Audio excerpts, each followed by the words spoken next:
マジックスタート。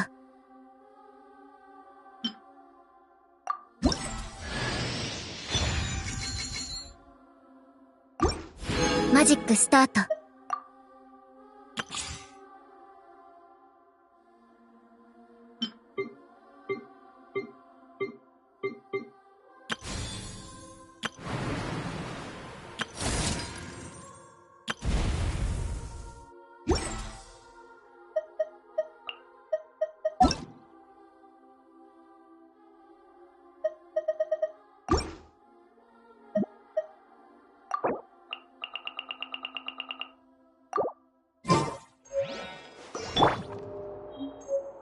やっほっへはっ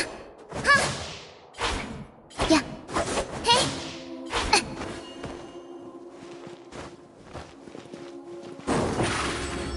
ちょっとしたトリック。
感知力がより鋭くなった。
リネがまた何か変なことを言ってるみたい。はあ、本当にほっとけない。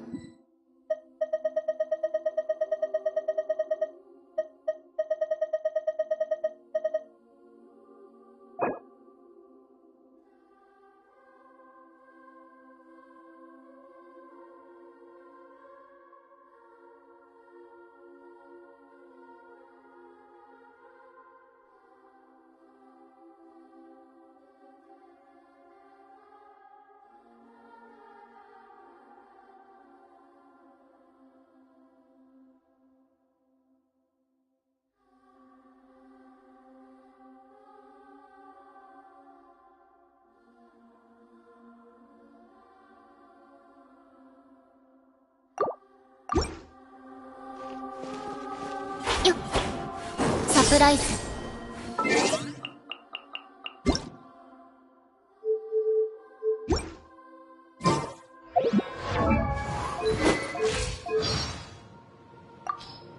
はじめまして。私はリネのマジックの助手。仕事に関することならリネに。公演の鑑賞が希望なら、チケット売り場で尋ねて。お茶を入れた。しばらくゆっくりできそう。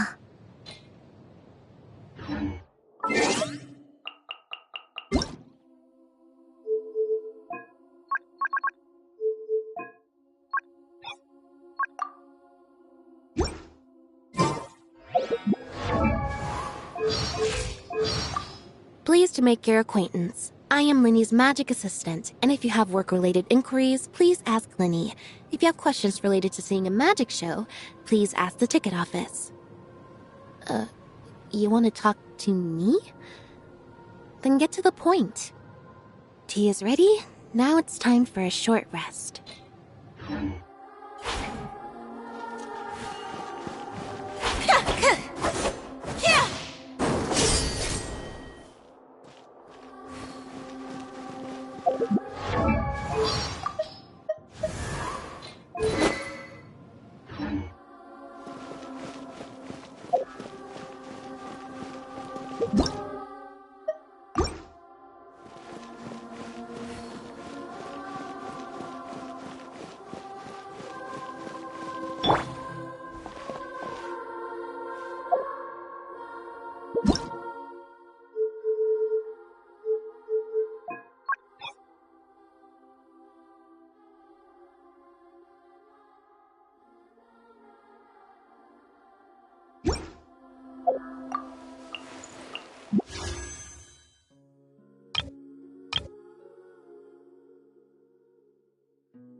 Once, there was a glorious kingdom established among the heavens. From that kingdom came a crowned heir, tasked with seeking out the Genesis Pearl from the kingdom of darkness. The first crowned heir began her journey of seeking the pearl. But she was deceived, and the memory of her noble origins faded. She now believed that she was the queen of the kingdom of darkness. But take heart. A second crowned heir had already taken up the path where the first had stumbled. This is the story of your journey, of your tale to be told.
Now I can get back everything I lost.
I swear I'll reclaim my lost fortune.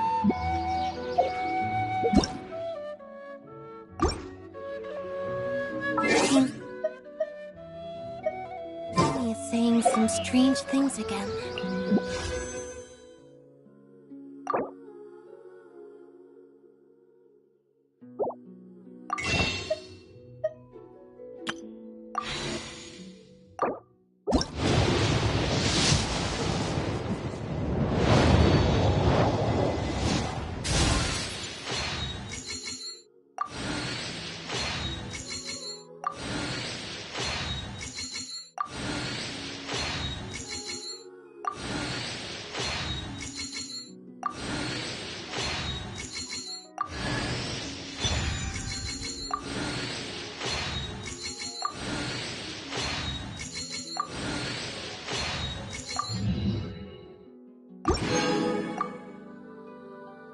It's really worrying.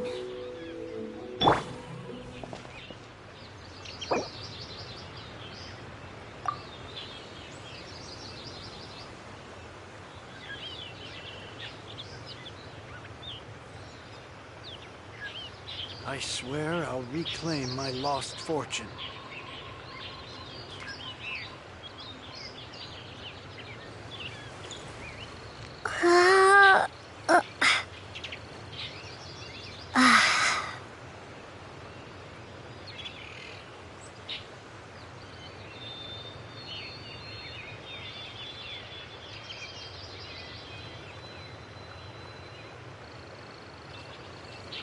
Now I can get back everything I lost.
This is long overdue. Access denied.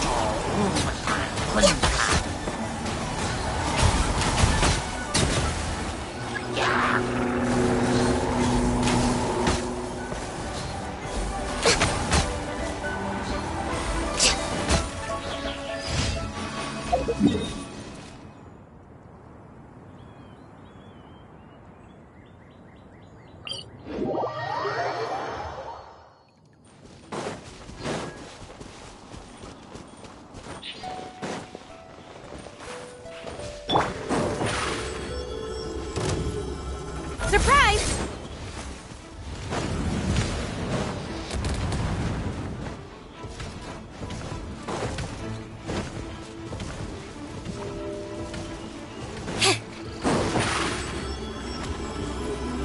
Over here!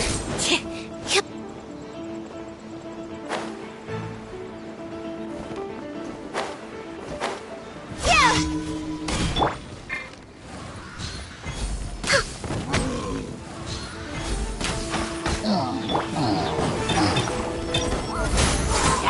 amazed! Born of ice and frost.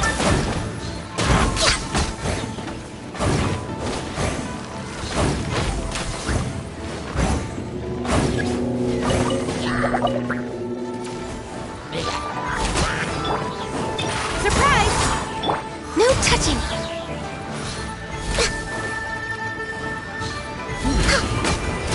Next on the agenda...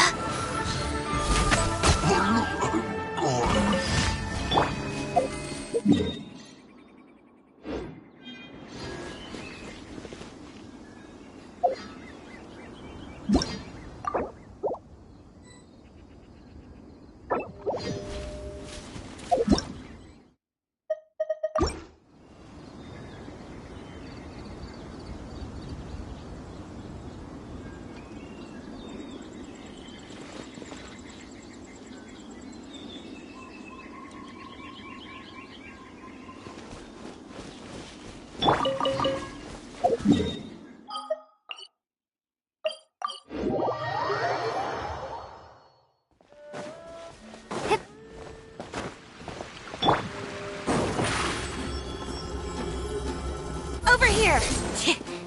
Ad Astra Abyssosk. Welcome to the Adventurers Guild.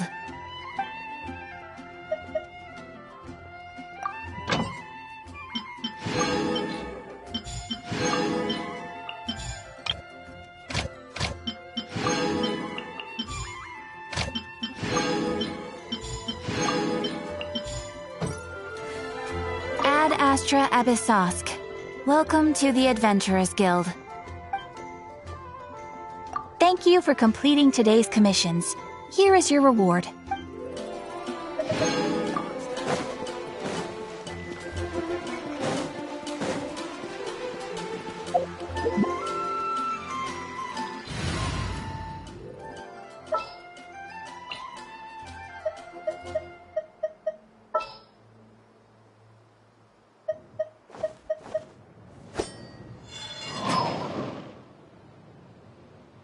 Sounds good to me.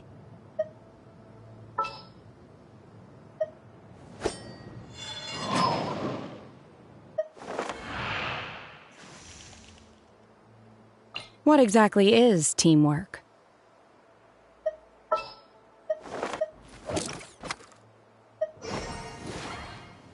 There's still a long road ahead.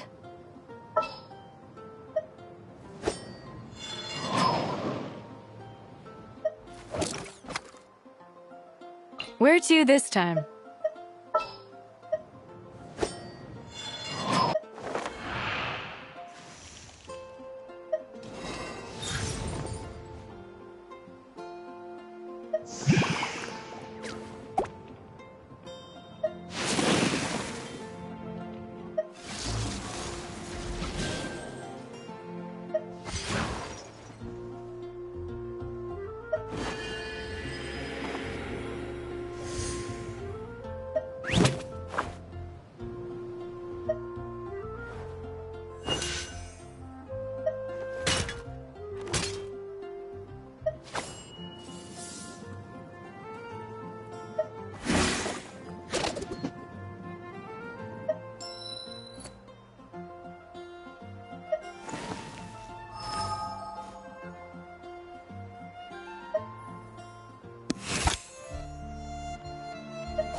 Is it time for a magic show?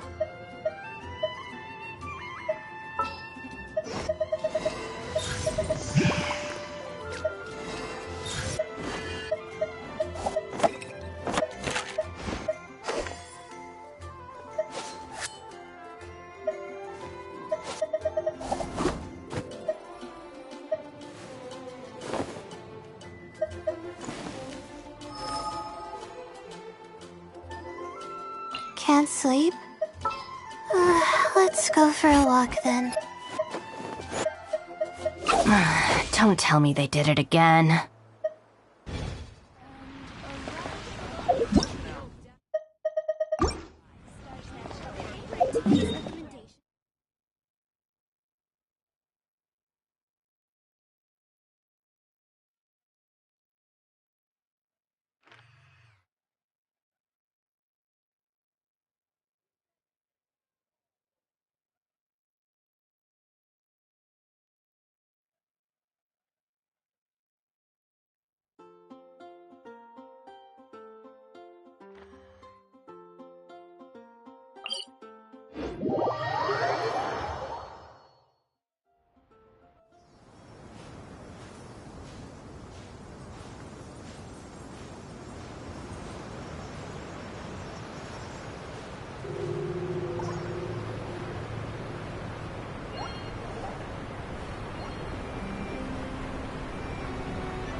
Strong!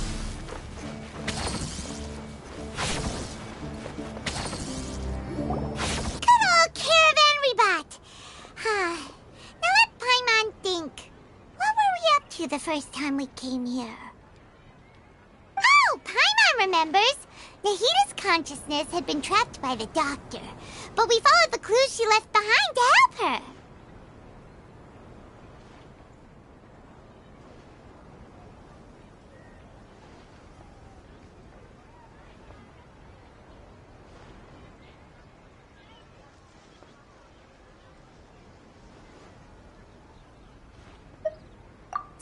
Time has already passed since then, and it seems Sumeru's changing for the better now that Nahita's in charge, right? Paimon just hopes this peace will last a long time, and then Nahita won't have any more new problems to deal with. Yeah, guess you're right. We somehow always find ourselves right in the thick of it. Who knows what will happen next? Come to think of it, maybe it's all because of you. Maybe you're just a magnet for trouble.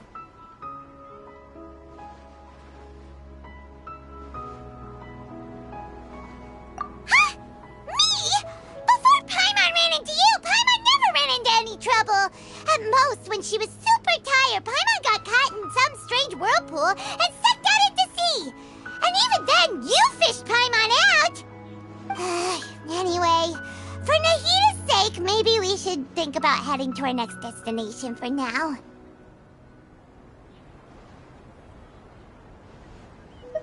Ah, look who it is. Running into you in a place like this? I can see you two still love wandering around. Oh, it's Dia! Since when are we just wandering around? We're usually taking care of some serious business. Even though it may have nothing to do with our journey. But never mind that. What brings you here? I just finished a commission in the desert for a usual client of mine. Nothing too interesting. Just escorting a shipment of goods. I'm on my way to report back. That's when I saw you two all the way over there, chatting away. What were you two talking about anyway? Huh? You serious? Can't say I saw that coming.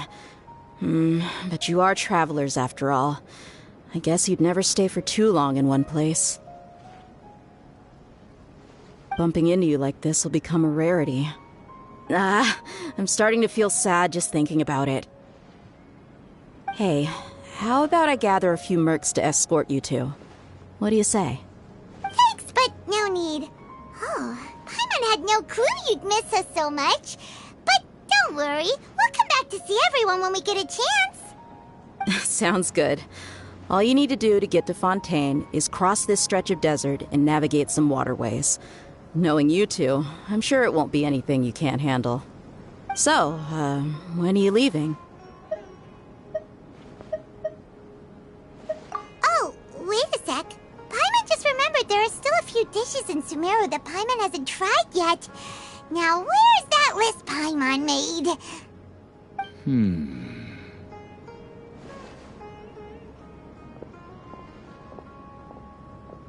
I see. Guess you won't be needing a going-away party or anything. It's sad enough to see you go like this. Though, now that I think about it, Sumeru wouldn't be what it is today without you. Seems true heroes always prefer leaving quietly. By the way, should we go say bye to Nahida? Oh, good point. Then there's no need to bother her in the real world. Then, I guess this is goodbye for now, Traveler in Paimon. Whether as a client or a friend, you're always welcome to come find me. Goodbye, Dia. Bye-bye, Sumeru.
Fontaine's port! Wow! Everything looks so advanced in Fontaine!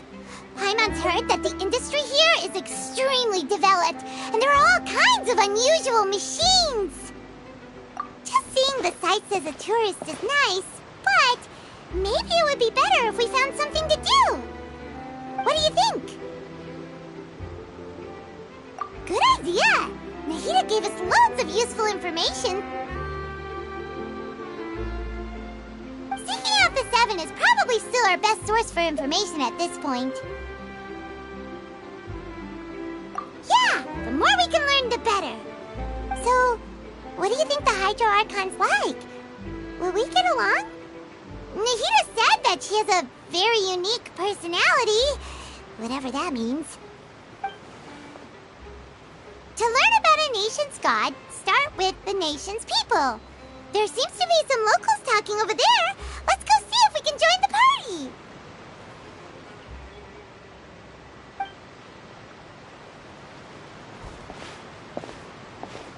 If you ask me, it's a tragedy how things ended for him. Clearly, he was a pretty decent person. Yeah, I didn't expect that kind of ending for him. I thought he would at least fight on a little longer for his family. I was expecting a sudden plot twist, but it's a pity that it never happened. Still, his story is quite the tearjerker.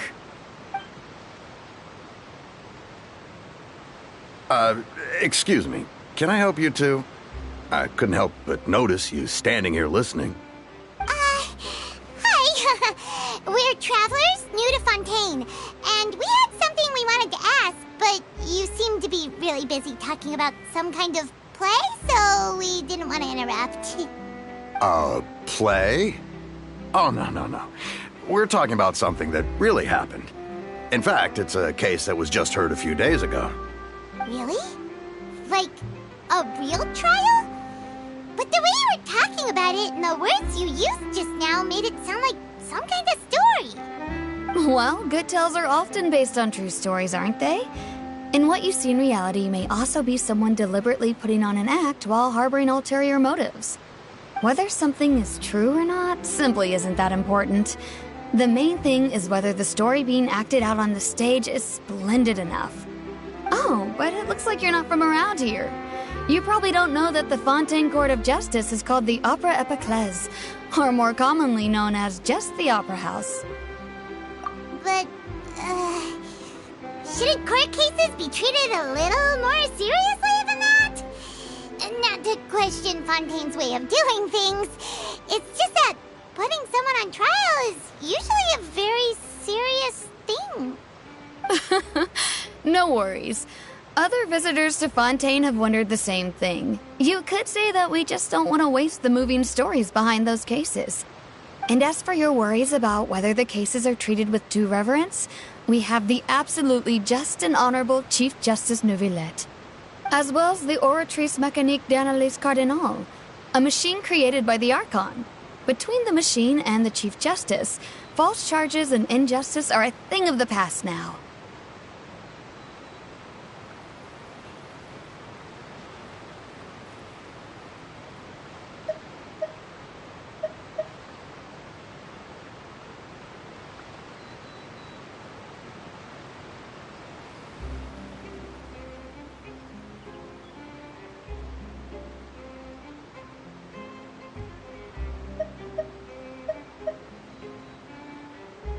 Oratrice? Is it some kind of machine, too? Oh, Paimon's curious. We should check it out if we get the chance.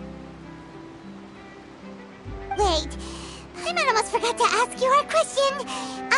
Do you know what we should do if we want to meet the Hydro Archon? Oh, that's easy. Just go to the Opera House.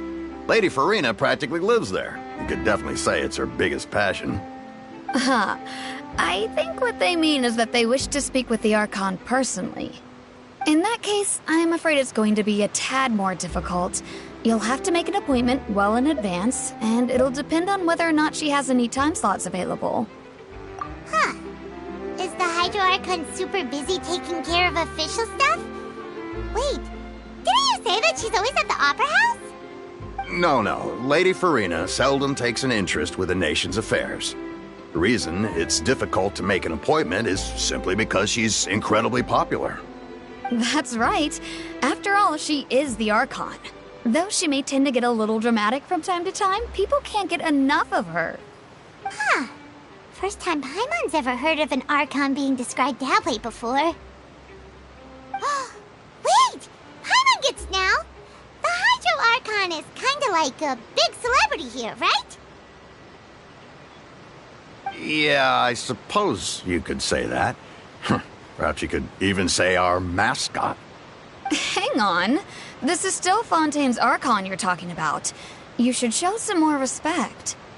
Yes, you're right. I guess I should at least try to be a little more respectful in front of visitors. Otherwise, I might get arrested and find myself face to face with Monsieur Neuvillette. Come on. Sure, there's a lot of laws here, but nobody's going to be arrested for saying something disrespectful about the Hydro Archon.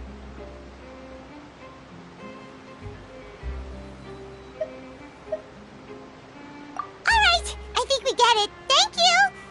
At least we now know that we can find the Hydro Archon at the Opera House. But who knows how long making an appointment will take? Guess we could have a look around the city in the meantime. Hey! What are you looking over there for?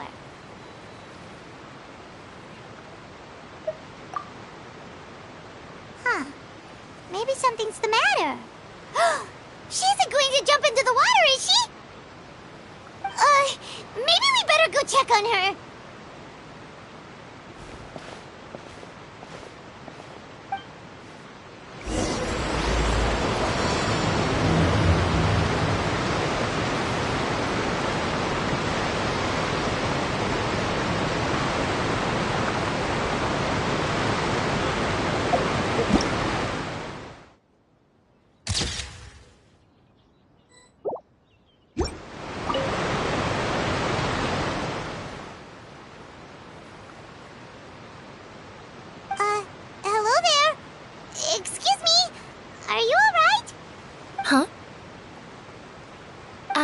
I'm fine.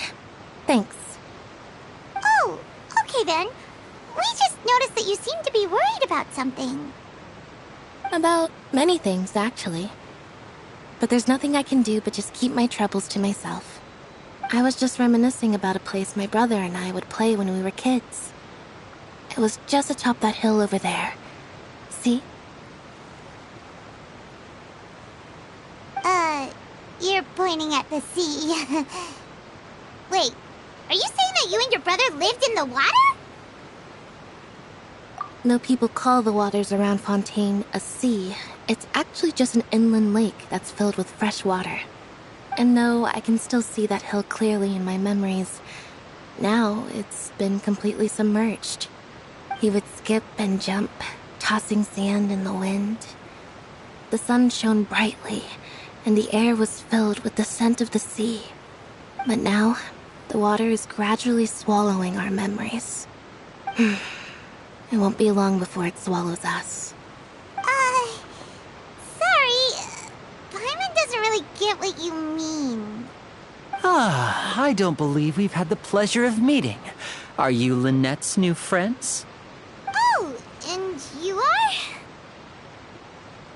Thanks for looking after my sister. She often comes here to reminisce about our childhood, that's all. There's no need for any concern. Allow me to introduce myself. I'm Linny, and this is my sister Lynette. If I had to guess, I'd say you must be travelers from abroad. Nice to meet you! Paimon is Paimon, and this is the Traveler. We just arrived in Fontaine. We were just talking with your sister. Even though we didn't really get what she was saying. I see. It's unusual for Lynette to be so willing to talk with anyone. In fact, she seldom speaks at all. I'm usually the only one she ever talks to. Oh, really? Then you two are just like us! Paimon's always the one talking for some reason.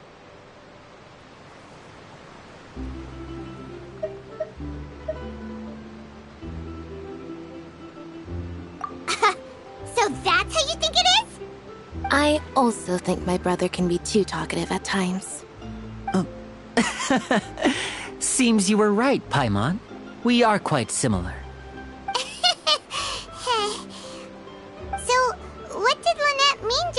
she said that the water is engulfing your memories, and that it won't be long before it engulfs you too.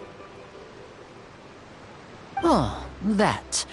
It's from a prophecy that's been circulating in Fontaine for some time now. Well, I suppose prophecy isn't exactly the right word, because that implies a certain amount of uncertainty. There's no doubt about what's happening in Fontaine now. Where to begin?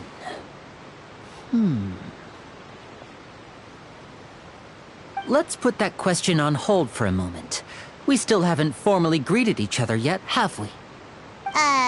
Did all the introductions earlier not count? Hello, traveler.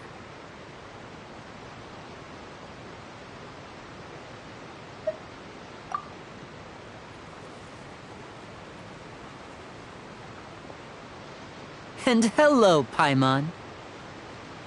Hey! Why didn't Paimon get a handshake? You're not poking fun at Paimon, are you? Please, don't take offense. Just consider it a sort of etiquette we have here in Fontaine when making new friends. You should remember it. It might prove useful. Oh, all right then. Well, Paimon's just happy to have a local friend now. By the way, we were just getting ready to go to the Opera House to meet the Hydro Archon. Would you be able to show us the way? So you're going to see Lady Farina? No problem at all. In fact, I was planning to go to the Opera House later myself. I'll gladly take you once I finish things here. Please follow me.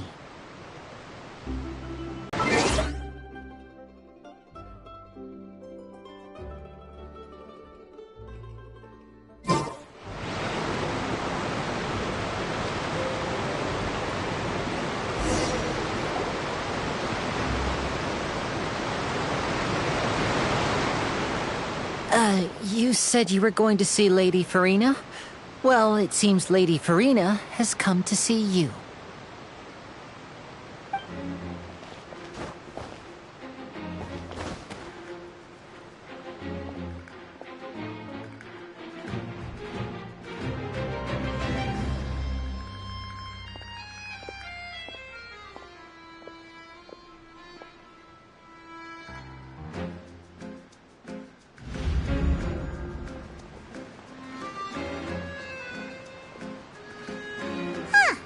So, she's the Hydro Archon?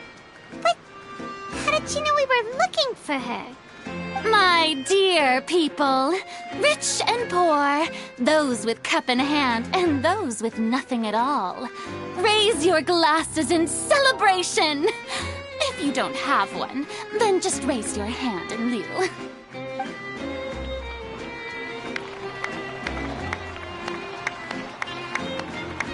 As you can all see, two unfamiliar travelers have arrived in our nation.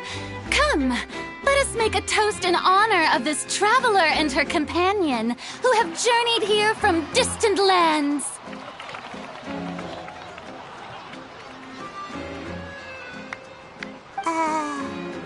Is she talking about us?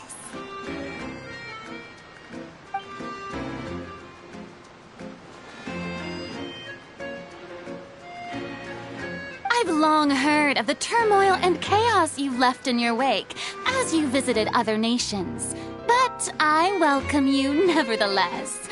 No, I have come to receive you personally. Fear is for insignificant cowards. I am a god, and I will never entertain the notion of such meaningless wariness. You can be rest assured, I see clearly your sincerity. Of course, seeking an audience with me is the most sensible thing to do. It will allow you to truly behold my power and witness my authority. Intelligent people always gather under the correct banner. I, Focalor, hereby welcome you to the nation of Hydro and acknowledge the value and significance of your trip. Now, you may rejoice in this.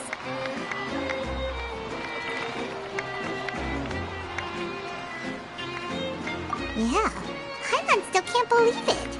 Feels like we've only been here for a few minutes. But the Hydro Archon's entrance was,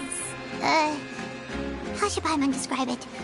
A little over the top? Miss Hydro Archon? How did you know we were coming?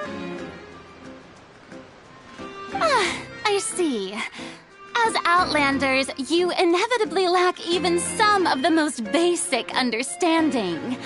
Don't forget that even the gods can be divided into the mediocre and the excellent. I suppose it's only natural for you to be awestruck by my abilities. You had best stop and consider. Do you really have the noble qualities and etiquette necessary to communicate with a god? All it takes is a flick of my finger for me to know everything about you. Whoa. Talk about sounding high and mighty. Oh? What's with these looks? Perhaps the welcoming ceremony still isn't enough? What else should I say then? Is she waiting for us to start talking? Wow, I didn't expect to see Lady Farina here. What a surprise! Wait, does this mean they're the legendary blonde traveler? How did I not notice before? Hey, what's all the commotion? Oh, is that Lady Farina? Is there some kind of drama going on? Of course! That's the blonde traveler, the one all those stories are about. Lady Farina came here to personally see her. Oh, I bet this is going to be the duel of the century. Ooh, I've got to see this. I knew Lady Farina would never disappoint.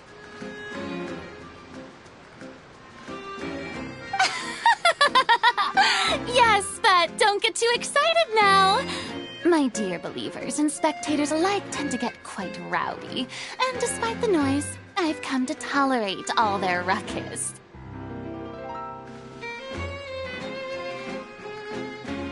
You may consider this my reward to all of you. I have determined that there will be an epic duel between myself and this traveler from another land, just as you were hoping to see. Now she wants to fight? Aren't we getting a little ahead of ourselves?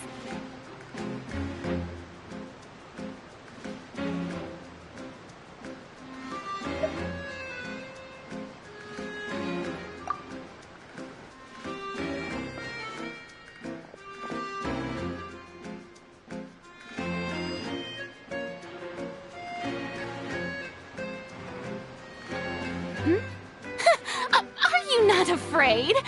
Might I remind you that this is a duel against the divine? What are you trying to do, traveler? Provoking a god in front of her people? Stand down, Clorend. I admire her bravery. Few have the courage to draw their sword against a god. She is obviously a true warrior. Unfortunately, people nowadays only crave to be thrilled, and a mere duel will not slake their thirst for excitement. Huh. Yeah, she's right. Just a duel wouldn't be all that interesting. On Araneus, criminals are always requesting duels to defend their honor. I'm getting a bit old, to tell the truth. You see. Then, as the god of justice, I shall face this traveler in another kind of duel. A duel in court! Oh, all right! Now that'll be worth seeing! Right. This is Fontaine, after all. Such a grand opera house, it would be a pity not to use it. Why do you care so much about the crowd's reactions? Seems you've spent a little too much time in the opera house. Besides, how exactly do you plan to have a duel in court? You mean you're going to put us on trial? Oh, we have reason to put you on trial. It's obvious, isn't it? A According to Fontaine law, no one is permitted to release any flying objects within Fontaine city limits during the first 3 days of each month. You are clearly guilty of violating this law, no? Oh, so that's what they've done wrong. That's our Lady Farina. No one knows the laws of Fontaine like she does. You call that obvious? What kind of law is that? Wait, flying object? You mean Paimon? Precisely! Now, if you two have no objections, then in the name of the Hydro Archon, I order your arrest. My apologies, Lady Farina. I don't mean to spoil the fun. But if you would allow me to interject, I don't think that Paimon here meets the definition of a flying object. You tell her, Linny! Finally someone who's not crazy. How could anyone call Paimon a flying object? Great magician Linny, my beloved citizen. I'll permit you to object, but how exactly do you plan to prove your claim? As a magician who just rained on your parade, I naturally should shoulder the responsibility of saving the show. So, with such an audience gathered here, allow me to perform a trick for everyone.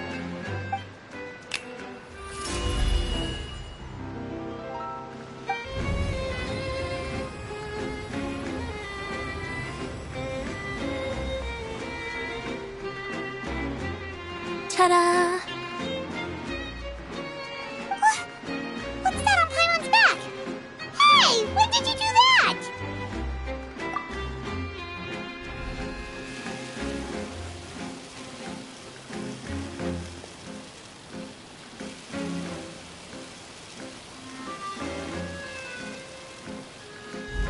There. As you can all clearly see, Paimon should be classified as, well, something like a balloon. This rope has been in the Traveler's hand all along. It was just that no one could see it before. Huh? You call that magic? You've got to be joking. I thought it was pretty good. Nice one. Huh. I'm not sure what to think. It seems Lady Farina's charges no longer hold water.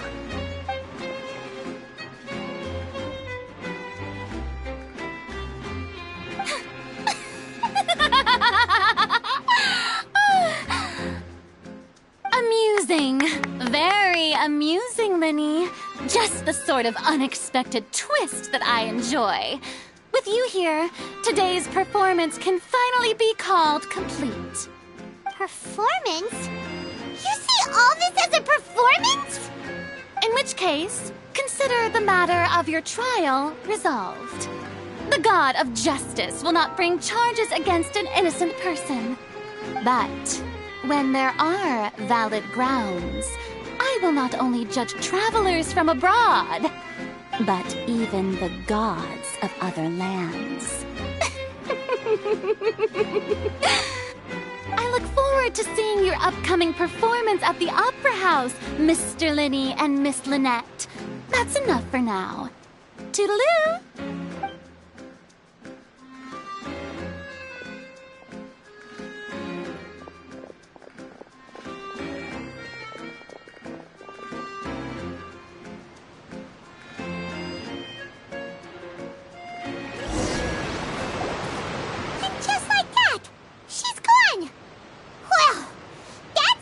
Unpredictable Archon Paimon's ever seen. You never even had a chance to ask her anything. But that's a problem for future Paimon. That whole scene just now was really... Don't mention it. I just happened to remember that there was such a law, so I did a little preparation, just in case. I didn't think it would actually come in handy. So, now do you see what kind of god Lady Farina is? She can be a bit confusing at times, but she is still amenable to reason. Anyway, Paimon had no idea you were a magician, Linny. It sounded like you'll be performing at the Opera House, right? I just know a few simple tricks I use to make a living. Lynette is my assistant. It will actually be my first time performing on the most prestigious stage in Fontaine, the Opera House. But isn't the Opera House where criminal trials are held in Fontaine? When there are no public trials being held, the Opera House hosts a variety of other performances. To the people of Fontaine, the line between a trial and a performance can be a little blurred. And speaking of performances, I would be remiss to forego this opportunity gifted by fate. Might I invite the two of you to see my performance? My brother's always excited to make new friends. Oh, sure. We don't really have anything to do now, and we wanted to go to the Opera House anyway. Splendid. In that case, why don't we go together? I'll show you the way. I just have something to take care of first. You really mean it? Then I'll take you up on your offer. This is a magical item known as a magic pocket. Perhaps you can help me distribute them to the people here. Huh? What are they going to use it for? About that... You asked me before about the prophecy, right? Let me start by telling you a little more about what it entails. I'm not sure exactly when it began, but a prophecy has been circulating around Fontaine. It says that every person in Fontaine is born with sin. No matter how the nation of justice holds trial after trial, this sin... Until one day, the water levels in Fontaine will rise, and the sinful people will slowly be drowned. In the end, the people will all be dissolved into the waters, and only the Hydro Archon will remain, weeping on her throne. Only then will the sins of the people of Fontaine be washed away. That sounds pretty gloomy. Why are people in Fontaine born with sin? What is that supposed to mean? There are lots of guesses. Some say that the ancestors of Fontaine stole the power of the seas and stirred its wrath. Others say that the people of Fontaine never heeded the first Hydro Archon's warnings and offended Celestia. But here in Fontaine, evidence is what matters. There hasn't been concrete evidence for any of these claims, so they can only be regarded as conjecture. If even the people in Fontaine don't know what sin they committed, wouldn't it be better just to ignore the prophecy completely? Why bother feeling guilty all the time? That's exactly what the people did at first. But in the last few years, the water levels in Fontaine have actually started rising. Many places have already been completely submerged, and now lie beneath the sea. Many people carry on with their lives as before and shrug it off as a natural phenomenon. But my family and I think that the people of Fontaine shouldn't ignore the possibility, which would end up sentencing them to death. We hope that at least the people who reside near the waterfront can move away before it's too late. So, we've started distributing magic pockets to them. As a magical item, these magic pockets have astonishing capacity. I'm sure they will come in handy when people are moving their belongings. Oh, Paimon gets it! It's like preparing for a rainy day! But this is more than a bit of rain. Perhaps only absolute power could ever contend with such a catastrophe. But who knows? We're just tiny specks in the grand scheme of things. Now, if you'd like to help, then please give these magic pockets to anyone nearby. Be sure to convince them to take it, regardless of what they say.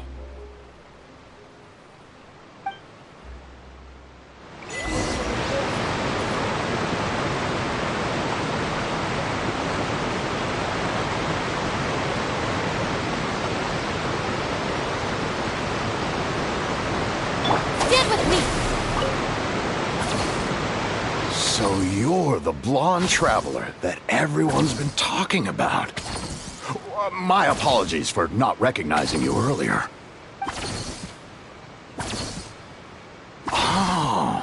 A magic pocket?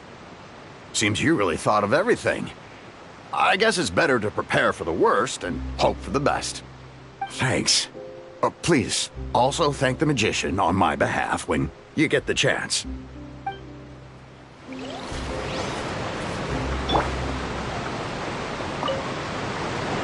What's this? So you also believe in the prophecy. Keep it. I won't have any use for it. What? You mean you don't believe in the prophecy? No, I believe in the prophecy. But I also believe in another story. The story says that people once lived in the ocean. They were one with the ocean and couldn't live apart from it. But as time wore on, people desired to live on land and developed blood vessels, encapsulating the sea within their bodies. Thus could people set foot on land. So, if you ask me, when the water rises and takes us all, it'll be like we're going home. Oh, we hadn't heard that one before. But people can't live underwater. They'll die. You should probably still take it. All right, I'll take it. I guess I just feel that being dissolved into the water doesn't necessarily mean death.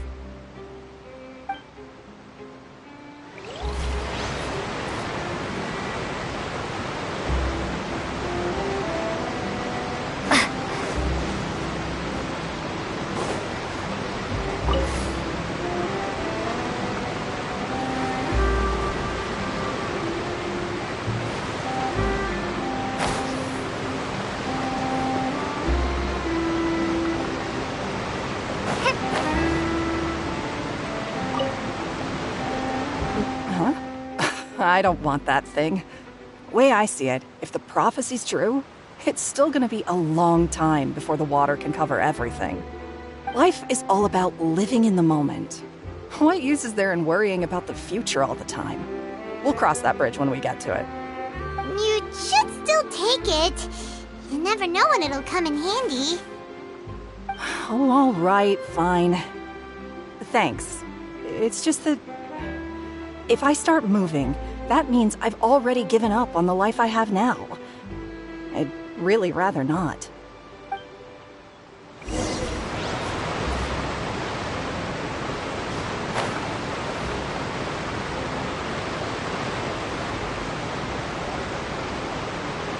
Oh? You already handed out all of the magic pockets? That was fast. So, what did people have to say? I bet you heard some, interesting opinions. Yes, but that will change once disaster strikes. I know they'll change their minds, so it's only right to help them prepare. Is there anything else you need to do before we leave? Yes, one last thing. I have the magic pockets made by a workshop in the court of Fontaine. Since we're out and about, I was thinking about bringing him some more materials. So, you want to collect materials? Just tell us what the materials look like and we'll help. Many hands make light work. Oh, that would be much appreciated. We'll need some Romaritime flowers. I remember seeing them near the waterfront on the east side of the harbor.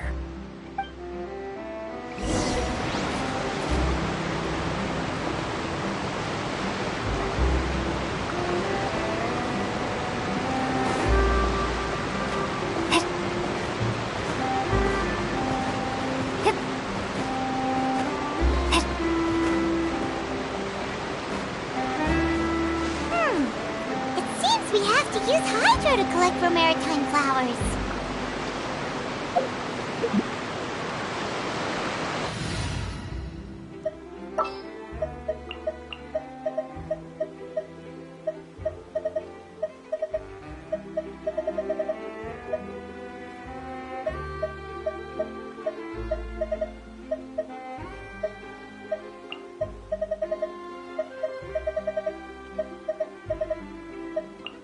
Keep your eyes wide open.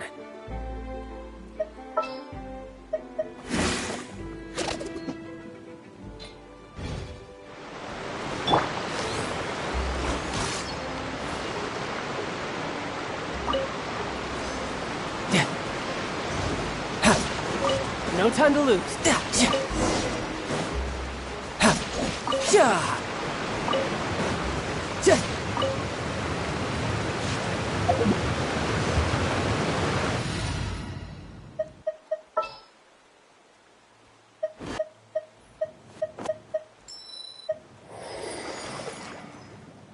Take heart. Victory will be ours.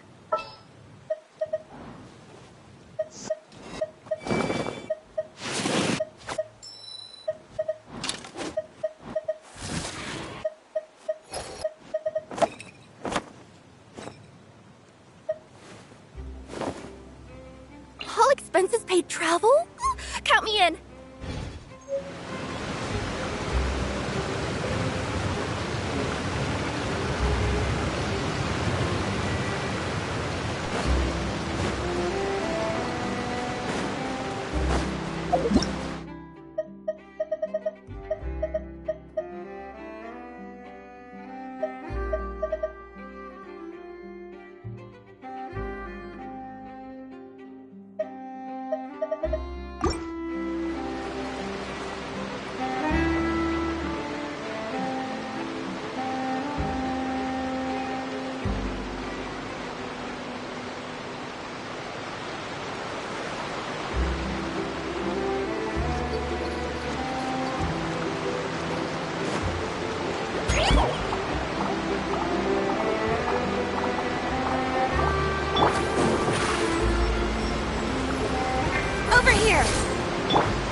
You made quick work of that. I can tell you're an experienced traveler.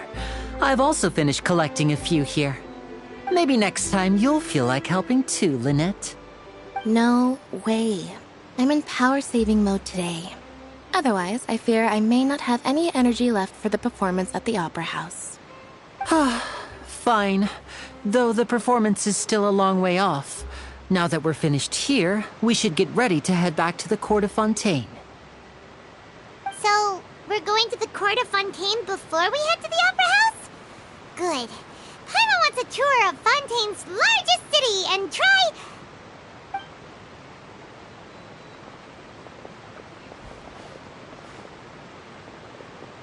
Wait, shh. Have you noticed that person over there? The young girl. Huh? What's wrong with her? Paimon didn't notice anything. She's obviously a thief. Magicians and thieves practice similar methods. We divert attention, and a distracted audience is one that won't discover what you're really doing. Watch her movements carefully.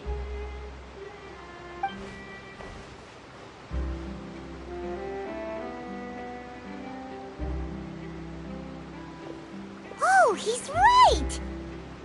Shh, keep your voice down. We need to think of a way to catch her, but it seems she's very alert. Perhaps we should split up. You two can ride the lift over there and wait up top. I bet that'll be her escape route if she tries to run.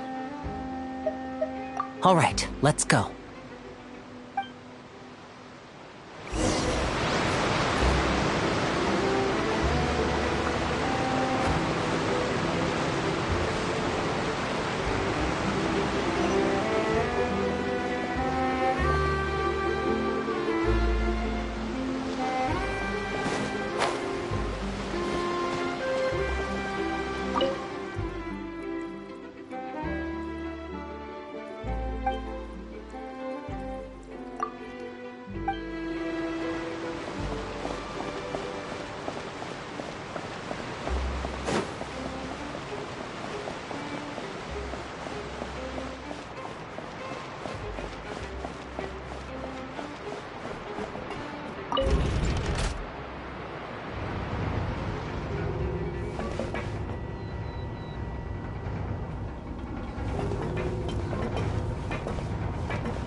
wanted us to wait. Oh, look! Isn't that her?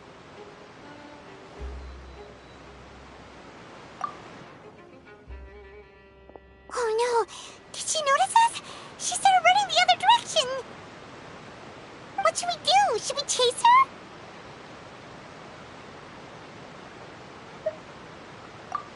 You're right. She might also be trying to lure us away.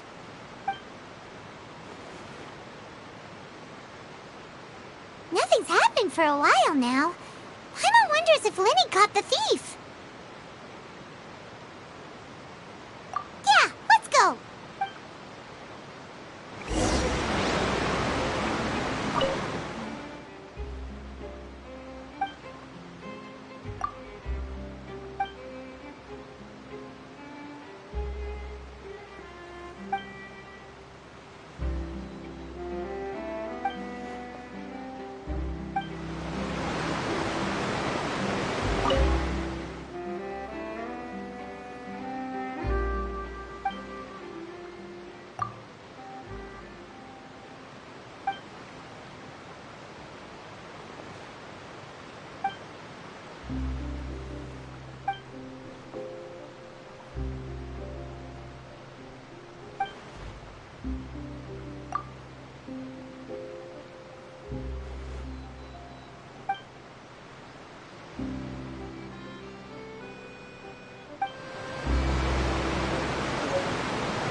Are you sure that's all she took?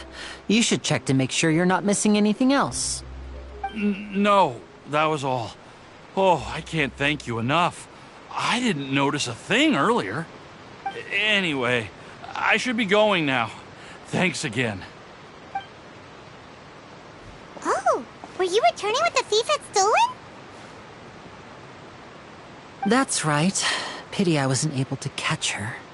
She distracted me by dropping the thing she stole on the ground. By the time I looked back, she was already gone. I saw the general direction she went, but Lenny twisted his ankle, and I needed to make sure he was okay. Oh, did you get hurt, Lenny? I'll be all right. It's just a twisted ankle, that's all. In fact, it's feeling better already. If you want to play at being a hero, at least try not to get hurt doing it. Imagine what would happen if you managed to derail our performance as a result. You're right. Sorry, Lynette. I have to admit that the thief was even more skilled than I had anticipated.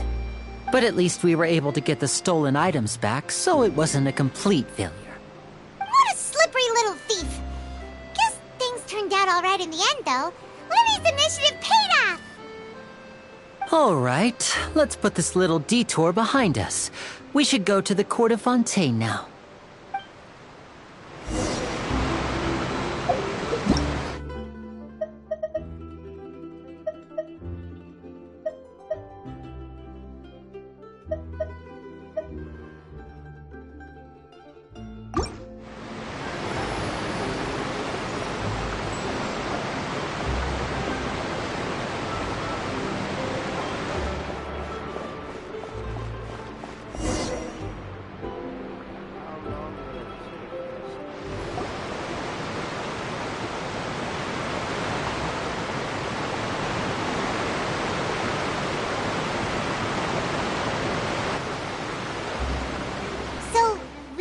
This thing to go into the city? What an ingenious way to get around! People in Fontaine really know how to use water! This is an aqua bus. It allows people to travel between several key locations around Fontaine. It's pretty convenient, but the ride can become a little dull after a while. The scenery is always the same. That's why it's better to travel with friends. So you mean it's still boring even when I'm riding with you? No, that's not what I meant. It's just that, well, you don't really talk that much. Besides, it doesn't really feel like a real trip when it's just the two of us. It's the same as being at home. Whatever. Guess that's what it's like to be an older brother. It's about time for us to leave. Let's get on board.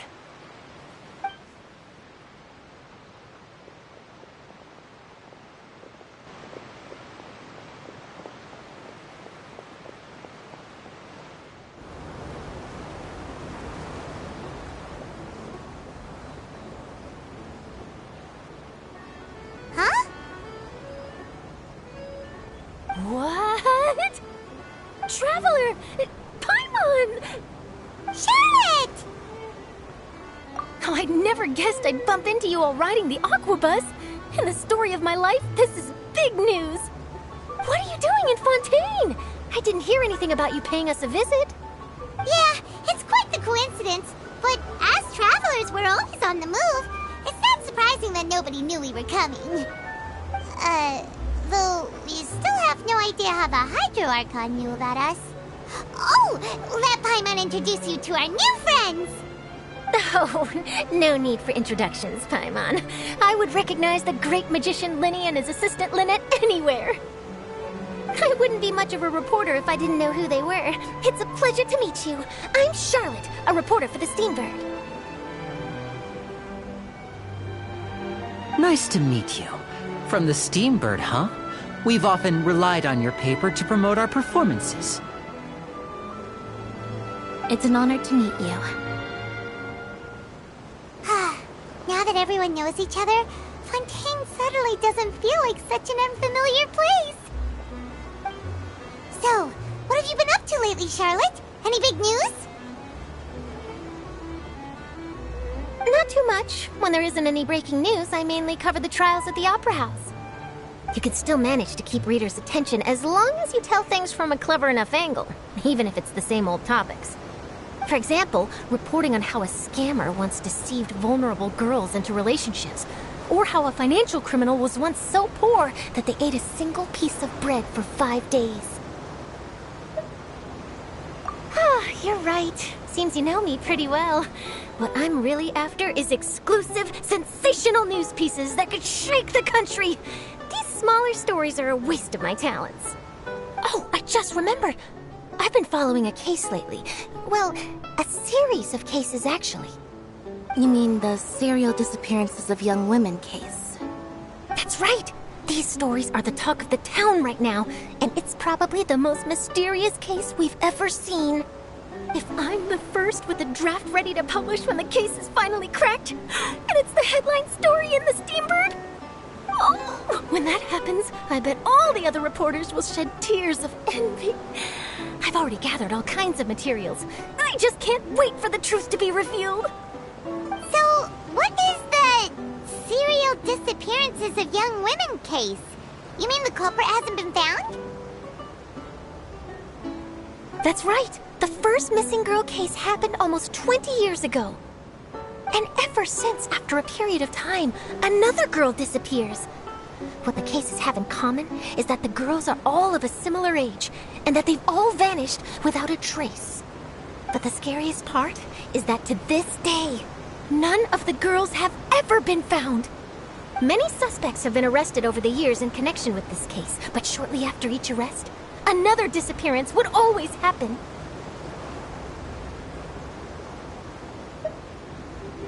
Yes, it's possible. But either way, I believe that every case has some precise truth behind it, waiting to be exposed. Yes, I agree. And at the very least, the family of those missing girls deserves some sort of explanation. I just imagined for a second what I would do if Lynette were to suddenly disappear. I'd pay any price to get her back, and then find a way to track down the culprit. Please don't imagine that, Linny.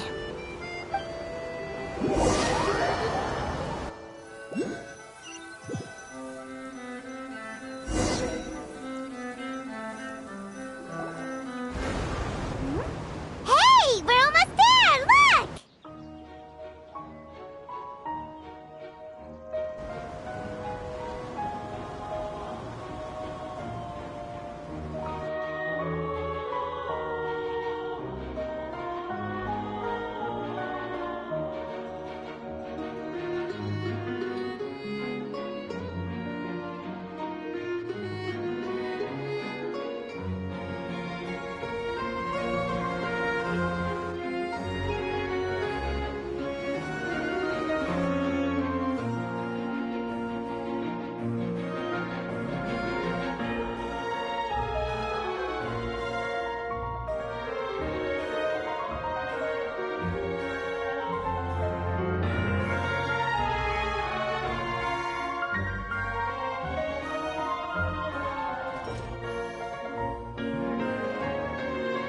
Well, I really enjoyed chatting with you.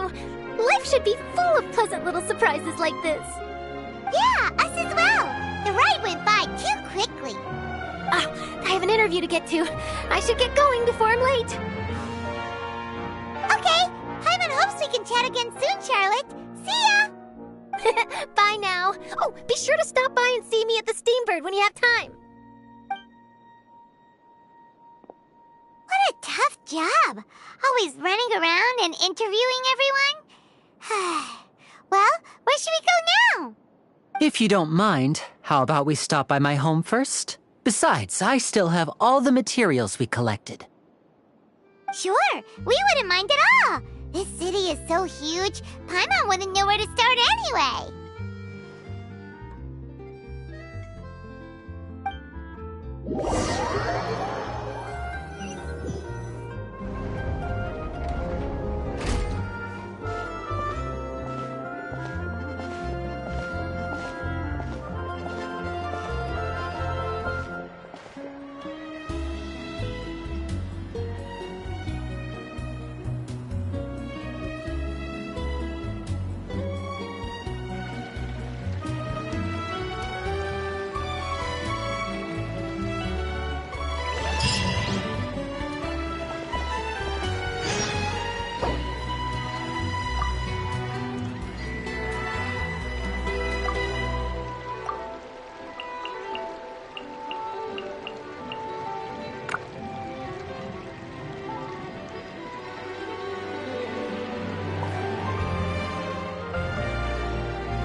Just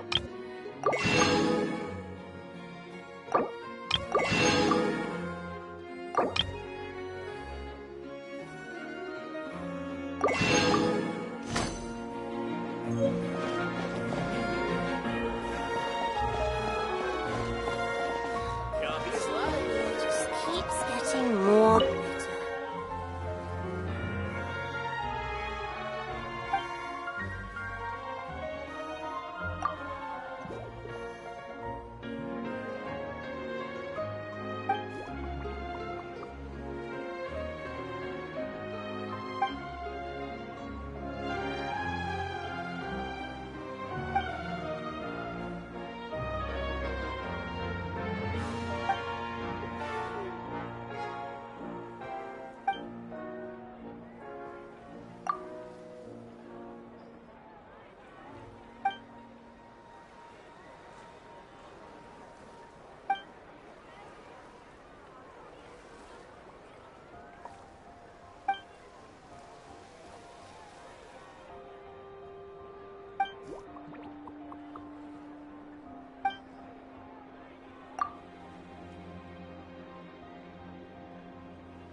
Looks like no more free coffee for me.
No way! I'm not guessing! Take a guess.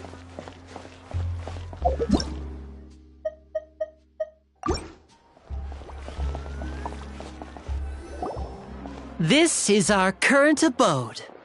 Ah, Fremine, you're home. Where did everyone else go? I have some new friends that I would like to introduce. Oh, they all just went out a moment ago.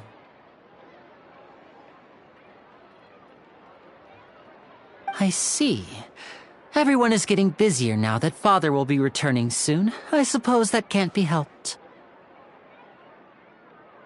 Allow me to introduce you to my little brother, Fremine. He is a phenomenal diver.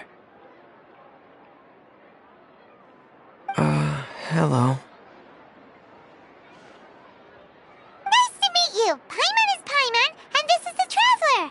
Oh, you sound very proud to have a diver as a brother, Linny.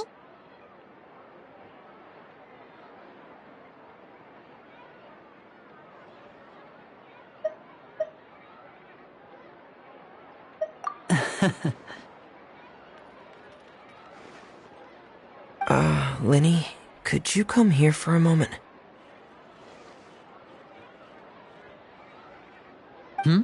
What is it, Fremine? Do you have something to tell me?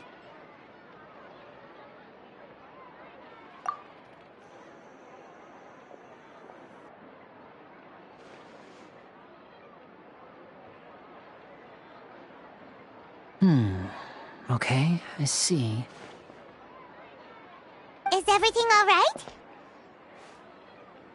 Oh, it's nothing. We were just discussing a little housework. Sorry for the interruption. Oh, before I forget, the Traveler and I collected more materials to make magic pockets. Were you able to get any, Fremine? Yes, I went diving and gathered lots of materials. I was about to give them to you. That's our Fremine, always quick with the underwater work. All right, I'll take these to the workshop.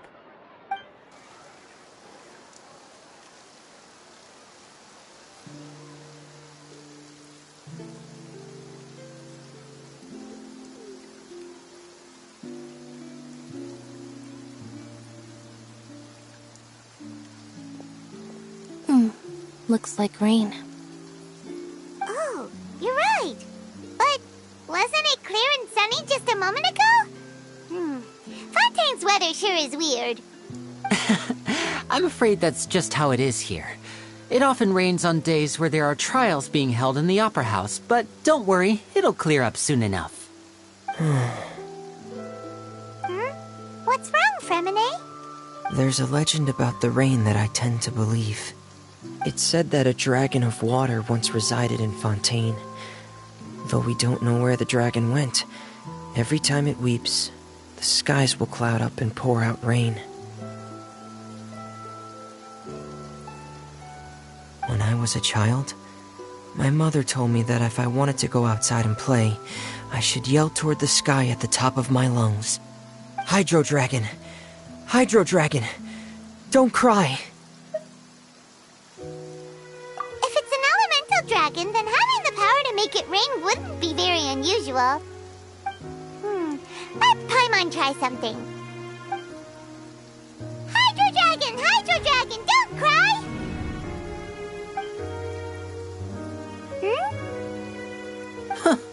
Doesn't seem to be of any use. It is just a legend after all. You know, you might be a more popular magician if you understood the concept of romanticism. Or could at least play along. Sorry. It might be because we've never met the Hydro Dragon. Perhaps it can't be comforted by the words of strangers.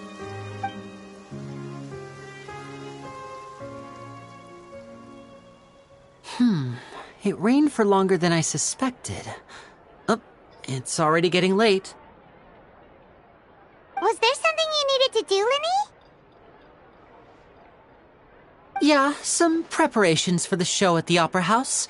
I need to find a way to catch the last aqua bus of the day. On the day of the performance, just ride the aqua bus to the island of Aeneas. I'll have Lynette meet you at the fountain in front of the Opera House. Oh, are you leaving now? What is it, Fremine? I'm in a hurry. Oh, I get it. You feel nervous delivering the materials for the magic pockets, is that it? Perhaps we could trouble the Traveler to help us take these materials to the Beaumont workshop and deliver them to the owner there? I'm afraid that Fremine can be quite introverted, and the boss there tends to be pretty talkative. Fremine has always been a little afraid of her. No trouble at all! Don't worry, we're on the case! Sorry for the inconvenience. I'm quite useless when it comes to such tasks. I'll think of a way to make it up to you. Oh, no need! This'll be a walk in the park for us!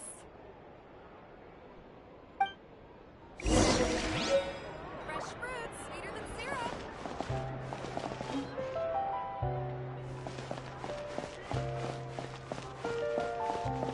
Thanks again, you two. I really can't deal with that lady. Tea here just keeps getting No more. more free coffee for me.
hello there.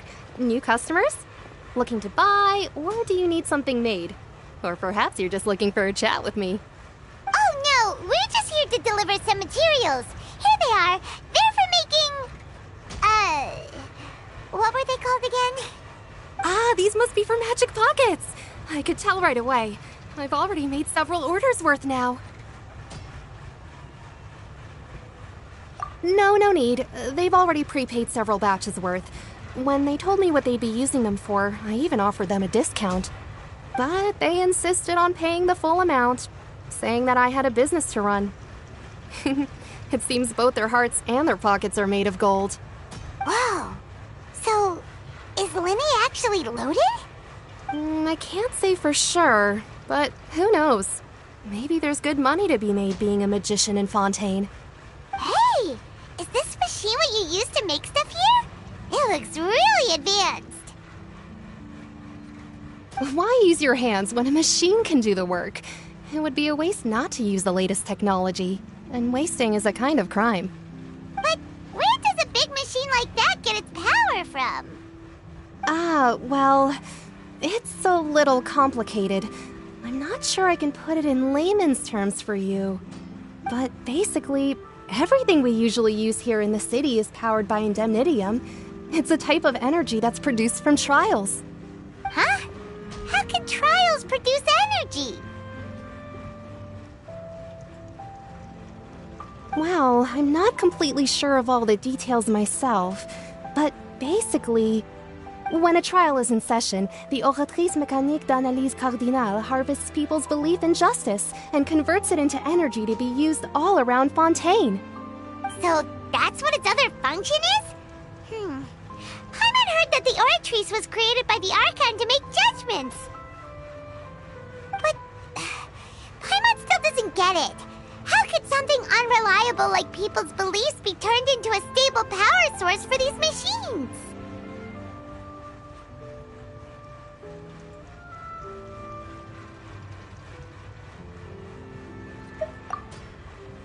Oh, yeah! So that means the Hydro Archon relies on the machine to take the energy created by belief and turn it into power for all of Fontaine, right? Even though I've never heard anyone really put it that way before, it sounds like it makes sense. Besides indemnitium, we have another type of energy called pneumosia. It isn't produced by the power of the Archon, but it is unstable by nature. Even now, it still cannot be widely used by civilians. I thought I'd find you hard at work, but here you are chatting the day away. Since you're already talking, I'm sure you wouldn't mind a few words with me. You again? Didn't I already promise you that I'd have the more I owe to Confrérie of Cabriere by next month? Why are you hounding me now? Yeah, but how do we know that you won't go running off by the end of this month? I want 50% today. Wait, no, 70%. Huh? You... Seems business isn't so great for the workshop. We've already finished our job and delivered the materials. Maybe now's a good time to leave? Hey, hold on! Before you go around trying to collect payments, why don't you settle your own debts first? If Confrérie of Cabriere wants to poach clients from Northland Bank, that's fine. But I'm afraid you still owe the bank a hefty sum of mora. So why don't we work things out between us first, before you get back to your little conversation here? You're from Northland Bank.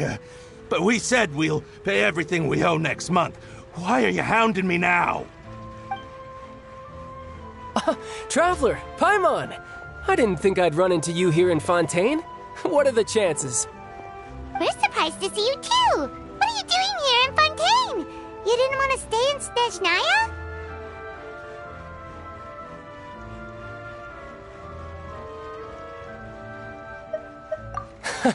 Long story short, I've already been in Fontaine for some time now, and honestly, things have been pretty boring. But it seems that fate brought our paths together today. Not only will I have some good friends here now, but ones who always seem to find trouble. Either way you look at it, it seems things are going to get a lot more interesting now. Pretty sure we'd want to avoid anything that you'd find interesting. Besides, our trip here has gone pretty well so far, right, Traveler?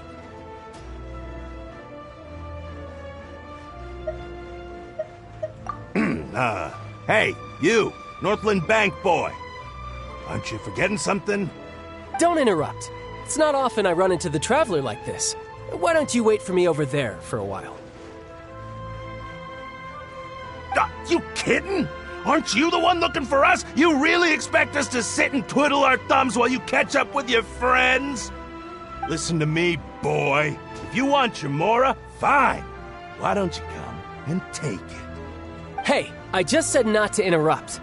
Oh, by the way, Traveler, the last time I took Tonya and Tusser ice fishing, Tusser said, "Hey, that's way over the line! All right, boys, let's see who has to pay up now!" Can you at least let me finish one sentence? Fine. Though the bank told me not to get rough with our clients. You're the ones who started it. This is an act of self-defense. You two will have to be my witnesses, okay? I'm unsure this won't take long.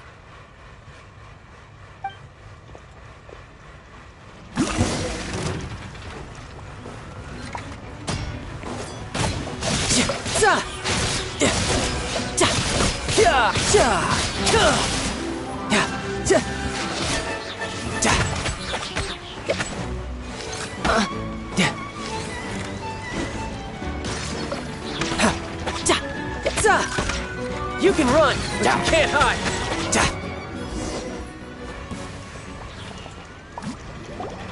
Oh, what's your deal, Brad?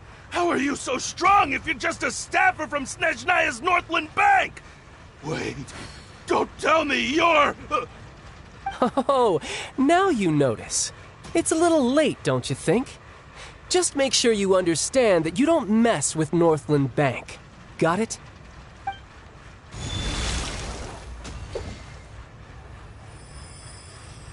Huh? Now's my chance!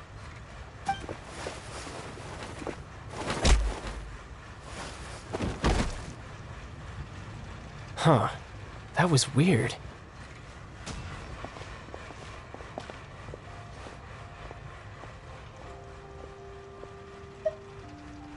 I'm not sure. It's as if I suddenly lost control of my hydro powers when I needed them. Maybe there's something wrong with my vision? Strange. How could that happen?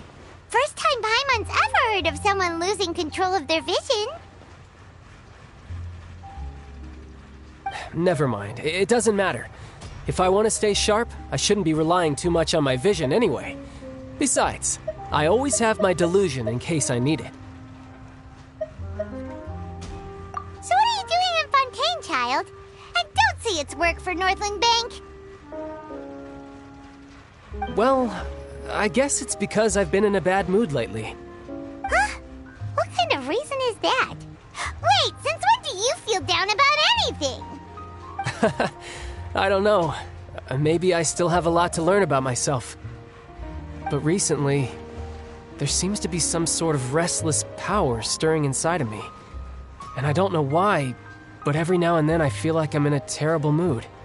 Maybe you losing control of your vision just now is connected with that power you're feeling inside. That is a possibility.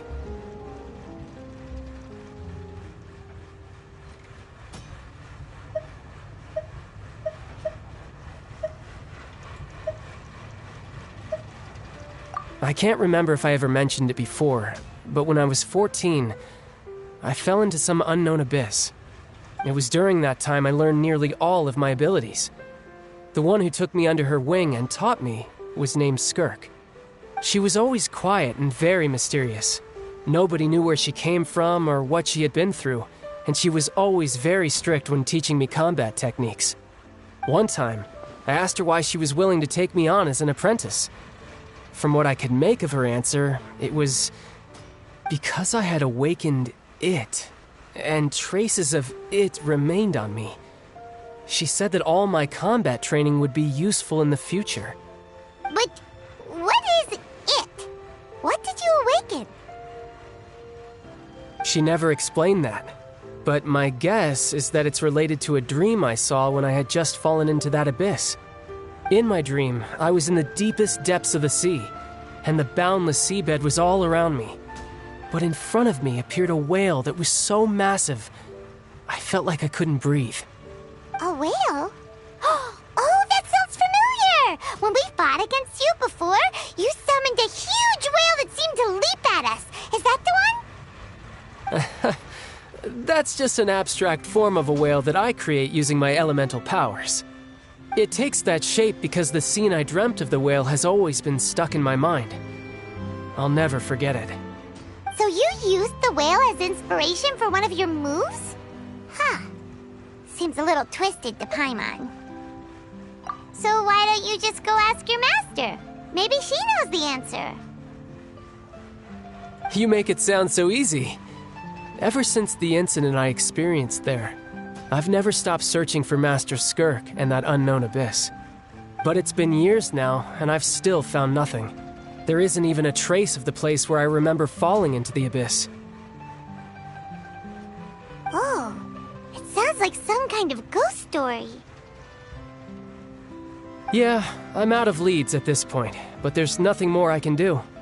It seems that strange encounters in this world tend to be elusive like that.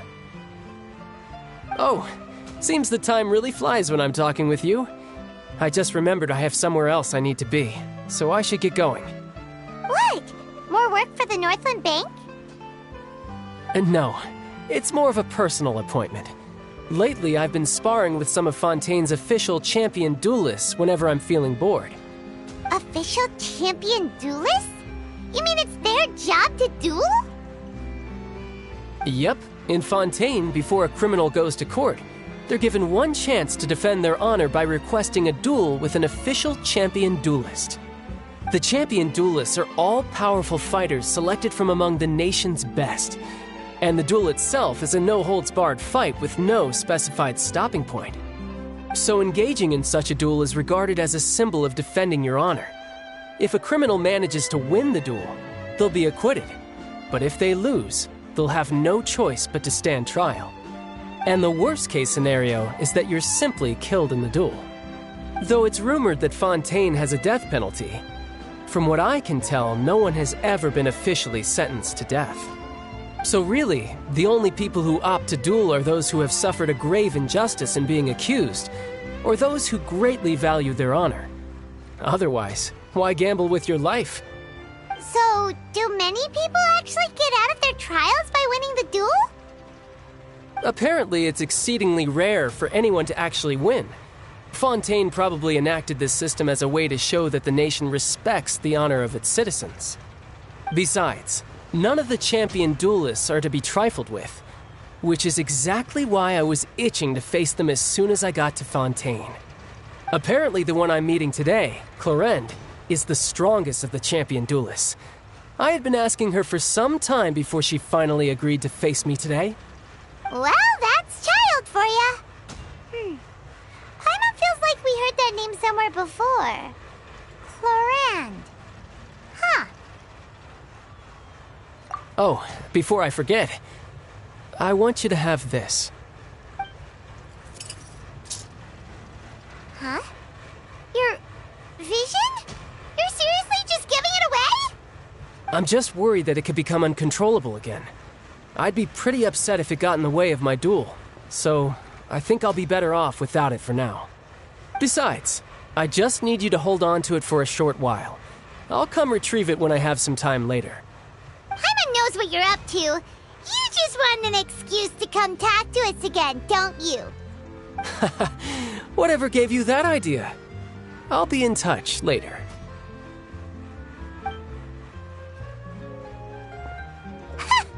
That sneaky guy. He said he's been feeling down lately, but he seemed the same as ever to Paimon. Well, seems we don't have much to do for now. We might as well walk around and see the city before Lenny's performance.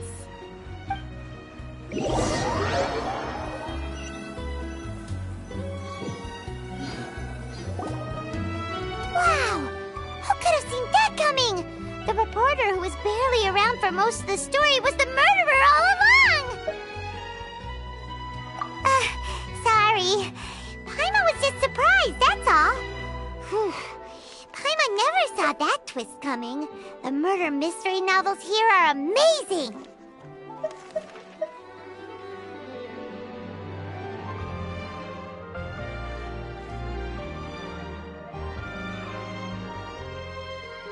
The whodunits here in Fontaine are a lot different than the light novels you see from Yai Publishing House. Both have their merits, but Paimon thinks this style of novels are more, well, novel. It's so exciting to reach the moment when the mystery is uncovered, especially in the one Paimon was just reading. You should buy a copy and read it too.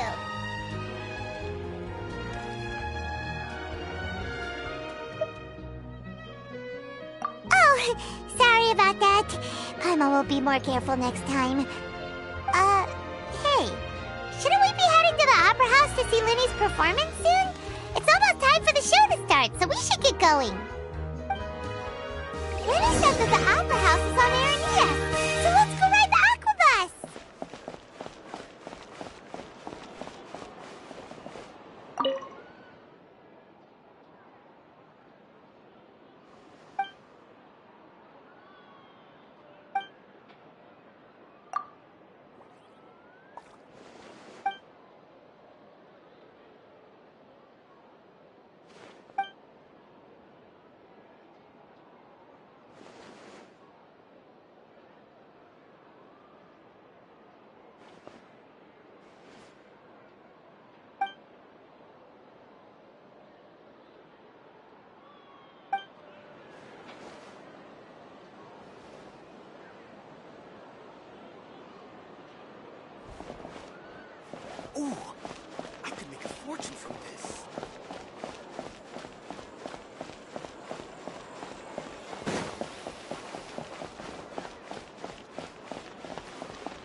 Welcome to the court of Fontaine. Please watch your step.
Welcome to the Navia line. I am Elfan. The boat will be departing imminently. Please do not stick your head, hands, or other body parts outside the boat. The Aquabus operator is not responsible for any accidents or injuries resulting from doing so. Also, please remember to buy the Steambird, though I don't read it myself. The destination of the current tour is Arenias. Points of interest worth visiting include the Fountain of Lucine and the Opera Epiclese. If you look to the left in the direction we are currently traveling, you will see the famous Fontaine Research Institute up in the sky. An experiment gone wrong turned new sightseeing opportunity. Human ingenuity truly is a wondrous thing.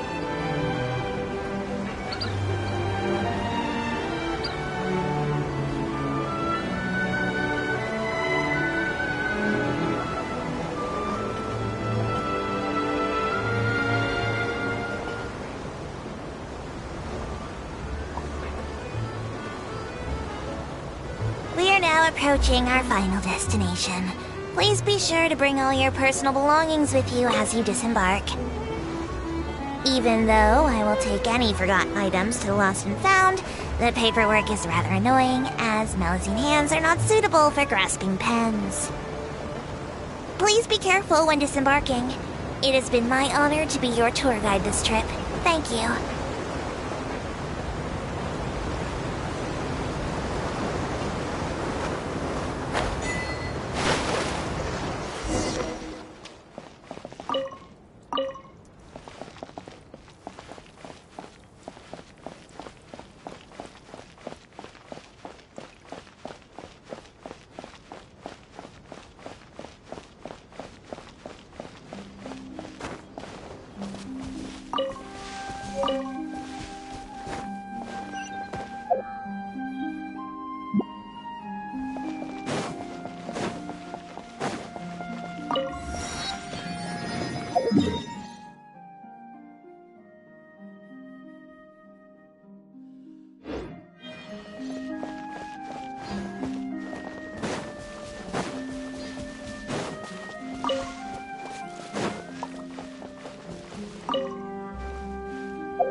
on up!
Piece of cake.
Over here!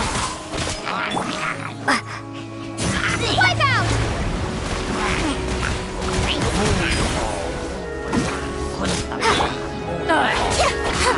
Let the magic begin! Surprise!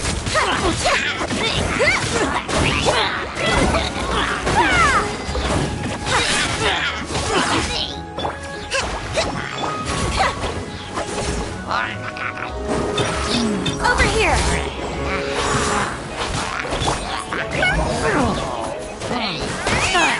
Service with a smile! Go! Bombs away! Step on up!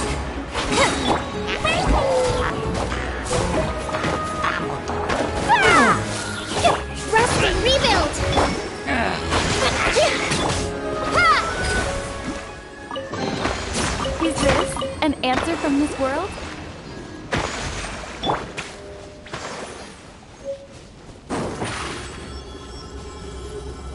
Over here!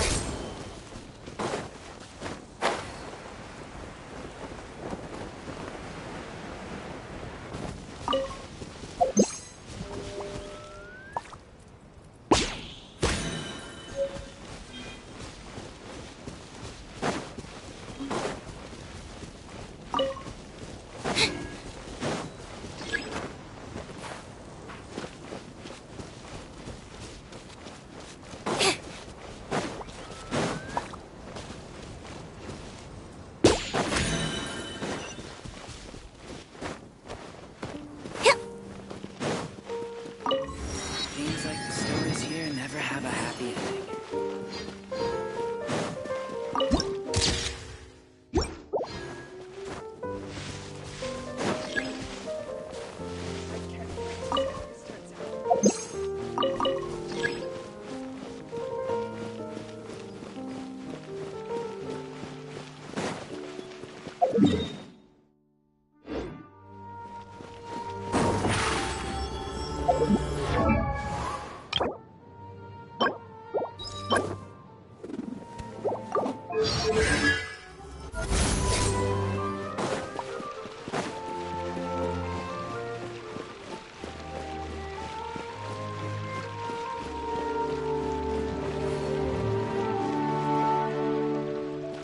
The more data samples, the better.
Get down. Danger!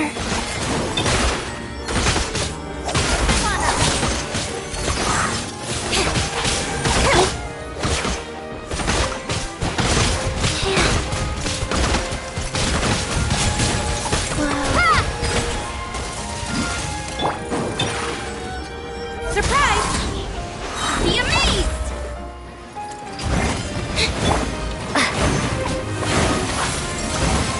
Water jet!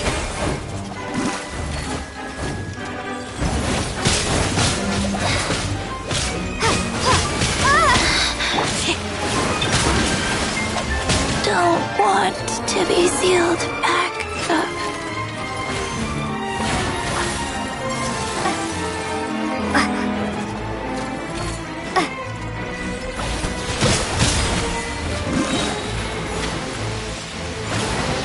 Bombs away!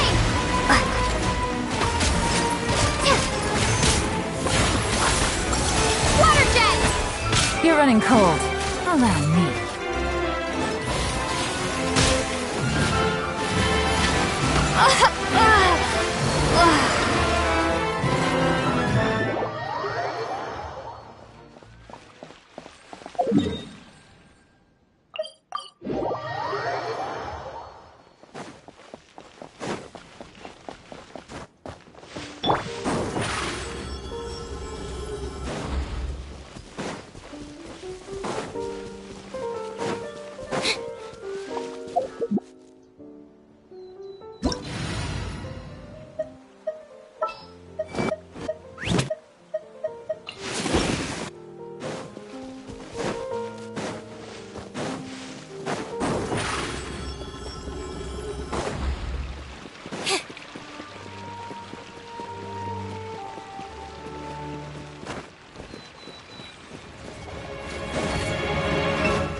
Did I miss?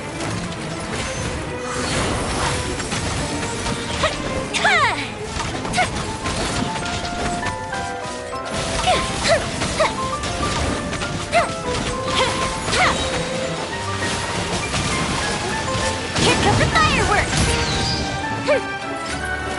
Fire hazard!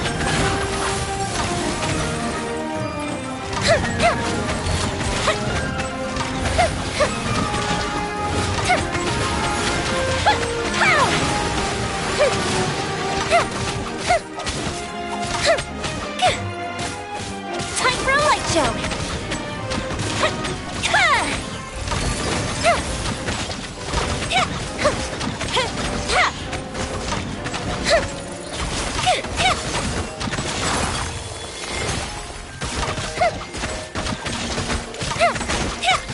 Fire hazard!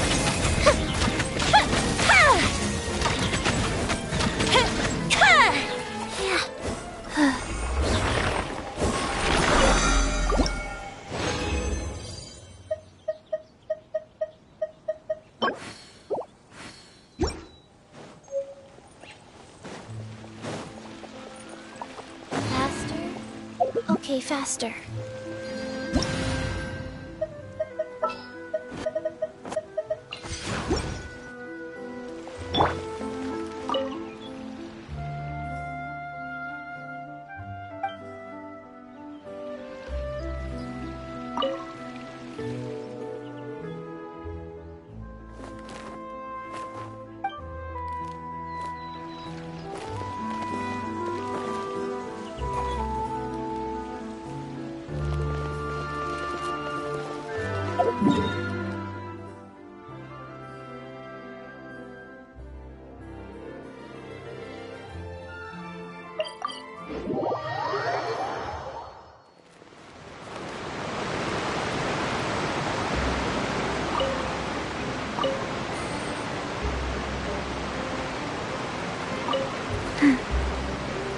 Faster?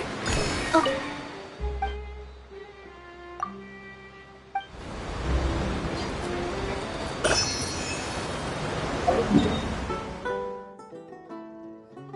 Welcome to the Clementine Line Aquabus. This boat tour will take you to the magnificent court of Fontaine, the most important city in our nation.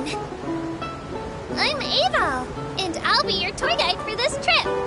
Even though I'm not as reliable as Elfan from the Navia line, I'll still do my very best. And if you're dissatisfied with anything, feel free to let me know right away.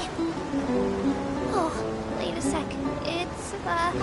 Please contact a staff member with your feedback after reaching the station, and we will address your concerns as soon as possible. Back on topic. The destination of this trip will be the Court of Fontaine. If you'd like to learn more about the latest technological developments in Fontaine, the hottest new trends in cuisine, or upcoming sensational trials, please subscribe to the Steambird.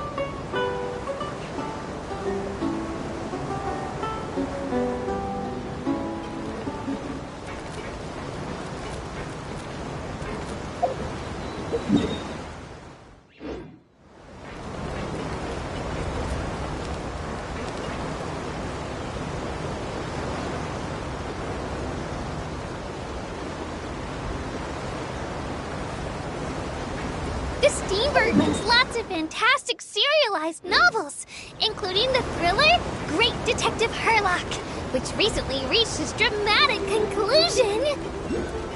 Right at the very end, Herlock faces off against the real mastermind, revealed to be the assistant, Miss Jacoba, in a duel at the old site of Lilia Cruces Ordo. I couldn't stop my feelers from shaking. Oh no, did I spoil it for you? Oops. Anyway, coming up ahead on your left-hand side is Mercy Village, the hometown of all Melazines, myself included. It's deep below the ground, just over there.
Data samples, the better.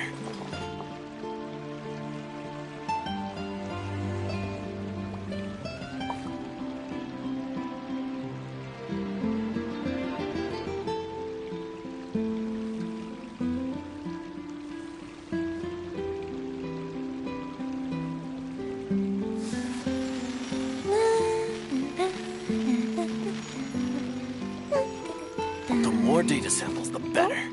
Oh.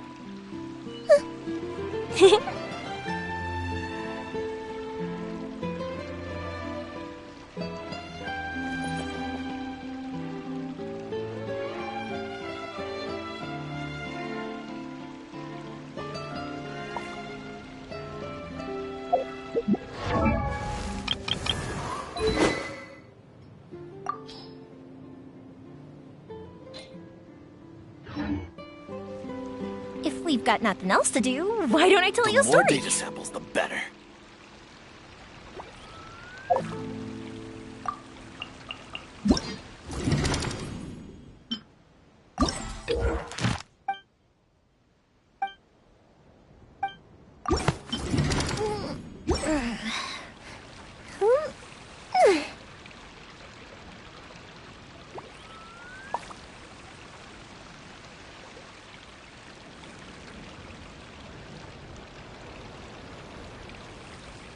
The more data samples, the better.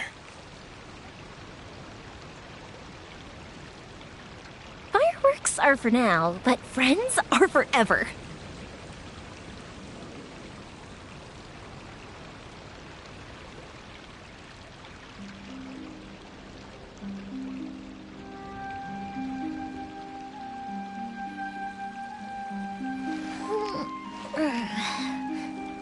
The more data samples, the better.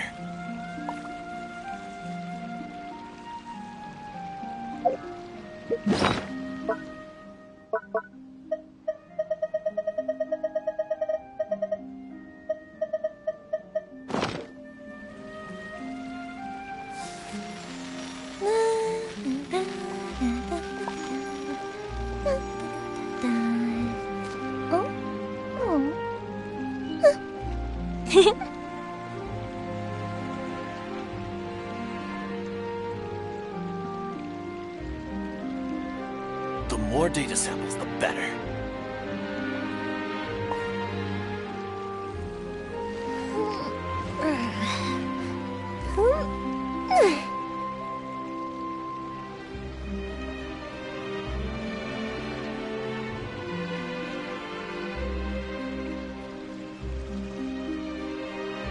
The more data samples, the better.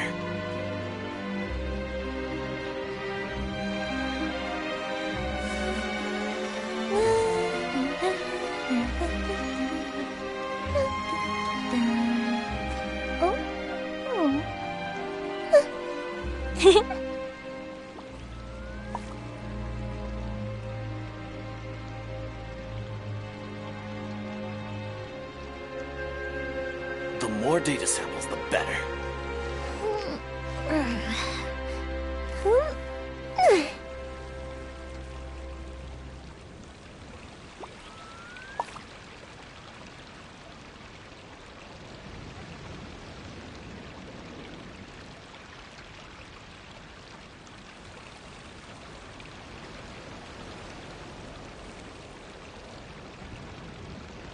The more data samples, the better.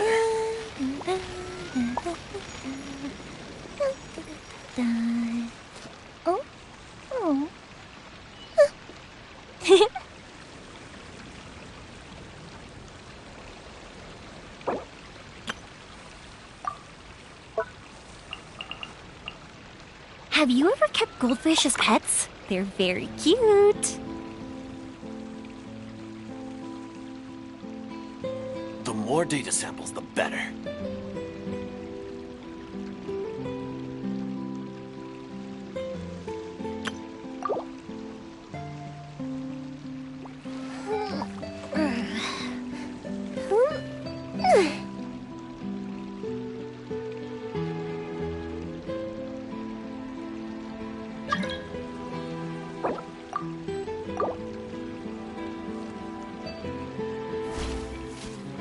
The more data samples, the better.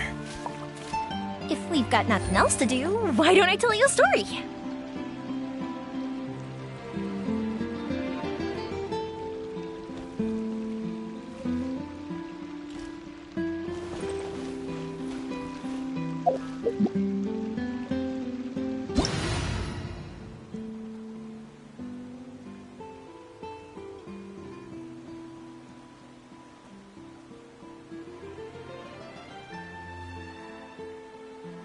Osmanthus wine tastes the same as I remember. But where are those who share the memory?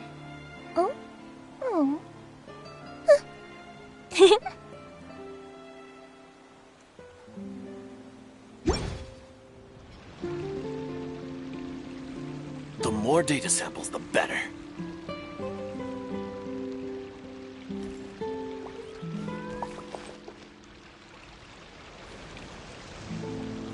Every journey has its final day.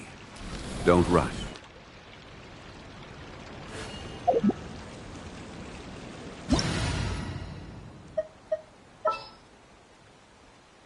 Osmanthus wine tastes the same as I remember.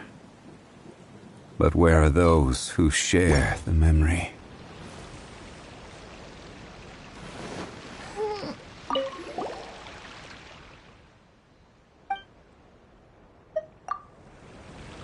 The more data samples.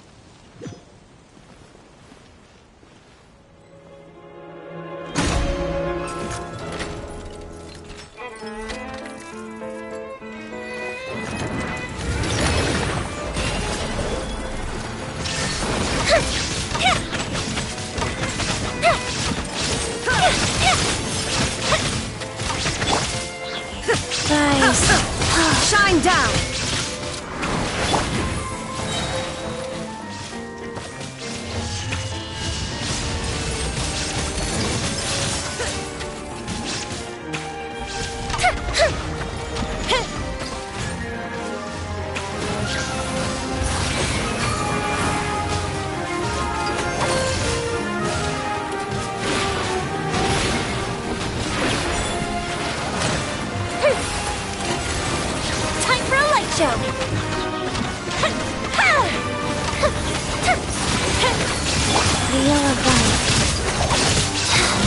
Shine down! Of a death Drix.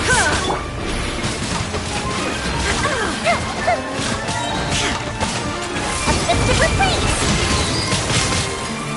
Fire hazard!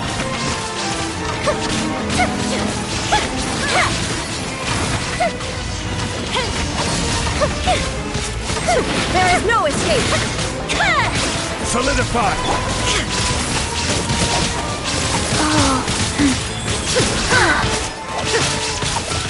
Shine down!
One, two, breathe. 3, 4, and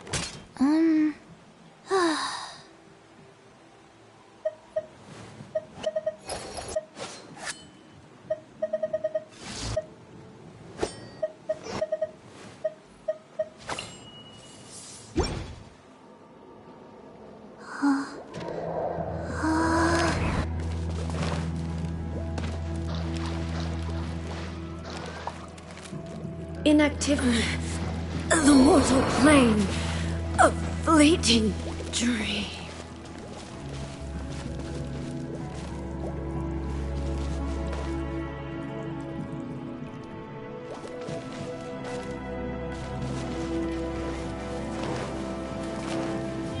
Solidify! There is no escape! Faster? Okay, faster.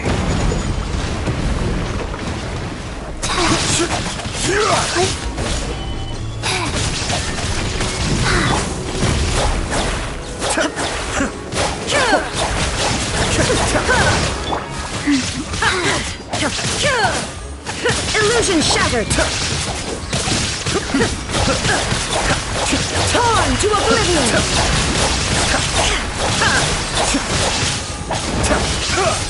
Shine down! Suiyu! This is order! Stabilize! There is no escape!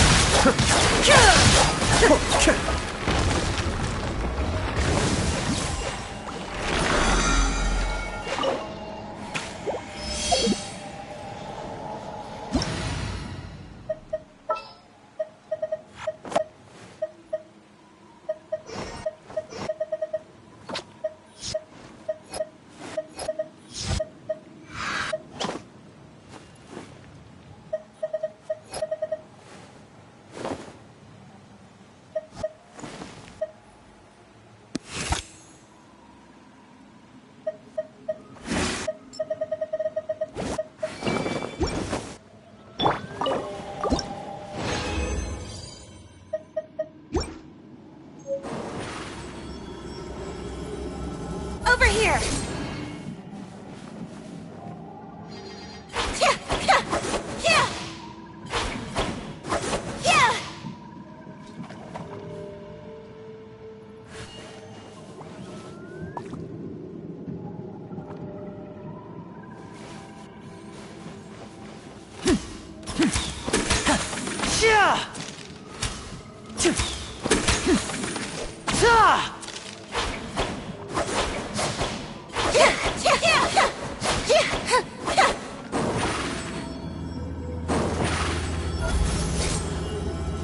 Step on up!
And voila!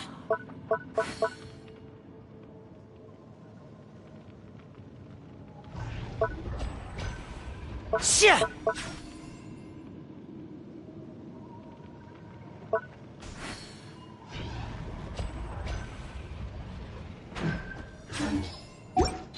Step right up.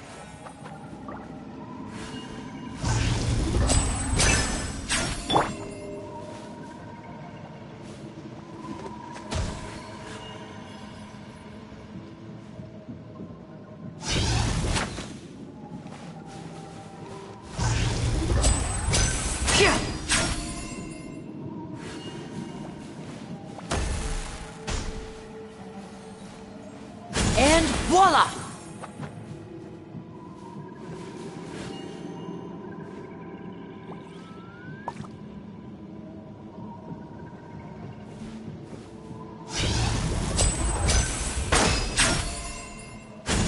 right up.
Entering combat mode. Suppress! Turret, bring refuge!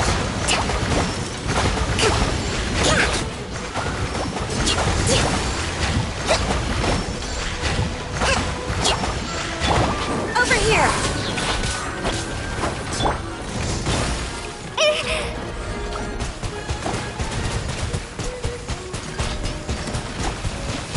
Water jet! Surprise! Let the magic begin! Hold the line!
Surprise! Let the magic begin! Coming through! Sign here, please!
Over here! Whoa! Now this is fancy! The Opera at Eclairs. What a place to hold a performance! No wonder Linny and Lynette were looking forward to it. Huh. Looks like there's a lot of people standing around the fountain up ahead. Oh, Archon, please bless us with a bright and healthy child. We pray. I don't know why you always feel the need to ask so much. I'll be happy as long as our child is healthy and lives a peaceful life. I guess if they're our kid, then there's no doubt they'll turn out smart. Maybe this is one of the customs in Fontaine. There sure are a lot of couples here. Vache.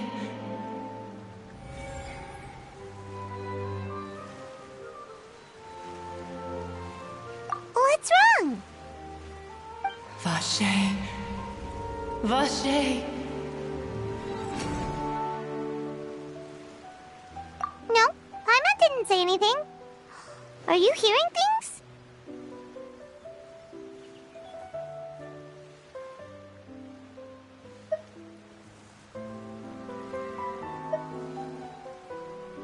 Welcome to the Fountain of Lucine. All the water flowing through Fontaine converges here. It's customary for newlyweds to come here and wish for children. Lynette! You scared Paimon! Why did you get here? Lenny asked me to wait here for you, remember? Right.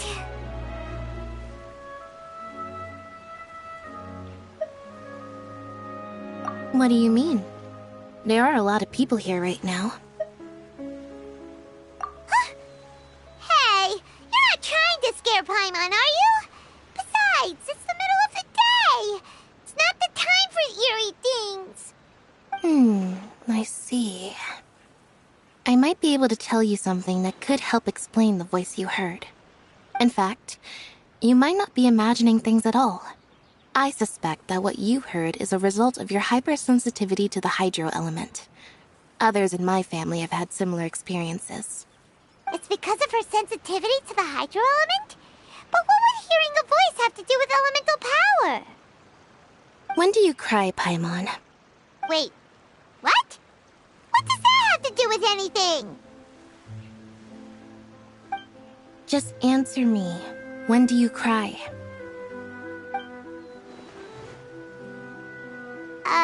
When Paimon's really sad?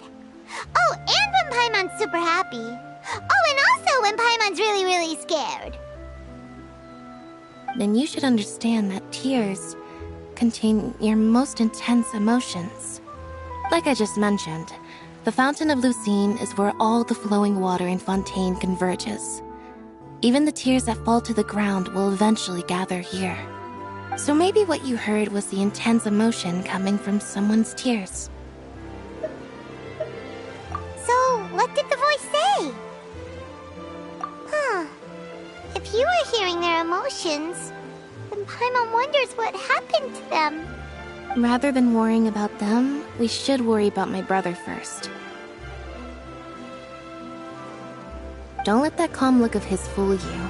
He tends to get pretty nervous just before a performance. So chatting with Linny might help him relax a little before he goes on stage. Oh, right. That makes sense. Let's go in and see Linny.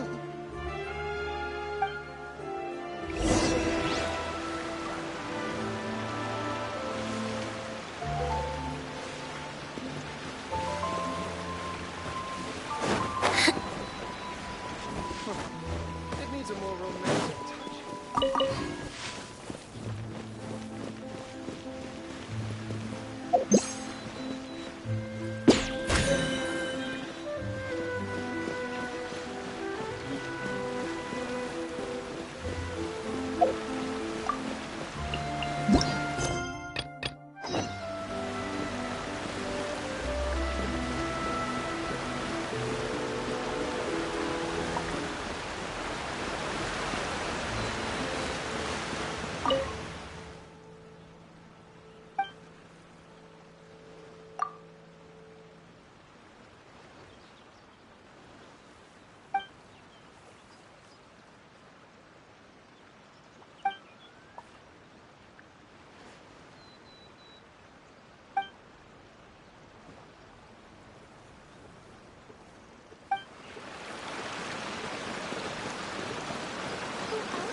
Surprise!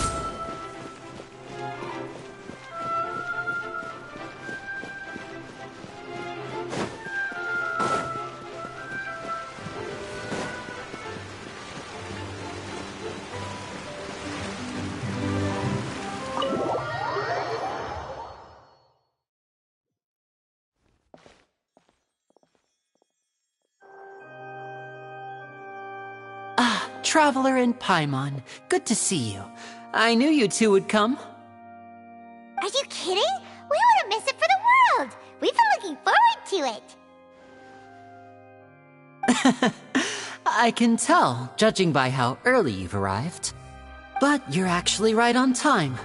The audience still hasn't started entering the venue yet, which means now is the perfect chance for us to take you to the best seats in the house. Wait just a moment. I'll fetch the tickets.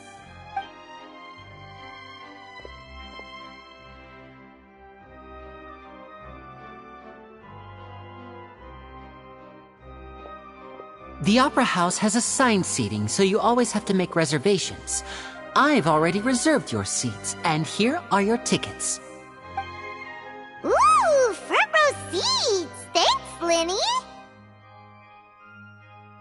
Don't mention it. There's no need to keep thanking me. Hey, Linny! Could you come over here and take a look at this? Oh, I'll be right there. Seems there's an issue with the stage props over there. That's Cal, my assistant, calling me. I'll go lend him a hand. Yeah, we'll just go to our seats. You go ahead, Linny.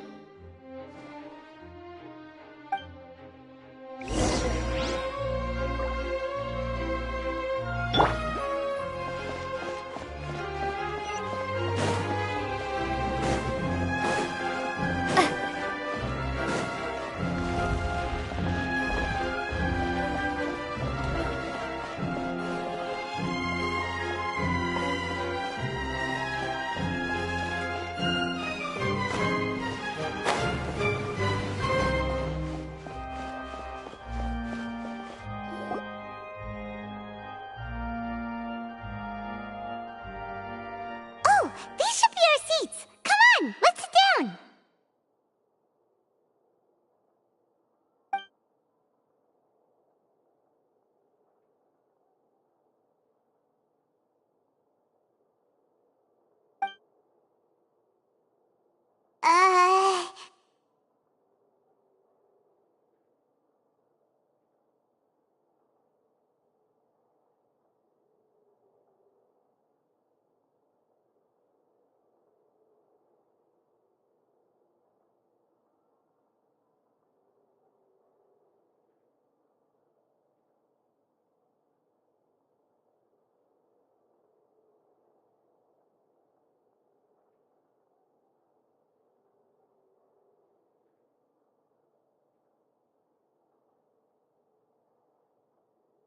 Hey,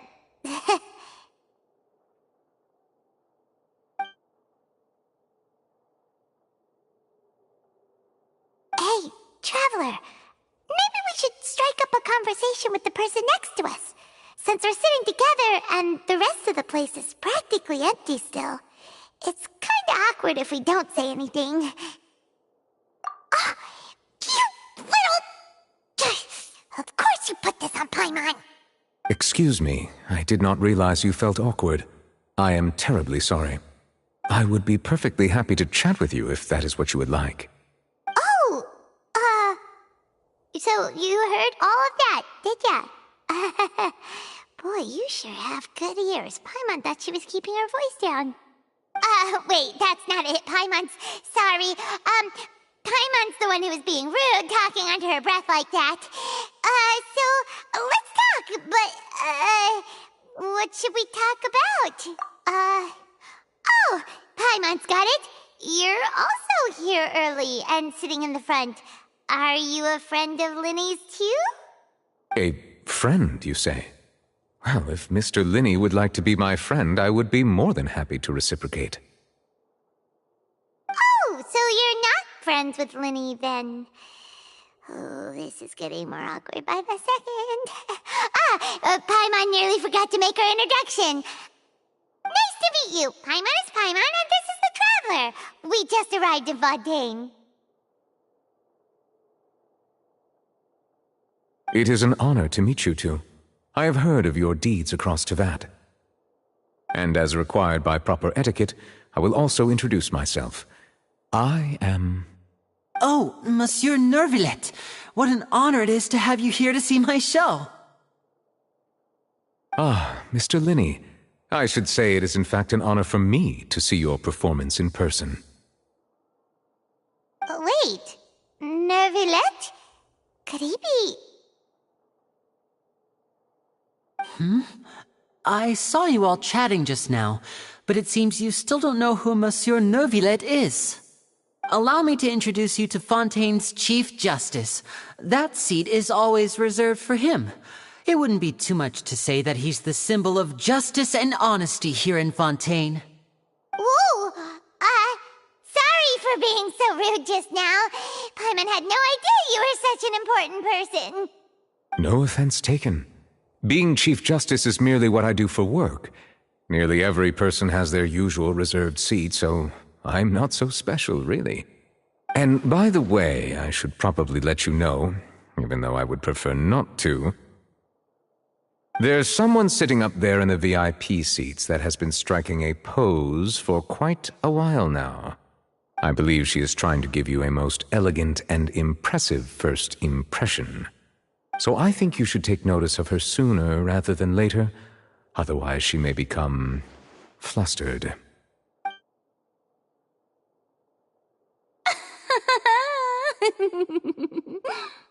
Huh?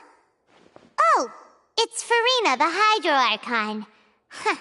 She sure has a smug and satisfied look on her face. Guess she has no idea that you saw right through her act. Very good. That is for the best. No need to pay her any more attention. We may now enjoy the show. Huh? So is this what things are like between the Chief Justice and the Hydro Archon? All right, please wait just a moment longer. I've pretty much finished my preparations, and the performance will start as soon as the audience has made their way to their seats. Yay! The show's finally about to start! Paimon can hardly wait! Paimon's never seen a real live magic show before!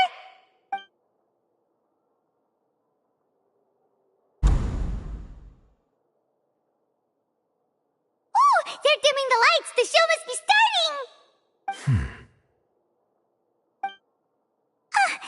Sorry. Paimon will try to stay quiet. Welcome, one and all, to the Opera Epiclese. I am the star of today's show, Linny. And over here is my sister, Lynette, who will be working as my wonderful assistant. Please, let's give her a warm welcome. Hello, everyone. I know she may seem to be a little sleepy right now, but that's just a sign that she's nervous. Whatever. Now, some of you may be thinking, two vision holders who can freely manipulate elemental powers performing magic is not true magic at all. So, I would like to take a moment to assure you that elemental powers will have nothing to do with what you will witness on the stage today.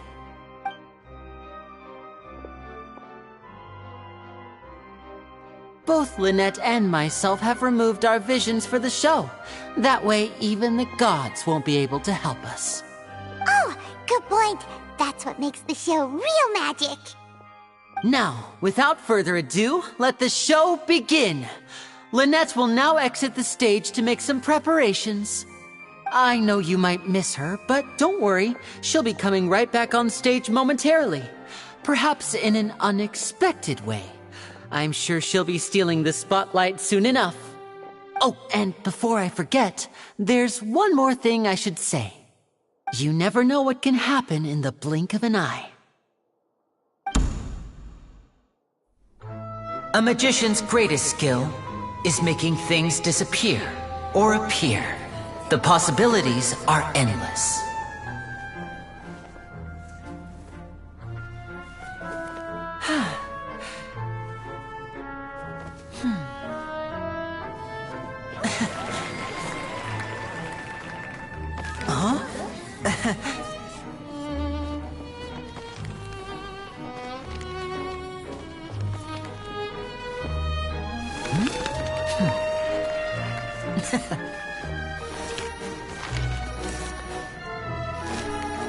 But this isn't what you came for. These little tricks, you've seen them all before.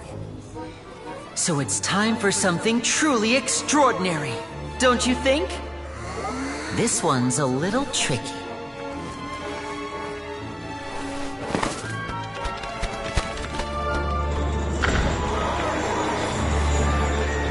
Using this water tank, I shall make my sister vanish completely, right before your very eyes.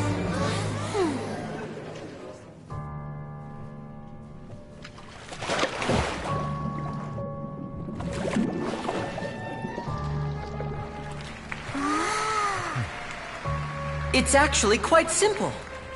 She'll just turn into air bubbles and float right out of the top.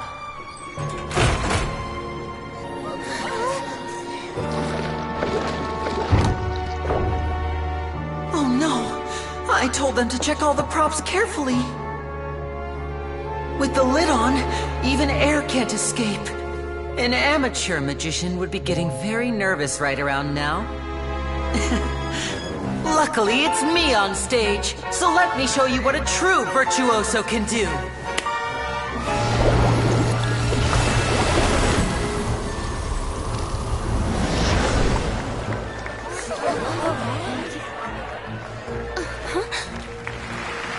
Lynette, are you still there? Don't go too far. We don't want to use up all our magic. Hi, I'm back. Uh-huh.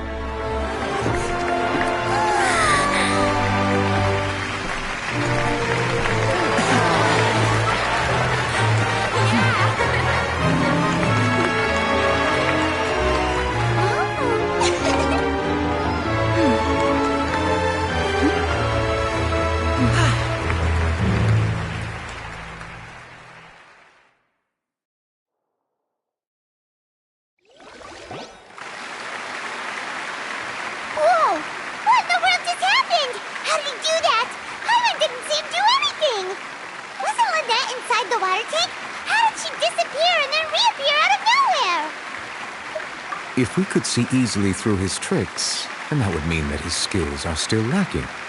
To appreciate magic, you should focus on the show happening on stage, rather than getting caught up in trying to see that which has been intentionally hidden. Guess you're right. Paimon couldn't believe her eyes when Lynette reappeared. Amazing! Thank you everyone. I'm glad you enjoyed that performance. But our magical journey has only just begun. I've prepared even more astonishing surprises for everyone here. The magic of transformation and disappearance can go far beyond what you've just seen. I'm sure many of you are thinking that escaping the water tank was impressive enough. But Lynette is still my assistant after all. In which case, I have ample time to make all necessary preparations. So, for my next trick, I will require the participation of one lucky audience member. Please, if my assistants could bring out the magical boxes now. There are 2 boxes and only 2 boxes. One is here and one is there in the aisle among the audience. I'm sure many of our clever audience members have already guessed our next magic trick. A swap! Our lucky audience member and I will each enter a magic box. After 1 minute, we will each emerge from the opposite box. Now please, everyone pay very close attention to the box you see here. Don't give me any chance to make a move. Wow! How's he gonna do this? Hey, do you think this is all magic tricks, or does Lenny have actual superpowers? The lucky audience member will be generated by this random number selector. It selects numbers entirely at random. Even I don't know who will be chosen to participate. Now then, let's begin.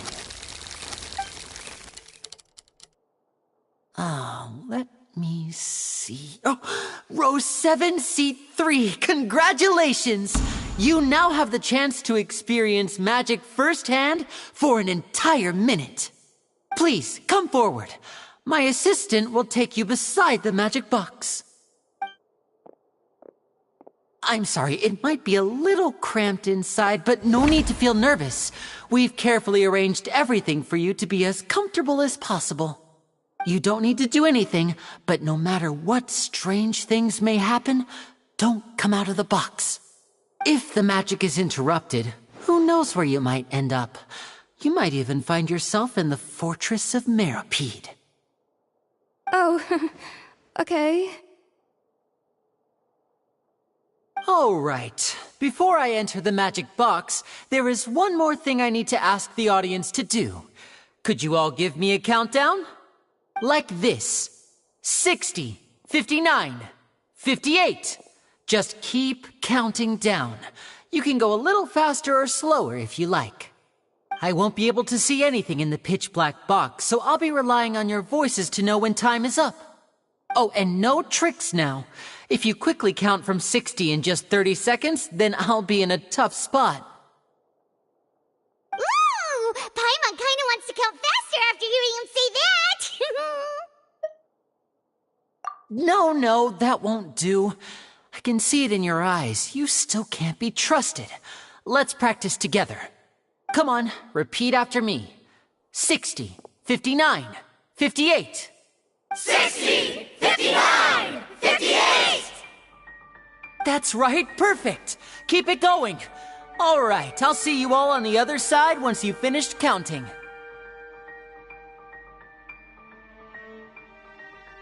54, 53, 52? Huh? Why aren't you counting, Nervalet? I am counting in my head. I think things are exciting enough in here as it is. Merely a consequence of my identity and personality. Do not worry about me. Just enjoy the show. Oh, alright. You look so serious that Paimon thought you might be feeling uncomfortable or something. 40, 39, 38! Mr. Lenny, are you all right in there? Is everything ready? Yes, I'm fine. I'm just double-checking the direction of the magic. It would be a disaster if we get sent to the wrong places. For example, midair right above the audience. Even though he's saying that, Lenny doesn't seem nervous at all.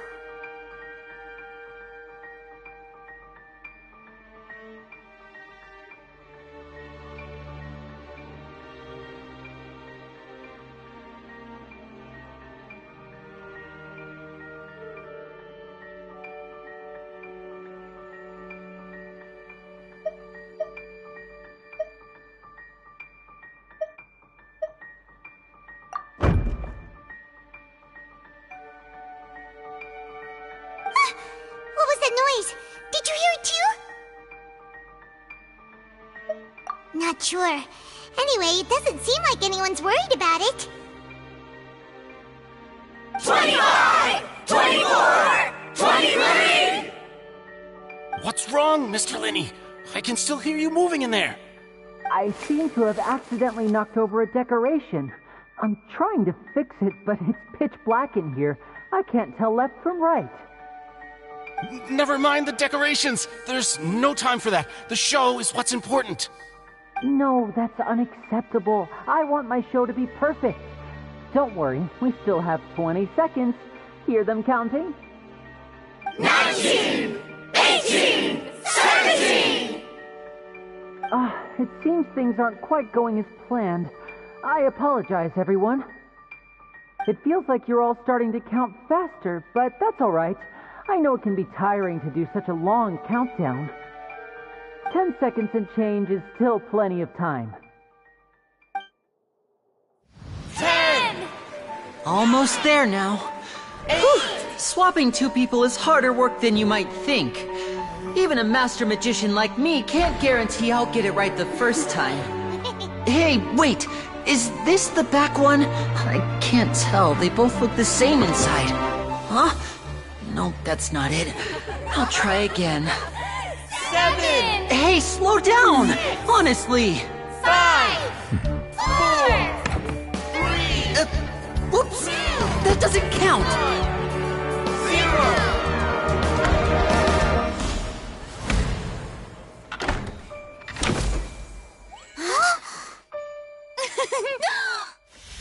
Ta-da!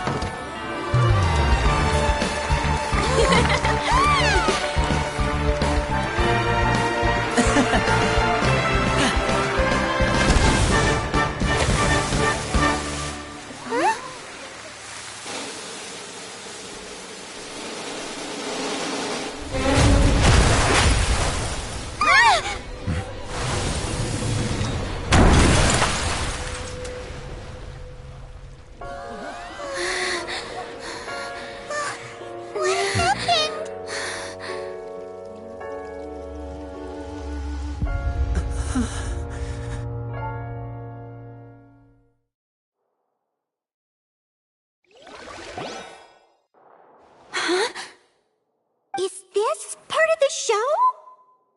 Mr. Linney, you're going to use magic to fix the stage now, right? What happened? Oh no. Maybe this isn't part of the show. The girl was still in that box, right? This performance is over. Medical staff with me. Guards, secure the scene and detain all the performers. Seal the exits. No one is allowed in or out at this time. Yes, that's right. If this was just an accident, then we must investigate the cause. But if this was all part of some scheme, then those accountable will not escape the judgment of the God of Justice. No need to be alarmed, you two. We'll get to the bottom of this soon enough.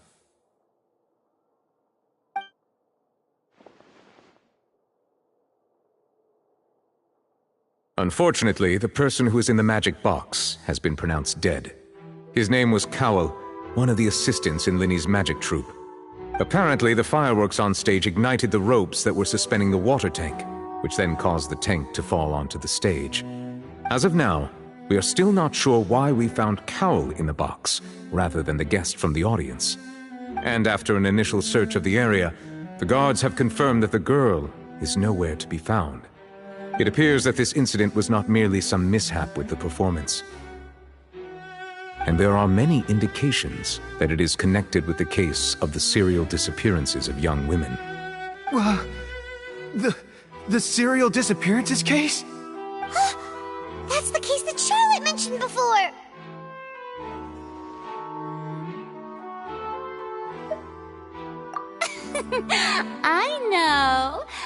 I know the truth.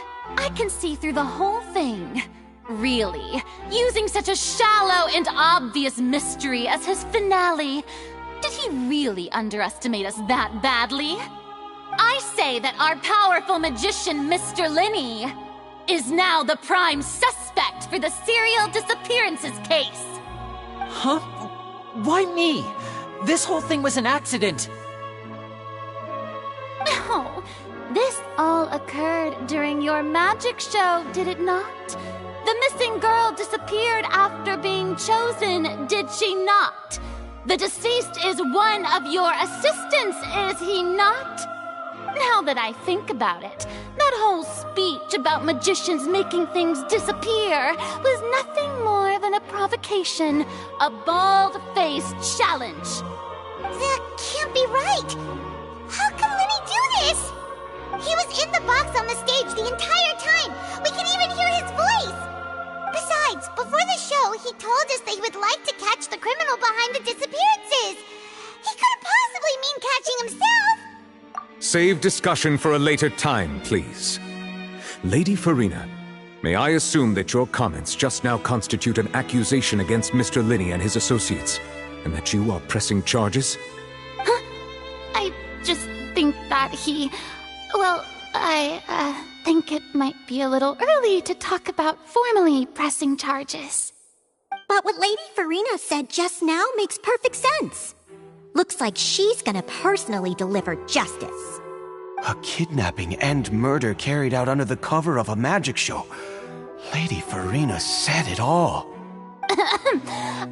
I mean, of course, my dear people.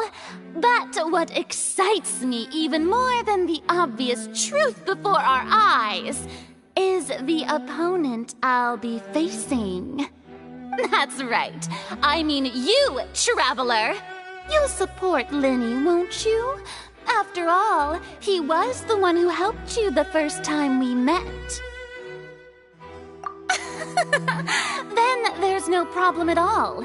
You know, the Traveler and I already had a duel the first time we met. But with Lenny's help, our little duel ended in a draw. But draws really are the most boring possible outcome. So, no more draws. Between the two of us, there must be a clear winner and loser. And what better place to hold such a riveting showdown and decide the true victor than here, on the grandest of stages, the Opera Epiclese. Huh? It wasn't a draw. She obviously lost last time. I understand. Charges have now been pressed, and as such, a trial is in order. Well, Traveler, seems Lady Farina has set you in her sights. But putting her dramatic rhetoric aside for a moment, I would like to ask you, are you willing to act as Mr. Linney's attorney and defend him in this case? Very well. The trial will be held a day from now in the Opera House. Both sides may investigate the scene to build their cases and search for the truth.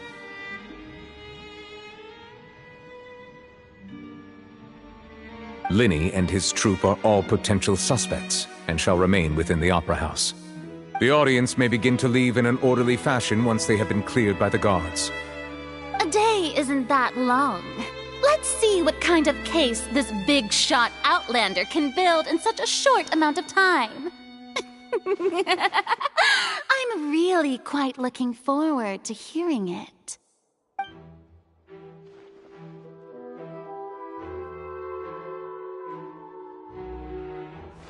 Lenny!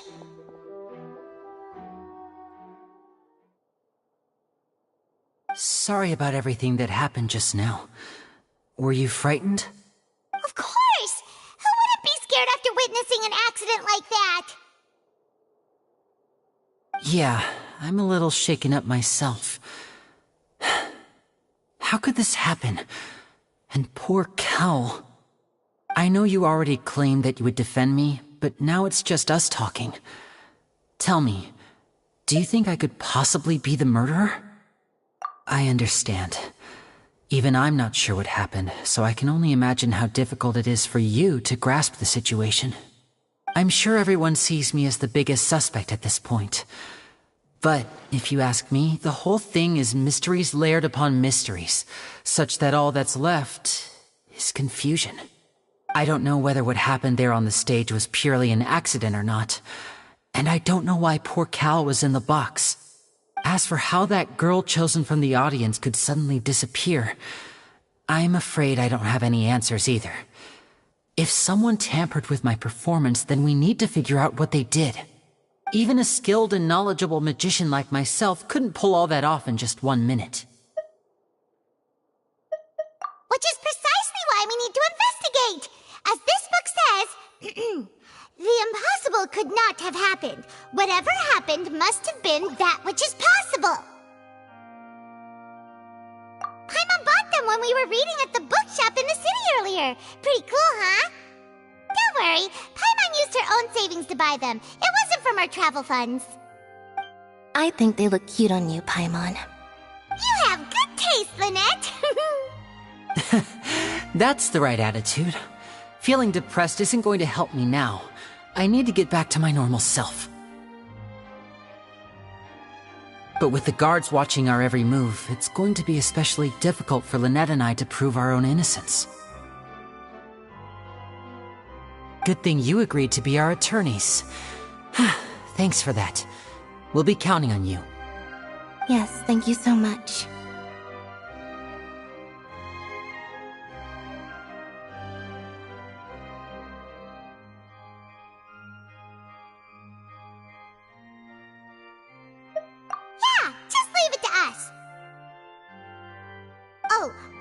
Since we're going to start investigating, Paimon has a question first. Where did Lynette go during the performance? Well, I'm afraid that would involve some of our essential trade secrets as magicians. The secrets behind our magic are past saving, Linny. I suppose you're right. The truth behind our tricks is going to be important evidence that will be weighted during the trial. 'Tis truly a pity. As a magician, our magic show is a work of art. We've poured countless hours and spared no effort in perfecting it. But if revealing our secrets will help you uncover the truth behind what happened, then it will be well worth it. We should go somewhere else if we're going to discuss our magic tricks. We'll go speak with the guards, and in the meantime, you can go investigate the stage and the seating areas. Alright, let's go have a look while the investigation teams are still here. Detective Paimon is on the case!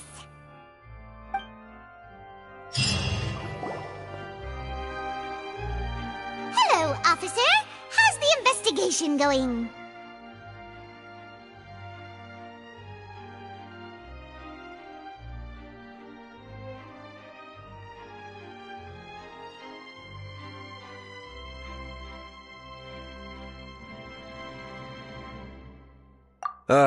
I see. You must be the traveler that Lady Farina mentioned. Listen, I'll be perfectly honest with you. I'd avoid getting mixed up in this whirlpool of a mess if I were you. Huh? What do you mean? Come with me and you'll see. The deceased is one of Linny's assistants, named Cal. Even though he hadn't joined the troupe long, he was hardworking and everyone generally liked him. The assistants are usually in charge of setting up and inspecting the props, as well as assisting with the show and keeping the crowd engaged. As you probably saw when you were in the audience, the water tank suddenly fell and smashed the box with Cowl inside it. This is the real mystery. We've already searched the scene and were unable to find any traces of the girl. However, if you look carefully, the box was positioned directly under the water tank. The ropes holding the tank were then burned by the pyrotechnics on stage, causing them to snap. All these factors lining up so perfectly makes it hard to see this as a mere accident. If anything, the more logical explanation is that the whole incident was intentionally planned, and Linny is the most likely person to have access to all these areas. But he doesn't have a motive! Are you both good friends of his? Well, you can't say we're good friends, but we've known each other for a little while. So in just a short time, he was not only able to win your trust, but even convince you to act as his attorneys. I know there's no such thing as magic. The real trick of a magician is holding the audience in the palm of their hand. I've seen a lot of cases, and I can tell you that people are the least reliable kind of evidence. Sorry, I tend to be pretty straightforward. Just know that I'm warning you for your own good. Anyway, you may investigate the scene of the crime yourselves if you're curious. Who knows, maybe you'll be able to come up with some new evidence.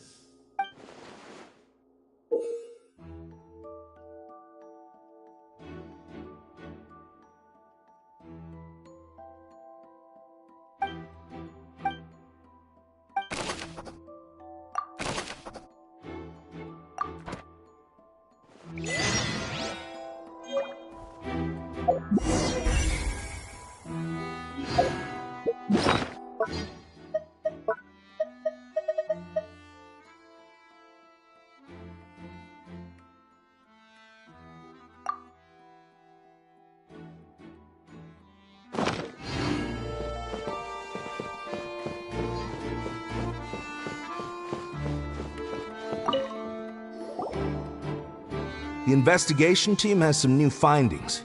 Turns out there's an issue with the random number selector after all. See, I told you. What if the machine picked some big guy's seat? You think the murderer would have still made his move then? Sorry to interrupt, but we're helping Linny and Lynette with their side of the investigation. What were you saying about the number selector? There's something wrong with it? You're trying to help them? That'll be a tall order. Linny used the machine to pick a random member of the audience during his performance, right? The lucky girl that later disappeared. Well, we thought there might be a serious problem with the machine, so we had it taken away for further inspection.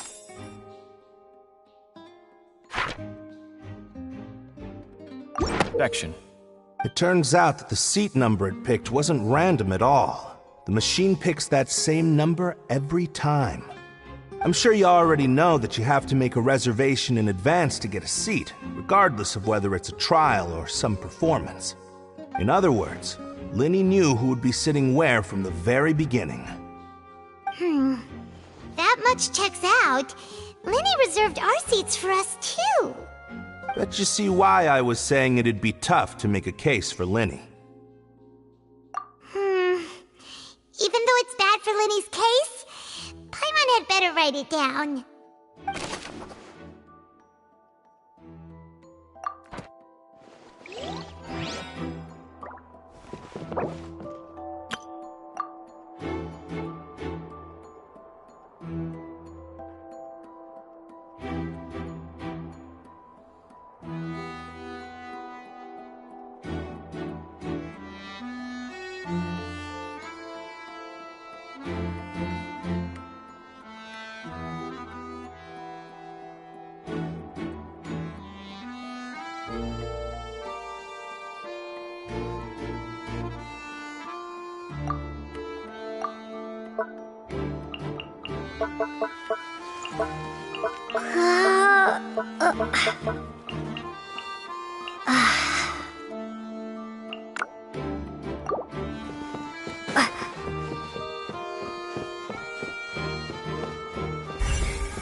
Go ahead, have a look around.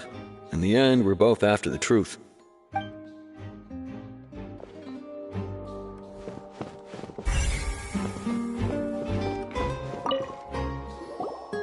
this is the rope that broke and caused the water tank to fall. The rope looks pretty durable. How can it be burned through so quickly by fireworks?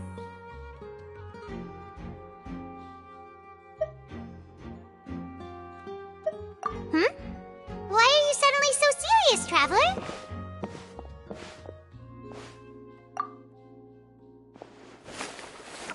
Whoa. Look! This bit is made from different material!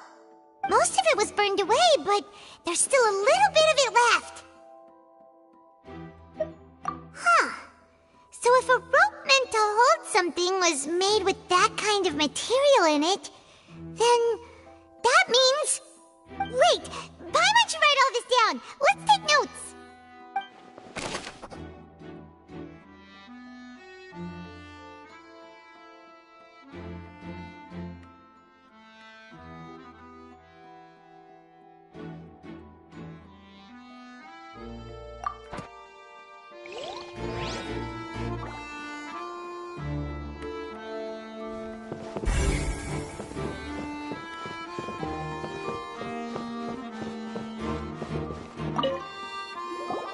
Hello there.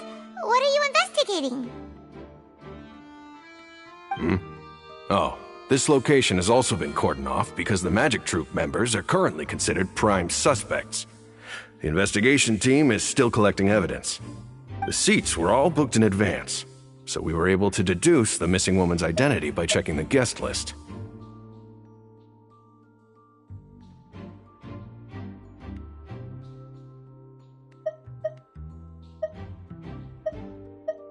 Sure, it's not like this is confidential information. We will publish it later anyway when we petition the public to help us find the missing person. Her name is Halsey. She's a painter from Fontaine who's made a bit of a name for herself. Apparently, she wasn't a regular at the Opera House, but she'd been feeling some pressure with her work lately, which made her decide to come see the magic show. The Magic Troop members all claim not to know her, and we have looked into her social connections. It seems that she has no personal grievances or conflicts of interest with the suspects. Simply put, she wasn't related to the Magic Troop at all, which matches the features of the previous serial disappearances. Were the victims of previous cases also chosen at random? That's how it seems to us, in any case. Apart from the fact that they were all young women of around the same age range, there really weren't any other connections between them. Okay then.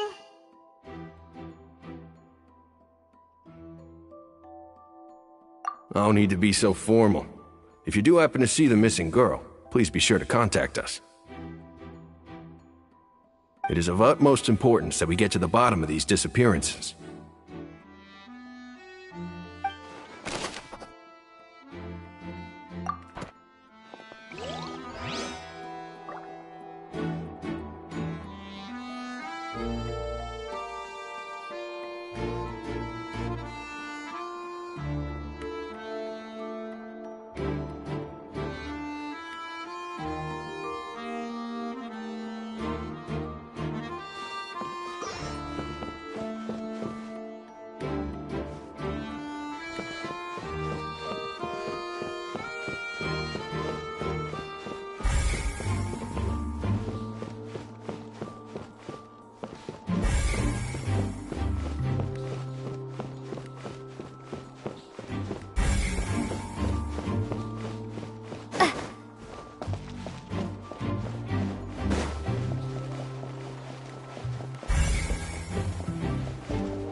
I see that you're investigating the area. Well, it just so happens that I'm interested too. If you find any new and interesting leads, be sure to share them with me, alright? We don't have too many thoughts yet.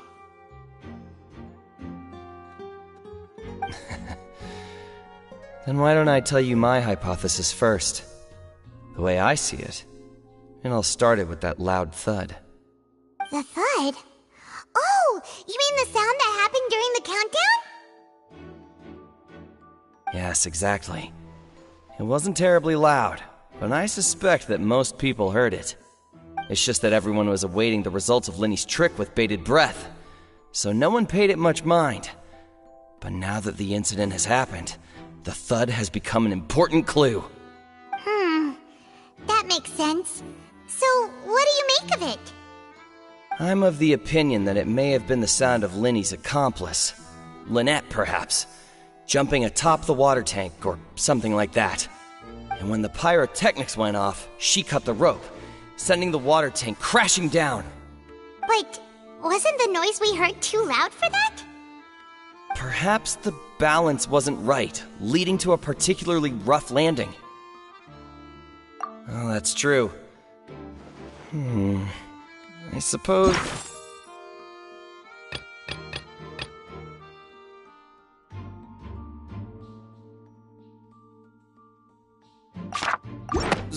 I must reconsider. That does remind Paimon, though. What was with that sound?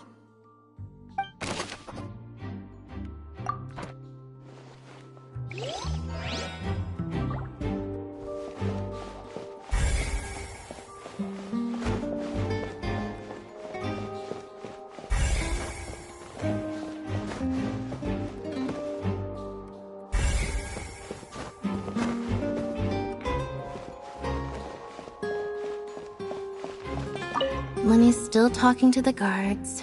It seems he'll have a lot of explaining to do. I think someone will be assigned to monitor us later, but... that's alright.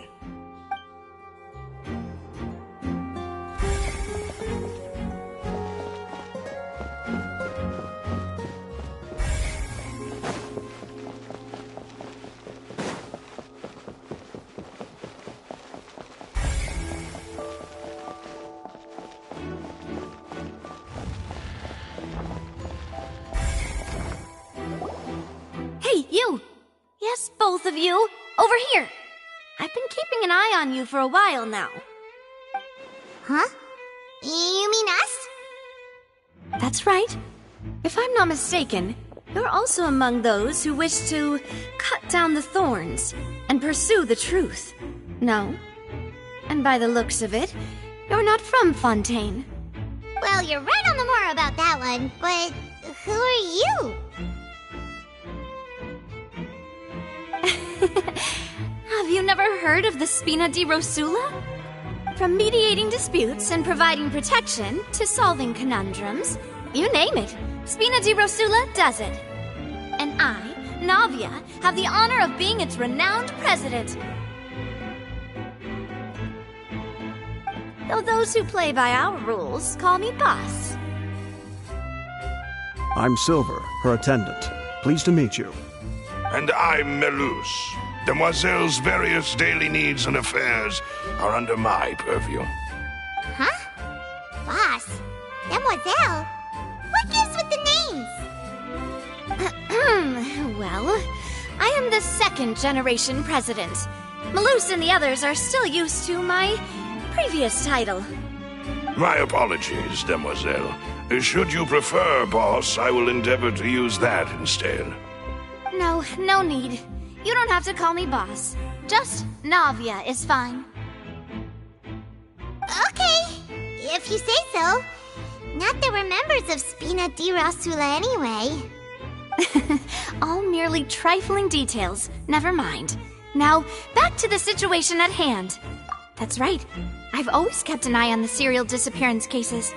My interest stems from a matter back from my father's time. Judging from the look of things, I find Linny an unlikely mastermind. Really? We think so too! That's why we're looking for clues now. But how did you come to that conclusion?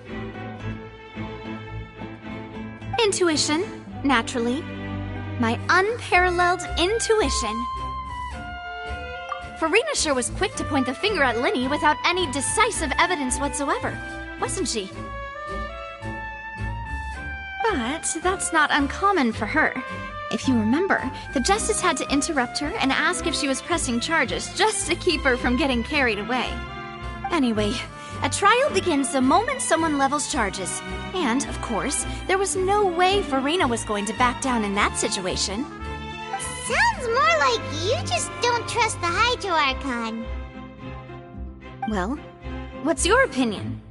I must admit that she can be interesting at times, but liking her doesn't mean that I'll blindly agree with her. All right, I've answered your question. Now, it's time you answer mine. Wait a minute! Did that answer count? Well, I say it does. But don't worry, you won't hear any pointless questions from me. In your opinion, do you think it's right to treat a trial like it's an opera? Well? And why would that be?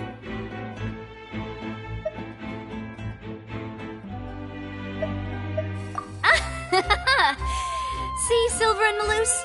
I told you they'd be different. Most astute of you, demoiselle. I too think that the traveler's response was most excellent.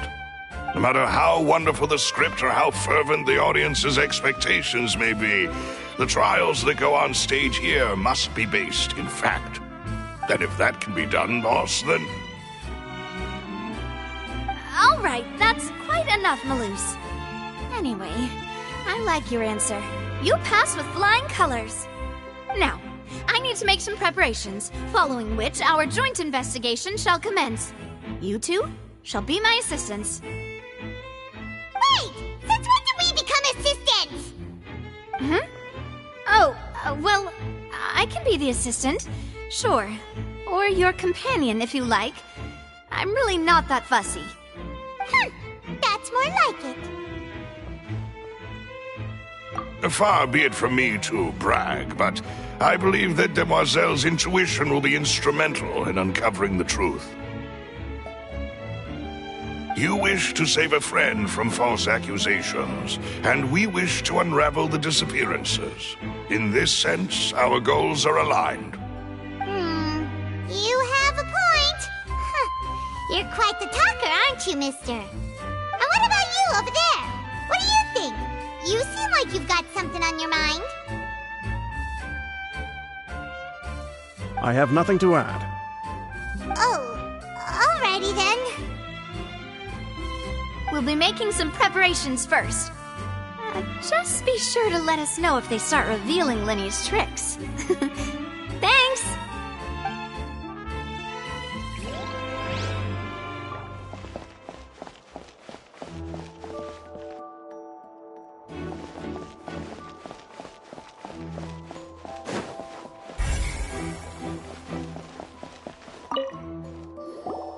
Sorry, but no one can freely enter or exit the Opera House at the moment. If you wish to leave, you must register your identity with us first. No, we're not leaving. We're representing Linny and Lynette as attorneys, so we're investigating the case.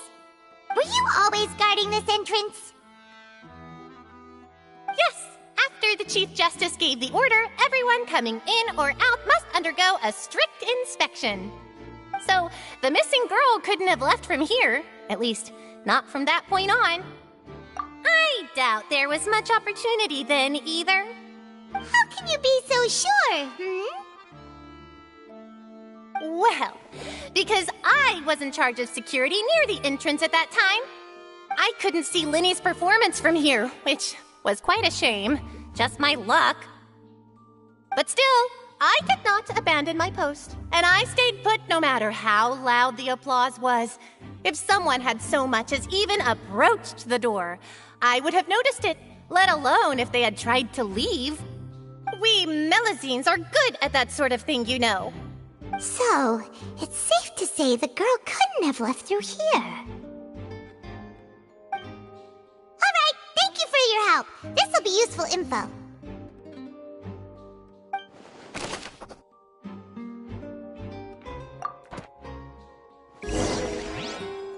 We've checked everything of note here at the performance venue. Paimon wonders how Linny's discussion with the guards is going. Let's go see, shall we? Ooh, things are getting interesting, huh? We're about to see how magic is made.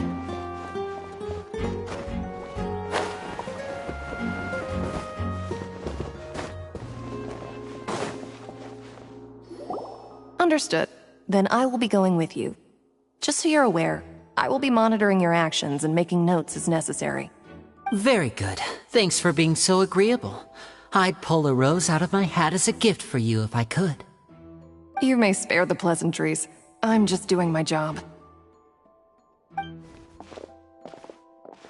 You've arrived. Who's this? Me? I'm Spina di Rosula's guardian angel. If you've got a problem, I've got the firepower. Sorry, I got a little carried away there. Call me Navia. I'm a partner of theirs, and will be helping investigate this whole situation. And these are my companions. Would you mind if they join as well? Fine by me. Oh, new helpers? I would be most grateful. Well, let's just say we're tagging along. It's not every day you get to see the secrets behind magic performed on such a large scale. I appreciate your kind interest. Come with me. We'll be heading below stage.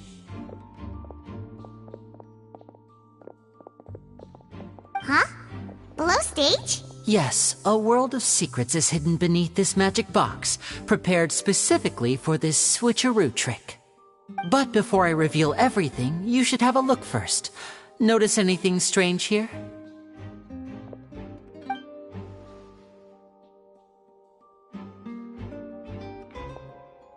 I'm not trying to be dramatic. Remembering the details of a trick will help you understand the methods used to perform it more easily. Huh. Weren't there balloons and other decorations here? Where did all that go? Ah, good eye. That said, you're still far from discovering the answer. The back? You mean the inside of the door? What's different about it? Paimon didn't notice anything. Very good indeed. I thought you might not be able to catch that, given that you were sitting in the first row. The back of this door was patterned. Those patterns are now gone, replaced by a smooth wooden board. So, if you put 2 and 2 together, what do you get? Exactly. All right, let's go. I'll tell you how it works as we head down.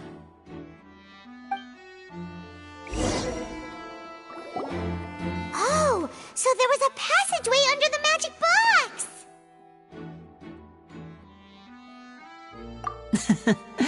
I knew you'd figure out most of it as soon as you saw this place.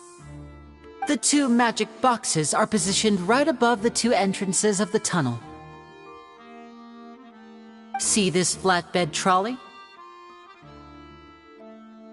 The box with the lucky audience member in it would be shuttled over to the other side using the trolley. This trolley can raise and lower and even rotate, ensuring that the box will face in the right direction. I see. So that's the purpose of the box inside another box. Precisely. The inner box would descend after the audience member was put inside and be moved along the trolley, all while the outer box would remain on stage as if nothing had ever changed. So that's how you did it! Once the box was lowered, the trolley would store some energy through this device here, with which it would complete the rest of the steps. The audience member would only be able to feel some slight movements in the dark, and by the time she walked out, she would already be back on stage. Right! You were talking that whole time, and you even came out for a moment near the end! Ah, yes. A phonograph operated by Lynette was used to achieve that effect. My assistant and I had already scripted our conversation beforehand. When the countdown began, I had already gone to the opposite box via a tunnel using that ladder. And what about Lynette? Where was she? I was in the mezzanine space in the back of the box. Oh, interesting! That's how we were able to coordinate Linny's lines with the assistant. And, by the way, I was the one who walked out of the box at the end. I mean, we are twins. All it takes is a change of clothes and no one can tell who's who. And that's my favorite part of this trick. Only Lynette and I can perform it. So that's how it all worked! Wow! Every detail you revealed was more amazing than the last! Lynette would briefly walk out of the box and then go back in, jumping into the tunnel and escaping before the box on the trolley could finish ascending. And then I walk out of the other box in the audience area, and the trick would be complete. The operative word here being would. But as you saw, Cal was in the box, not our audience member. She, on the other hand, mysteriously vanished. We really don't know how that happened. If not for that interlude, this would have been an astonishing trick. I probably never would have figured out how you pulled it off. And yet, to think that someone was able to use this magic trick to commit a crime. Could we have a look around? I think we can come up with some more leads. This is the scene of the crime, so Linny and Lynette are not permitted to stay here.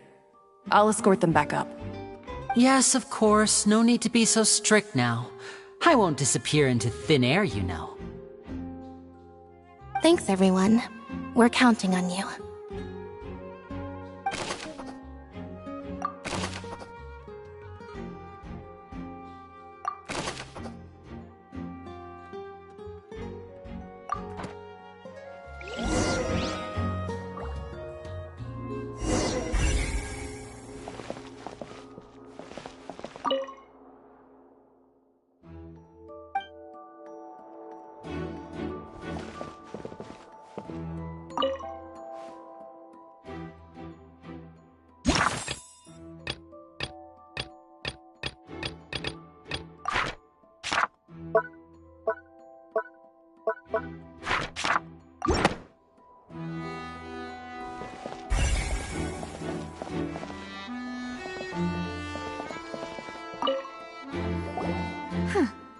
What's this?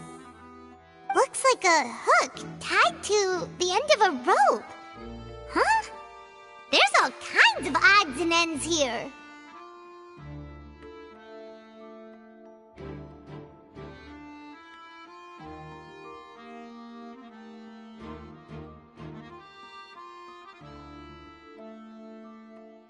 Perhaps it was a prop for a different trick. But why would it have been left here? Whatever it is, let's make a note of it first.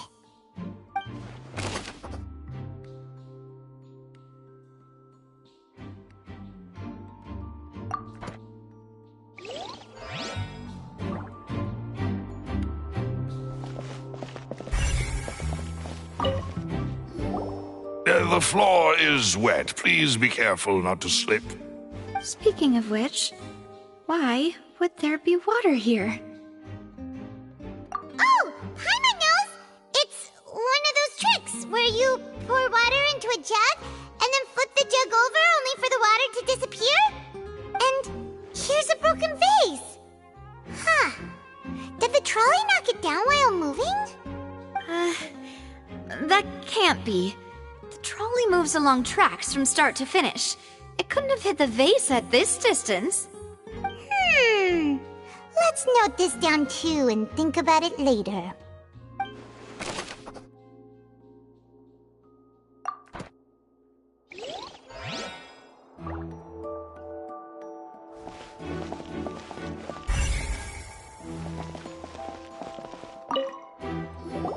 Oh, these are the clothes that the lady chosen from the audience was wearing, right? Her clothes are here, but she's nowhere to be found. Right. And do you really need to do that if you're kidnapping them? Ugh, this is so confusing. Paimon doesn't want to be a detective anymore.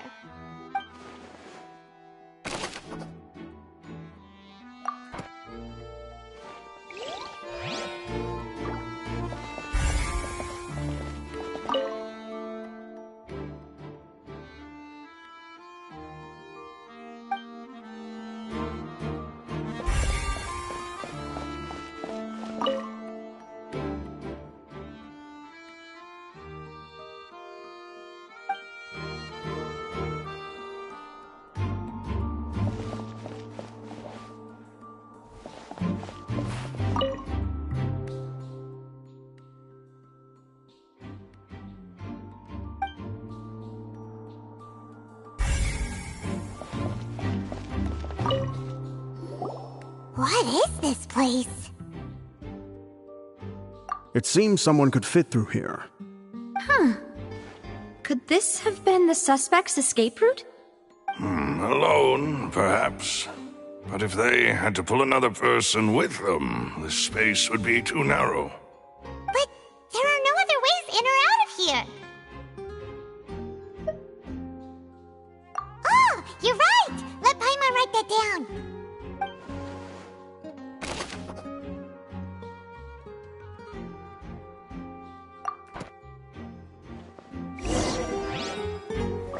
we're just about done investigating down here. Yes, let's head back up.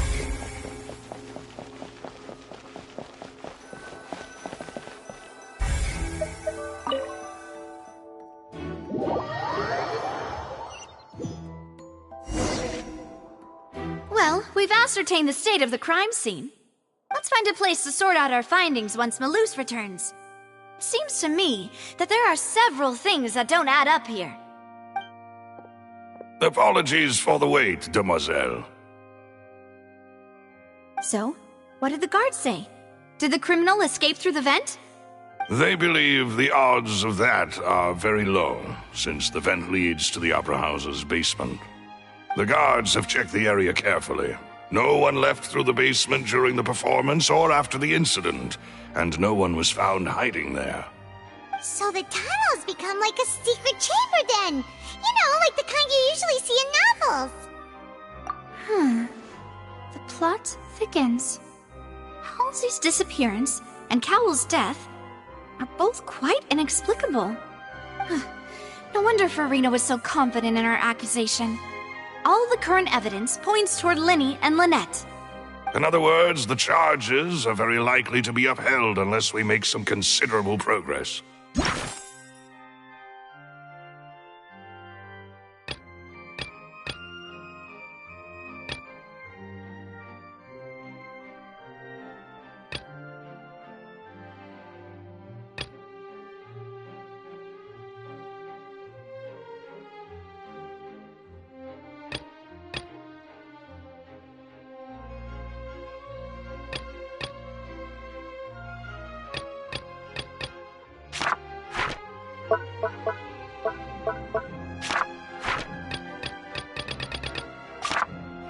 Charges and then trial. So if the charges are upheld, they'll announce a sentence? That's right. This is how a trial goes in the Opera House. During the proceedings, the Chief Justice and the Oratrice will hear statements from both sides. That's right. This is how indemnitium is produced. The statements from both sides, the defenses from attorneys, witness testimonies, and even the audience's emotions will all be projected on the Oratrice. To put it simply, it's as if the Oratrice has its own will, and is a judge in its own right. This also precludes any kind of favoritism on the part of the Chief Justice. And not that this has ever happened anyway. Once both sides have finished speaking, the Chief Justice will make his final decision. This, too, will be used by the Oratrice as a reference. Then, finally, the Oratrice will be consulted by officials. The result it returns is the will of justice itself. Huh? So that machine is the one that actually decides? Paimon thought Neverlet called the shots. In practice, there is very little difference. Both have always come to the same judgment, which is why people have great faith in the Chief Justice. Ah, yes, the guards also asked me to convey that none of us will be allowed to leave this place before the trial. Huh? Why? Because we've chosen to act as the twins' proxies. That makes us persons related to the case. They're concerned that we might be colluding with outside parties, or that we might find outside help to disrupt the case. And even if that were not so, it could prove problematic if we happen to spread key information about the case ahead of time. I'm ready to break out at any time. Whoa, whoa! There's no need for that! Paimon thinks they have a point. That said, are they providing food? Of course. I just hope you don't mind the lack of options. I'm afraid that catering to all tastes is not in the cards, nor is any guarantee of balanced nutrition. In that case, let's just sort out our findings together here. Pity. I was hoping to take you to try some of Fontaine's famous desserts, too. I mean, what better way to properly think through our findings than over some tea and sweets? Huh. Breaking out suddenly doesn't seem like such a bad idea after all. Just kidding! Just kidding! Paimon will still do her best, even if there are no snacks. What do you mean, no snacks? Of course we'll have snacks. If we cannot buy some, then we'll simply make some. Huh? Here? But how? Understood, demoiselle. Everyone, please come with me.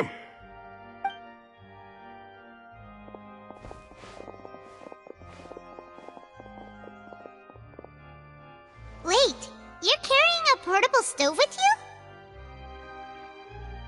Yes, I must be prepared to meet the demoiselle's baking needs whenever the fancy strikes her. I have eggs, sugar, and almonds at the ready. Good work, you two. Then I'll get to it. Please sit tight for a moment. You'll get to taste my awesome snacks soon enough. These three are quite the interesting group.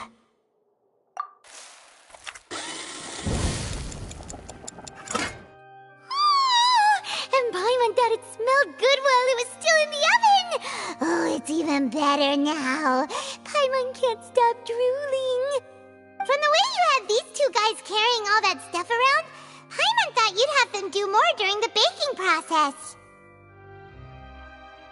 But you ended up doing the entire thing by yourself. Beating the egg whites, grinding almonds, everything. I was applauding. And I was giving encouraging smiles. Paimon was just thinking, aren't you worried about getting your fancy dress dirty beating egg whites and baking like this? Well, I don't think it's carved in stone anywhere that fancy ladies can only read books, sip tea, ride horses, and play the piano. I just really enjoy making snacks. Don't underestimate beating egg whites, by the way. It's a real arm workout. You also need to beat them to just the right consistency, or your macarons will crack. Anyway, give these a try, fresh out of the oven. There's 3 for each of us. Only 3? Well, eating too many sweet treats might send all that sugar to your head. You wouldn't be able to think clearly about the case on a sugar rush, would you? Tea is ready to be served as well. This is Demoiselle's favorite, strong black tea with a floral fragrance that clears the mind and lifts the spirit. No need for concern. I'm merely doing as I should.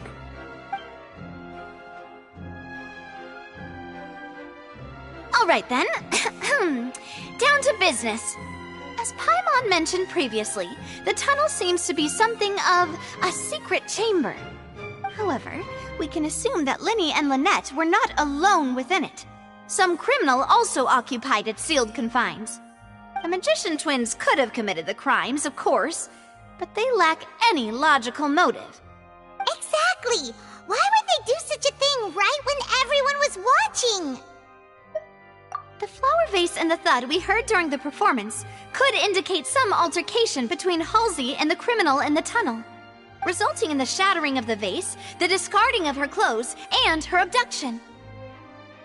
Perhaps the criminal thought that since she was chosen from the crowd, she would be too easy to identify if she was still wearing the same clothes. Paimon thinks that makes sense, but the real trouble is... True. None of the clues we found thus far support the existence of this third person. But the only people left to consider are both technically victims, whether it's the missing girl, Halsey, or poor Cowl. Huh. Could Halsey have secretly made modifications to the magic props in order to murder Cowl before making her escape? That's right. And even if she had tampered with the setup, she would need to understand the entire trick to pull it off. Nor does she have any motive. The guard said that she has never had any dealings with the magic troop's members. Were we not thorough enough in our search? From the sound of things, this is turning into an impossible case. Your macarons are amazing though, Navia. They smell great! They're nice and crisp and super sweet! They are my specialty after all. And I see you've already had 5 of them. What? 5? Oh, that can't be right. Paimon only counted 3, honest! Please don't worry about it.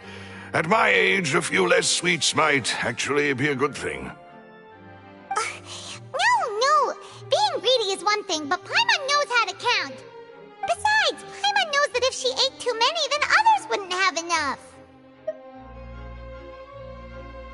Wait, even you don't believe Paimon? How could you?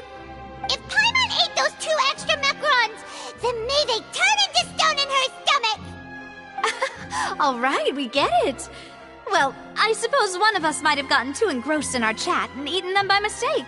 No big deal. Maloose, set up the stove again if you would. Huh? What are you doing? Making sure everyone gets 3 macarons, of course. Exactly. We don't want to trouble you. As you wish, demoiselle.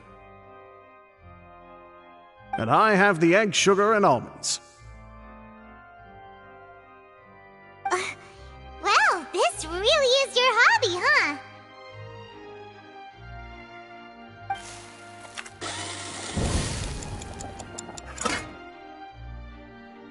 Well, that's it for snack time. I'm going to have another look around the area. I don't know what we're looking for yet, but we've still got some time. As attorneys, I suggest the 2 of you think the case over again. It would be awkward if you got all tongue-tied on stage during the trial. All right, thanks for your help and for the snacks. It was nothing. A small task for the Spina di Rosula. Silver, Maloose, it's time to go. I'll be back if I find anything new.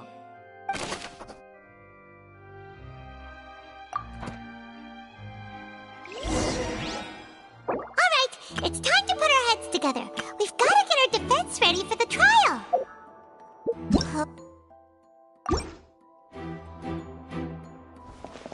Here, take Paimon's notes. They should help you review the situation.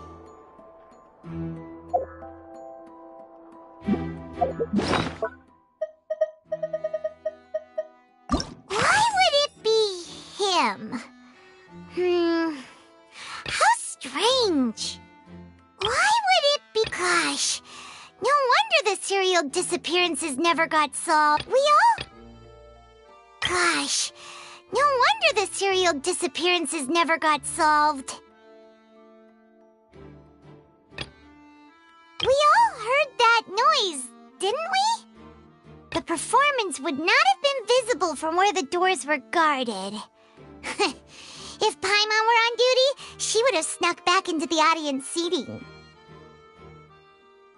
Well, there was no chance Paimon could have seen that the box had 2 layers. And that's why only the 2 of them can perform this trick. There was no third person.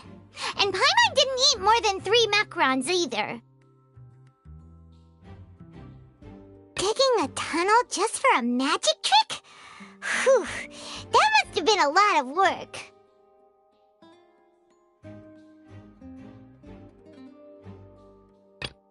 That size wouldn't have been a problem for Paimon.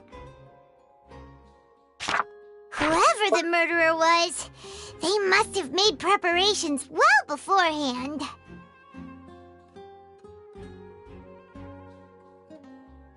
This rope was obviously tampered with. People needed to register and reserve a seat for the show.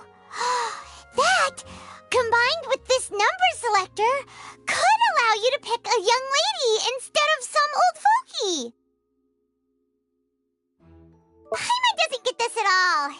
You think about it for a bit, Traveler. This is probably a prop, too. Oh, looks like it could hook onto a lot of things. Like the Traveler's fishing rod! This flower vase is probably a prop for the show. But it also could have been used in the crime.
Impossible things don't just happen. We'll get to the truth one way or another. Just relax. Even if everyone else suspects Lenny and Lynette, at least we will be supporting them from the stands. Besides, I doubt Farina understands any more about what happened than we do. Thanks, Navia. Well, we'll be going then. Best of luck to you.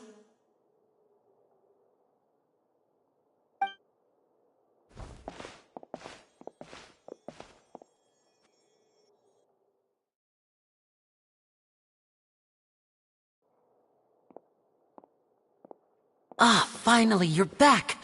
Well, how did your investigation go? To be honest, you might be disappointed.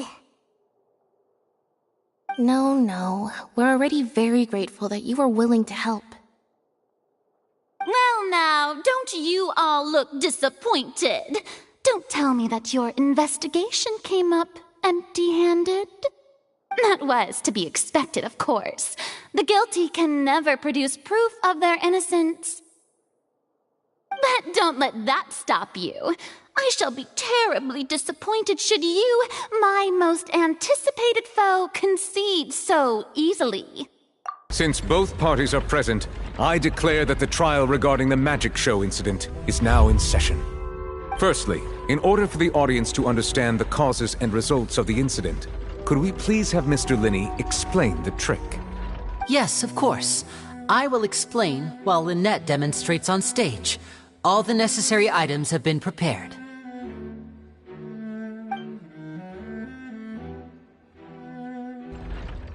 Thank you, Mr. Linney. In that case, I take your statement to be that you ran to and remained hidden within the magic box in the audience stands once the trick began, and thus could not have committed the crime. Is this correct? Yes, that's correct, Your Honor. In that case, I call upon the prosecution. Lady Farina, do you wish to refute his statement in any way? Why, of course I do. Allow me to take the first shot and break this case wide open. Mr. Linney is clearly lying. There is no way you could have been in the box the whole time if you were to abduct Halsey and murder Cowell. In fact, I'd say you were hardly in that tunnel at all. That is simply your hypothesis based on the presumption that I'm guilty. Oh, is that so? And if I may ask, what did you hear while you were inside your box? The roaring countdown of the crowd, of course. That's how I kept track of the time and built anticipation for the finale. And you didn't hear anything else at all? Nothing that might leave an impression of any kind? No, nothing. I see. But when the count reached 30 seconds or so, there was a thud. One so loud that I believe practically everyone heard it. Huh? Hey, hang on. Something's not right here.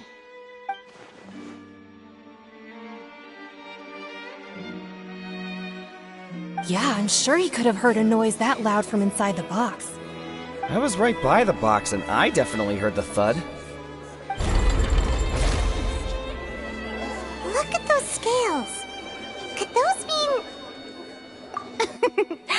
Well then, ladies and gentlemen, allow me to use the words of the magician himself. You never know what can happen in the blink of an eye. Indeed, it seems his alibi can also collapse in the blink of an eye. Of course, I have armed myself to do far more than smash your alibi. Confidence cannot go unfounded, and my foundations are rock solid. Tell me, aren't you and Lynette actually from the House of the Hearth? The House of the Hearth?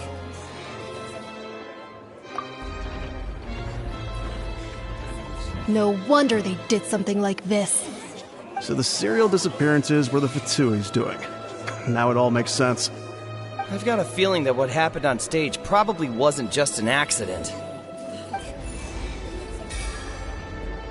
That's irrelevant. Our identities have nothing to do with what happened. Indeed. Then perhaps you could tell us everything that happened during that 1 minute. Your first priority is to prove yourself innocent after all. I'm sure there is little that needs to be kept secret now. Unless your script already has holes in it.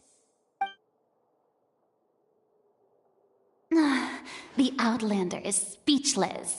My, oh my, don't they look flabbergasted? Now comes the infighting and discord, I suppose. This was almost too easy. Good thing I made all those preparations. Seems the all-nighter I pulled last night is really paying off. Hey, Linny! Why didn't you tell us this before? Order! Order! Mr. Linney, allow me to re-establish the facts. Lady Farina has raised 2 points. First, when the thud was heard in the Opera House, you were neither in the box nor the tunnel. Second, you and Ms. Lynette are both members of the House of the Hearth. Are these claims true?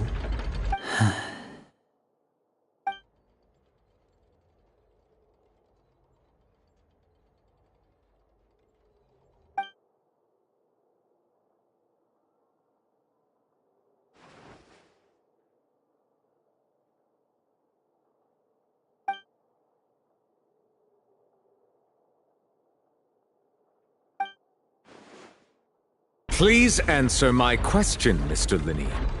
I'm sorry. Yes, they're true, Your Honor.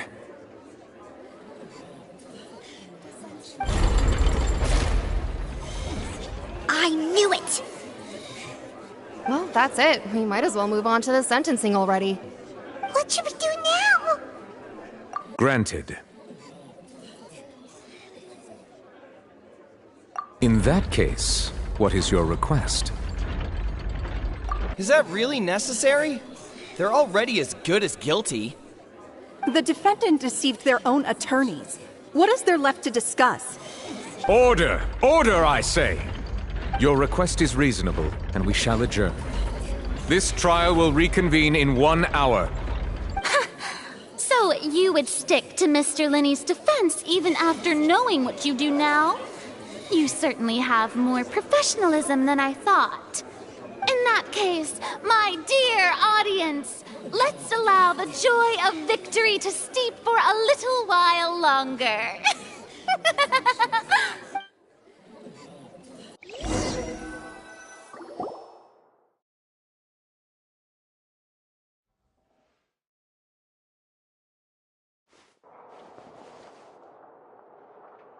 Well, this is awkward. I didn't think the Hydro Archon would dig all that up. I'm sorry, Traveler and Paimon. Yeah, sorry. Paimon doesn't know where to start. We trusted you two. We based our entire reasoning on the assumption that you weren't bad guys. Not to set the wrong tone or anything, but Paimon's really mad! I'm very sorry. I know you're angry, and reasonably so, but please, let me explain. I know you've clashed with the Vitui several times before. I wouldn't be surprised if just hearing the word is enough to make you upset. But our organization is very, very large, and the Harbingers have very different personalities and goals. Right now, we want to save people. As many as we can. That's right. I'm sure we're on the same page when it comes to this nation and the disaster that its people might face. I knew if it weren't for our respective identities, we could become good friends. That's why I didn't wish to flat out lie to you, but chose to hide some details instead. The truth is very important, but being completely transparent about everything would see us spending more effort than we need to. Right. So, you be the judge. Heck, if I were you, I fear that I'd even struggle to trust me at this point. You met a Fatus who works as a magician, a trickster by trade. All by coincidence, too. But still, I'm asking you to trust me. I am no criminal. At least, not in this case. Sorry. Please forgive us. Well, you both say that, but... Right. Let's hear your answer first, and no lies now! Of course. I'll answer any question you ask. We've been trying to find out how the Oratrice operates. We want to know why it has a consciousness. Why can it deliver sentences accurately? During our investigations, we learned that the machine's core is beneath it. From that moment on, Lynette and I have been designing this box swap trick, with the objective of getting close to the core. Is that why you needed a whole minute? That's right. In truth, the audience would take about 75 seconds to count down from 60, while I would only need 15 to get to the opposite box. So, after jumping into the tunnel, I accessed the Opera House basement via the vent, and went to investigate the room in which the core is stored. That air vent was created during the construction of the tunnel specifically to execute this step. Well, nothing. As soon as I reached that room and was about to investigate, I heard someone's voice. Which should have been impossible, of course. I was quite certain that I was the only one in the room. That voice seemed to recognize me and tried to speak to me. I chose to err on the side of caution and retreated the way I came. On the way back, I saw the broken vase and the clothes on the ground, but the countdown was almost finished, so there wasn't time to give it any thought. After that, the homicide occurred just as you saw. Well, that explains why you didn't hear the thud. Because of that prophecy I told you about, of course. We must know all we can about this nation's secrets in order to deal with that prophesized crisis. That's the only way we can save everyone. So, there you have it. The whole truth. I swear, I didn't hide anything from you this time. It was never my wish to proceed under this cloud of mistrust either. But, like I said earlier, you can be the judge. If you want to leave because you don't trust the Fatui, there's nothing I can do to stop you. Well, Traveler, you decide. Paimon will follow your lead however you choose.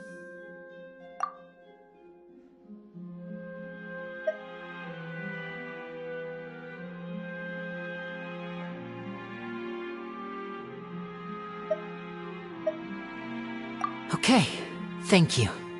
Thanks for giving us a chance. The current problem is that the scales are tipped pretty badly against you two. If we want to refute the Hydro Archon's accusations, we're gonna need a seriously watertight defense. Huh? Oh, Paimon thinks she gets what you mean.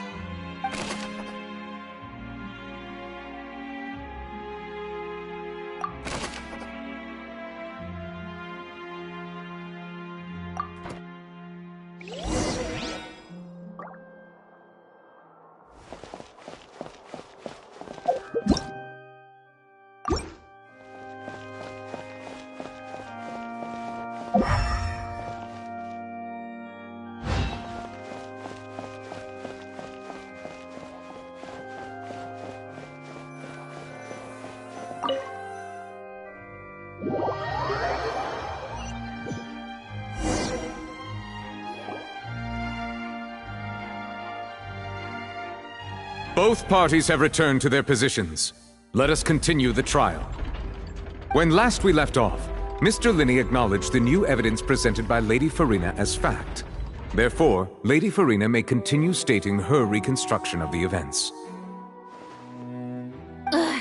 That took long enough.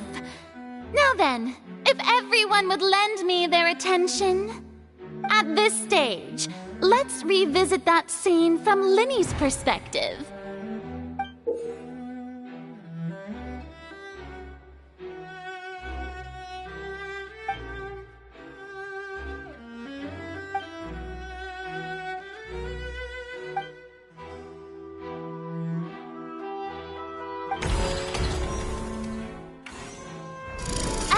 countdown began, he entered the tunnel. When the flatbed trolley passed, he opened the box and got into an altercation with Halsey, which caused the loud thud. He did not realize that this sound could be heard by everyone in the opera house, which is why he claimed earlier that he could not hear the sound. Finally, he used the vase to knock her out, before making her change clothes to prevent others from recognizing her. At this time, Cowell arrived in the tunnel, having heard that strange noise, and caught Linny red-handed. So Linny proceeded to knock him out too before stuffing him into that box. Afterward, Linny passed the unconscious Halsey to his accomplice through the magic box in the audience stands, before operating the devices such that Cowell's death would be ruled an accident. And there you have it. That's the truth behind what happened. Does the defendant's side have any objections to Lady Farina's description of the events? The key to refuting Lady Farina is the order of events. What Linny experienced and what he saw.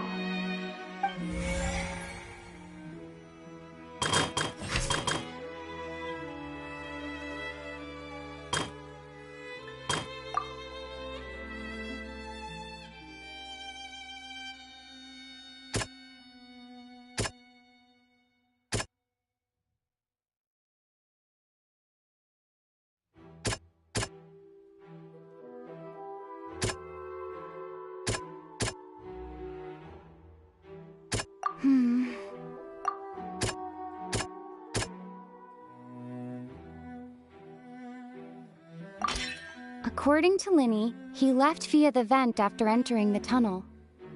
He couldn't have had that altercation with Halsey.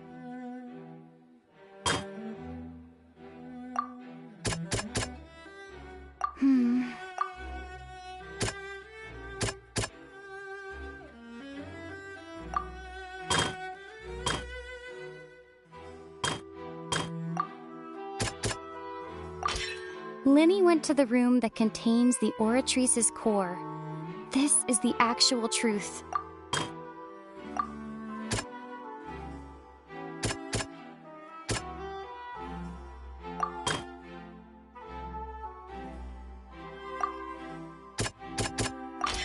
Linny did not take part in the underground altercation. He only witnessed traces of the aftermath. Attention! Ace Detective Paimon has something to say! When the countdown started, Linny did indeed go into the tunnel. But he immediately used a vent to access the Opera House basement, which is where the underground core of the Oratrice is stored. Once he reached that area, he heard a voice in what should have been an empty room. Since he felt something was amiss, he returned immediately. The crime scene had already developed by the time he reached the tunnel again, and in order to complete the magic trick, he did not remain there for any length of time. Finally, he reached the surface, and that was when the accident happened from his point of view. Therefore, he's innocent!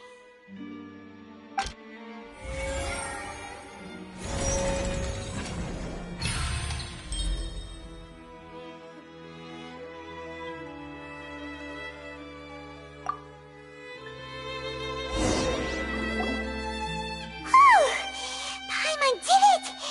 Paimon actually managed to say all that! Oh, wasn't it awesome? In other words, you believe that he knew nothing of the incident? That's right! My reasoning?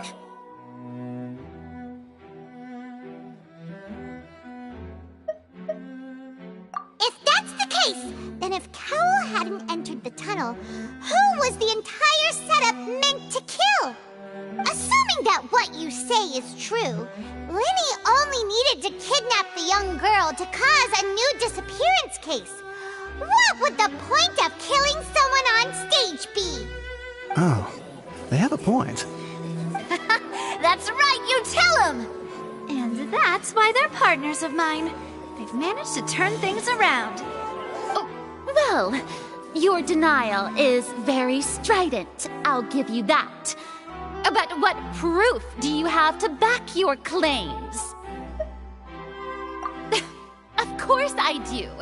If he had been in the magic box the whole time, how could he have not heard that sound? Why do you ask? You're saying that he wasn't?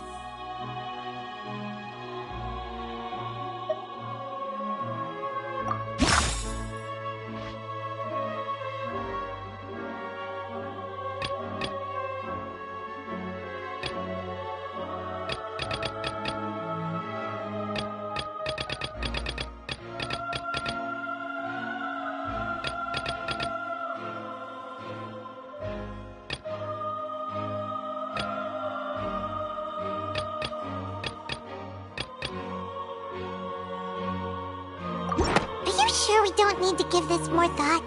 Paimon thinks there's something off here.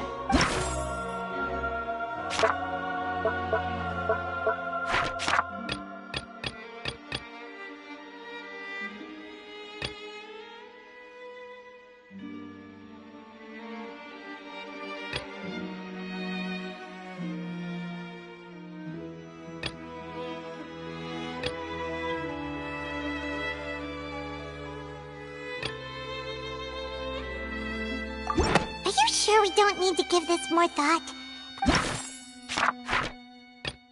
That's right! Linny wasn't in the box or in the tunnel. That's why he didn't hear anything strange during the performance. This means that when the crime happened, Linny had already entered the basement via the vent. The same clue you used to disprove his alibi has now become the best proof! How do you like that? Well played. To think you'd use such logic. Well then, if it wasn't Linny who committed the crimes, then who was it?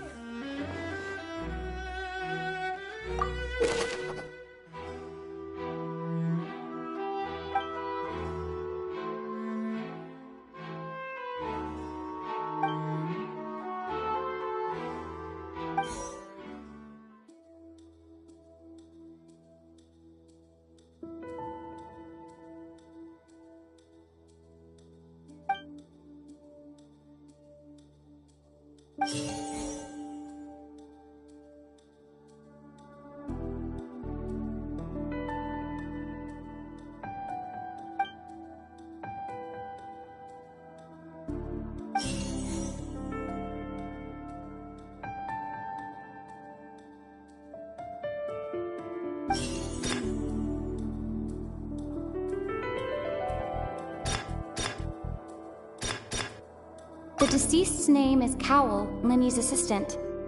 He would have been able to tamper with the equipment. Halsey is the missing person and an ordinary audience member. Or did she have her own scheme all along? Could there have been a third person involved? Is that really a possibility? Halsey is the missing person and...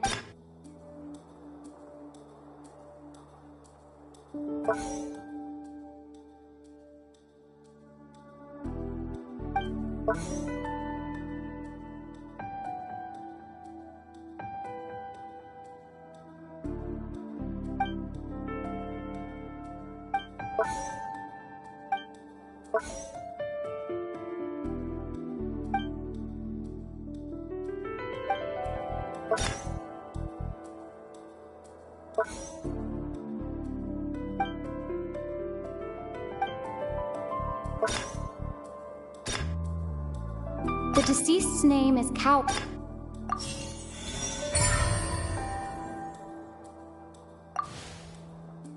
Huh?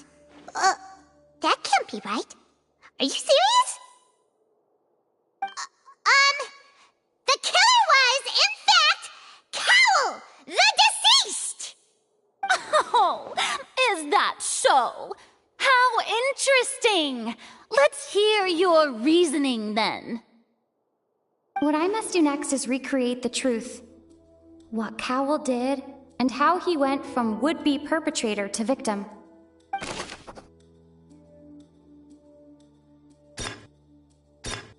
No one entered or left the Opera House through its entrances.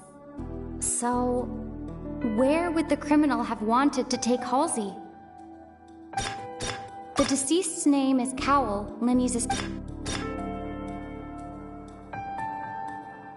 Halsey's clothing was in the tunnel. The sound we heard may have come from a clash between the Linny was not in the tunnel at that moment, which gave our criminal ample time. It would have been tough for both people to fit into that vent. They would likely have bumped into Linny as well. No one entered or left the Opera House. The deceased's name is Cowell, Linny's assistant. No one entered or left the Opera House through its entrances. Halsey's clothing was in the tunnel. So, it would have been tough for both people to fit.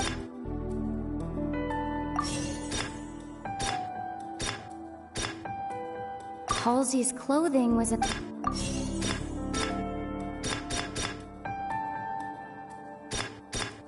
It would have been tough for both people to fit in... The sound we heard may have come... No one entered or left the Opera House through it.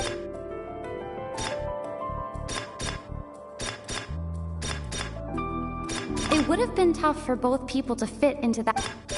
The sound we heard may have come from a... The deceased's name is Cowell. Halsey's clothing was in the tunnel. No one entered or left the Opera House.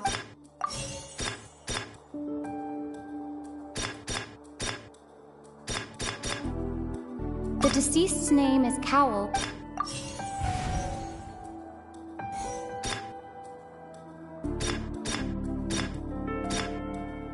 Linny was not in the tunnel at that moment.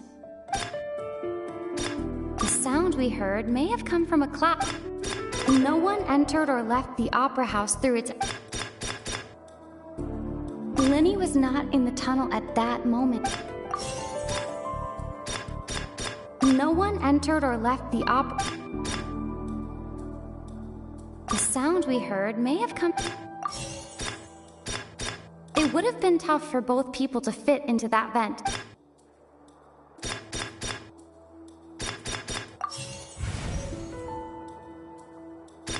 Halsey's clothing was in the...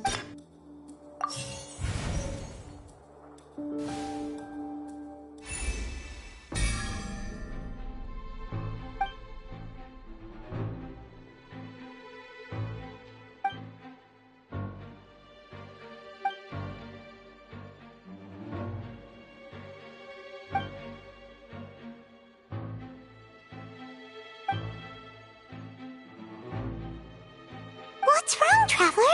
Are you still having trouble figuring things out? I see how it is. Look, since we're at a dead end, why not consider a different track? Just like the trick as it transpired, the end result must have been utterly different from the magician's initial design. If only we knew how Halsey disappeared.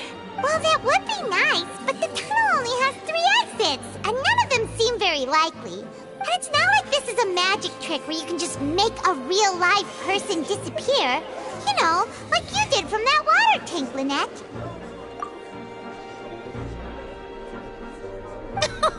Excuse my interruption, dear opponents, but do you not see that the crowd is growing impatient? There is no greater sin in this opera house than an awkward delay in the performance.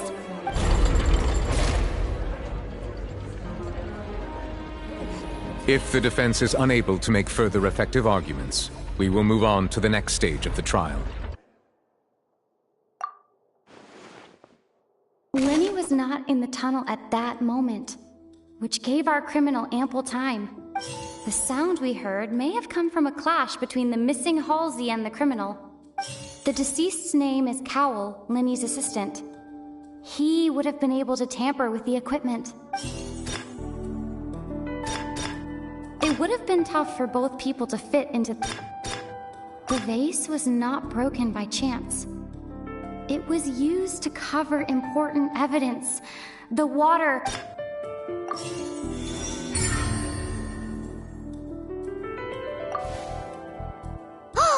Paimon gets it!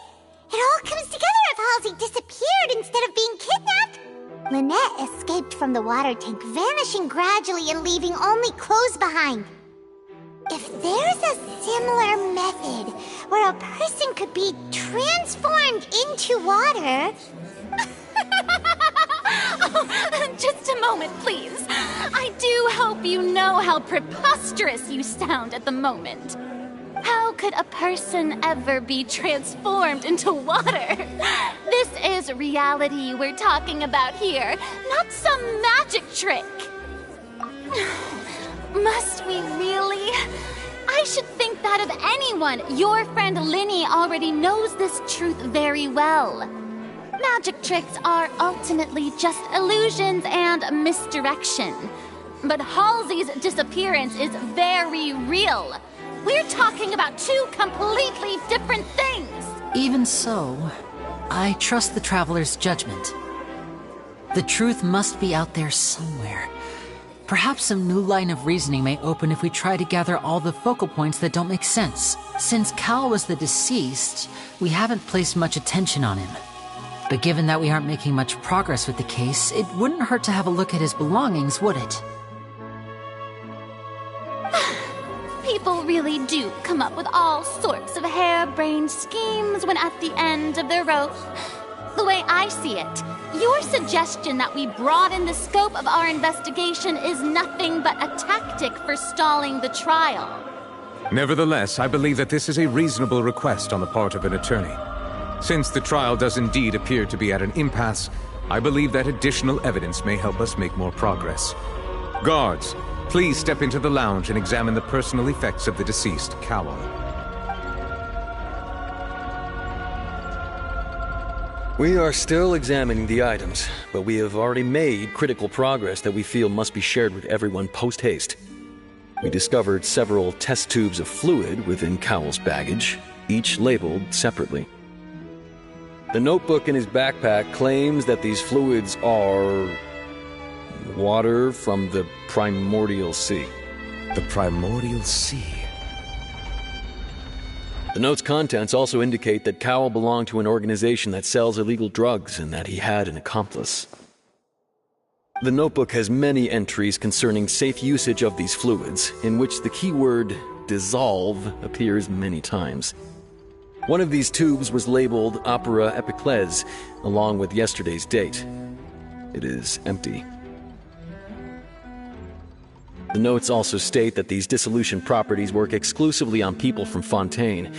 It's likely that Halsey was chosen as some sort of test subject. As such, we believe that the defense's hypothesis is, in fact, supported by sufficient evidence. You've got to be kidding! People dissolving into water? Could something so ridiculous actually be true? Wait a moment. This reminds me of a certain prophecy, but it's just a coincidence, isn't it? Huh. If people can become water, does that mean that the water tank's real use was as a means to hide water stains? And if Cowell was targeting that girl... Wait just a minute. Could that mean... You two, with me, quick! Demoiselle, wait! What about your partners? Let's go. Just trust me. Order! Order! It is undeniable that further examination of the deceased's personal effects has yielded some surprising results, but we cannot yet verify the veracity of these clues. Still, let us assume that these clues are indeed authentic, albeit with the understanding that Ms. Halsey has yet to be found. Guards, please continue examining the items along these lines. Mr. Linney, it appears your hypothesis is supported by the evidence, so please continue speaking. Of course. Thank you, Your Honor. If we uphold this hypothesis, I believe that many of this case's seemingly unrelated clues can be connected together. Right! Like the metal hook! That one didn't make sense at all. Let's think about this. Cowell's methods must have something to do with that water from the primordial sea.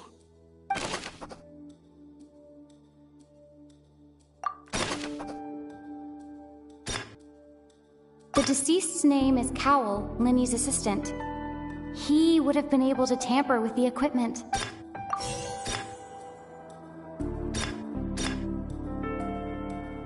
The water from the primordial sea should already have been prepped before Halsey entered the magic box. Lynette was in the magic box on stage the entire time.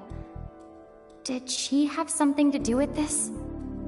I remember there was something else within the inner layer of that box. The rope that strung the water tank up was lit by the fireworks and cut. As such, the focus here is on the water and not the tank.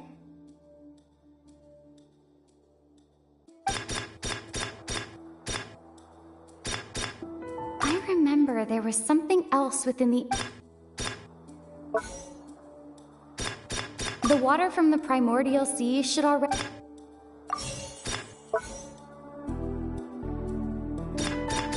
The rope that strung the water tank up was lit by the fireworks and cut. As such, the focus here is on the water and not the tank. Now it seems like the hook rope was not meant for another magic trick, but was instead some form of triggering mechanism.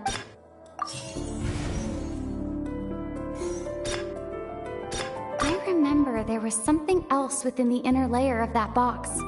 Lynette was in the magic box on stage. I remember there was something else within the inner layer of that box.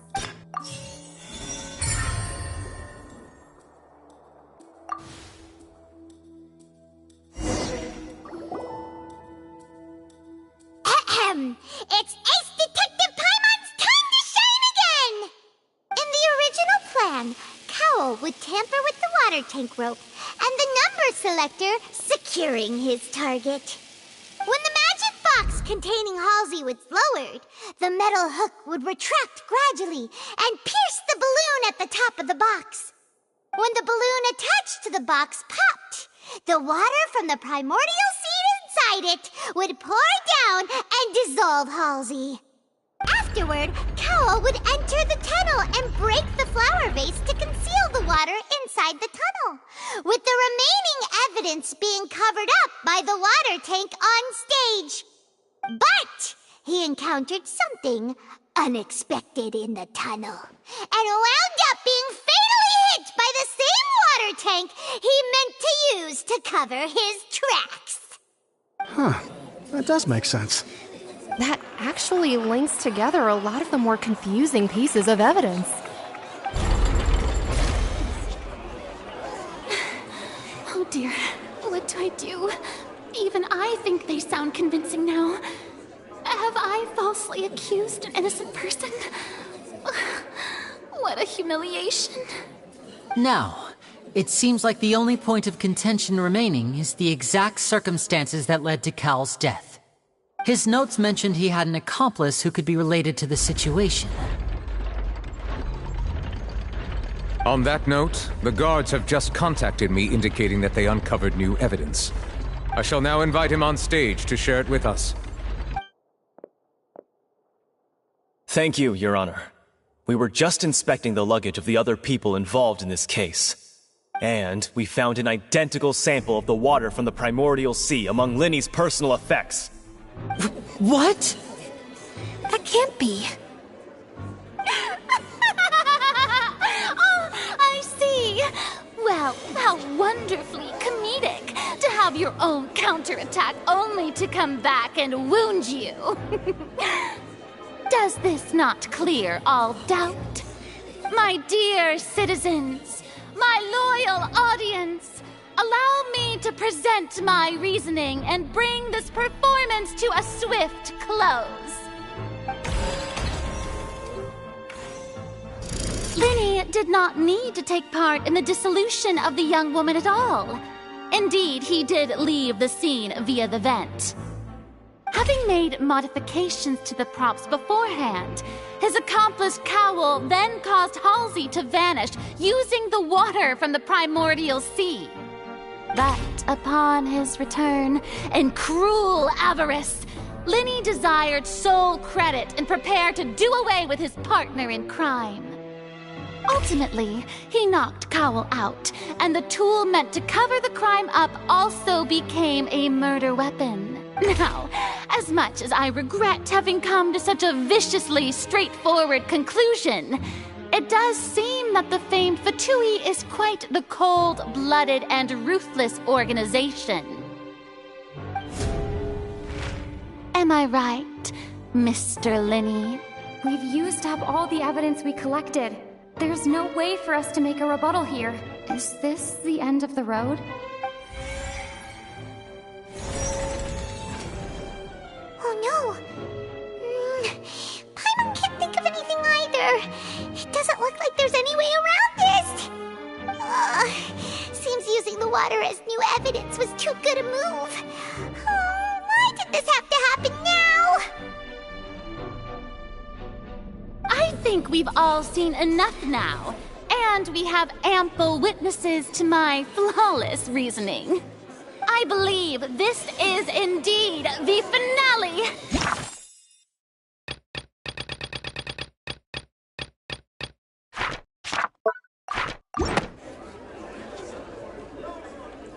Now then, my good, noble Chief Justice, should we not, in your view, move... Excuse me, everyone, but I must interject! Miss, I must ask you not to shout, and to respect the ongoing legal proceedings. Oh, come on, don't be hasty. I have a good reason for interrupting, you know. Now, would anyone here like to take a little break from all this debate and see a little magic? I'll show you an amazing trick, one that can bring a young woman who has disappeared back in the flesh, right before your very eyes. Please, do the honors, Mr. Linny, if you would be so kind. What in the world is she saying? No offense, miss, but miracles like that are beyond my scope as a magician.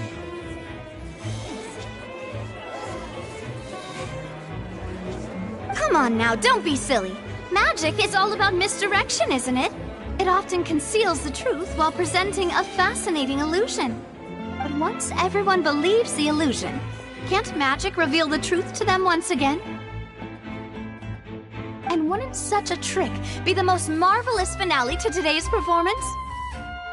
Come on, Linny and Lynette, give it another go. Don't worry, Spina di Rasula has made the necessary arrangements on your behalf. But as the magic makers and stars of the show, I think I should leave the final performance to you. I understand.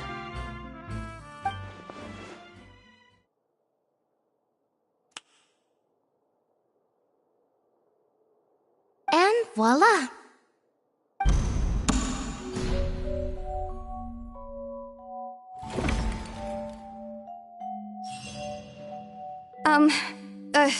Sorry for the interruption. Wait, isn't that Halsey?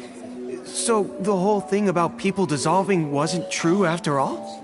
To be clear, I'm only here because this person told me that if I testified, the merit of doing so would lessen my sentence. I was hiding outside this room listening to the proceedings because I was afraid that I would be the one put on trial. I was just feeling happy that no one had noticed me, and then before I knew it, she caught me. That'll teach you to underestimate us three. Where should I begin? I'm sorry. I'm the one who killed Cowell. I admit it. What? Why? Firstly, my name isn't Halsey. It's Lillian, and I'm originally from Mondstadt.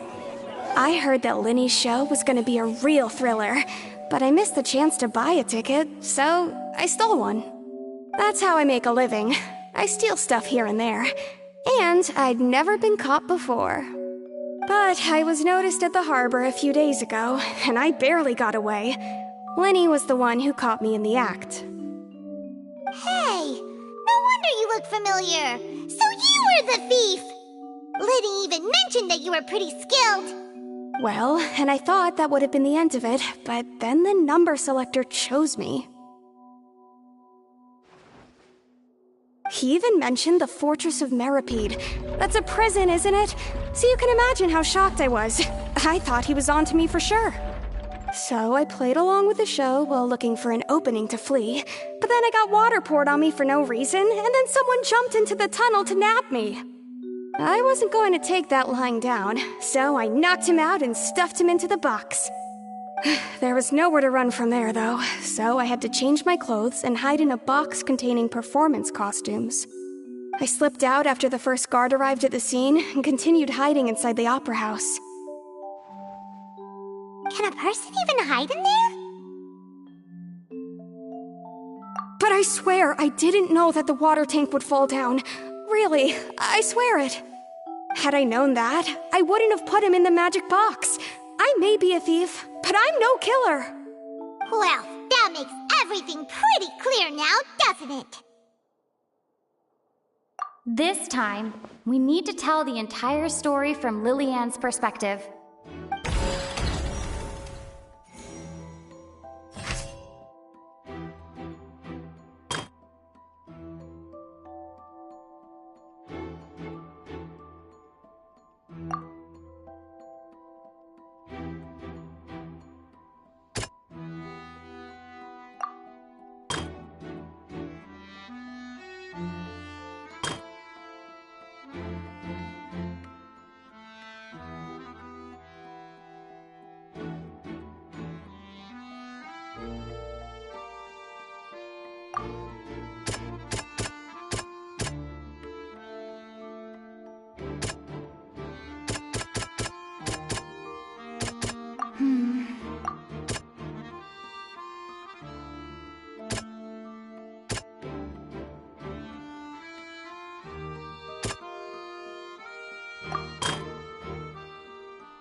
The flower vase was not broken to cover anything up, but was smashed during the struggle between Lillian and Cowell.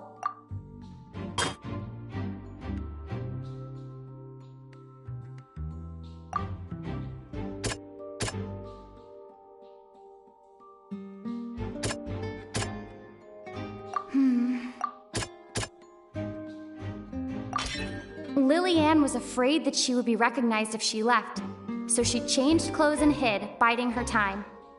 Just what one might expect of an experienced thief.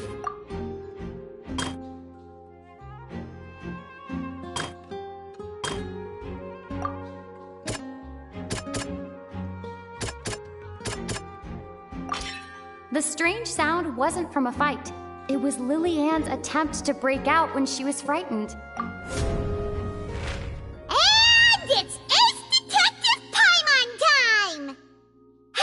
Selected out of the blue, Lillian panicked.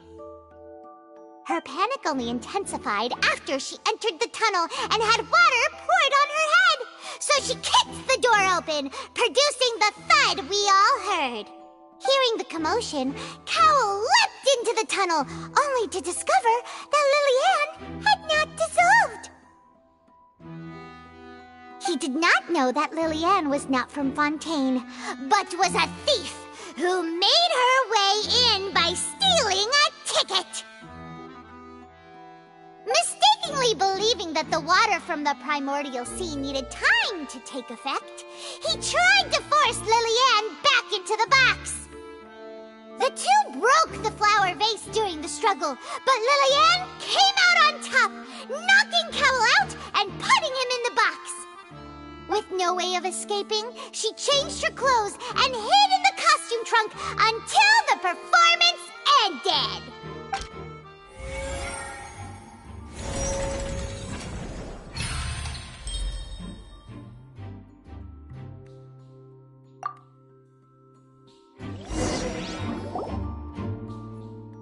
She knew that that she would have to go through guard inspection if she tried to leave afterward. So, she has been trapped in the Opera House these last 2 days! She had already become desperately hungry by the time we were chatting over macarons. So, she swiped 2 of them right under our noses.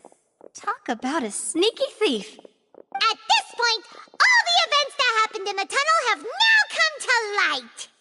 Ah, so that's the whole story. Bravo! Bravo!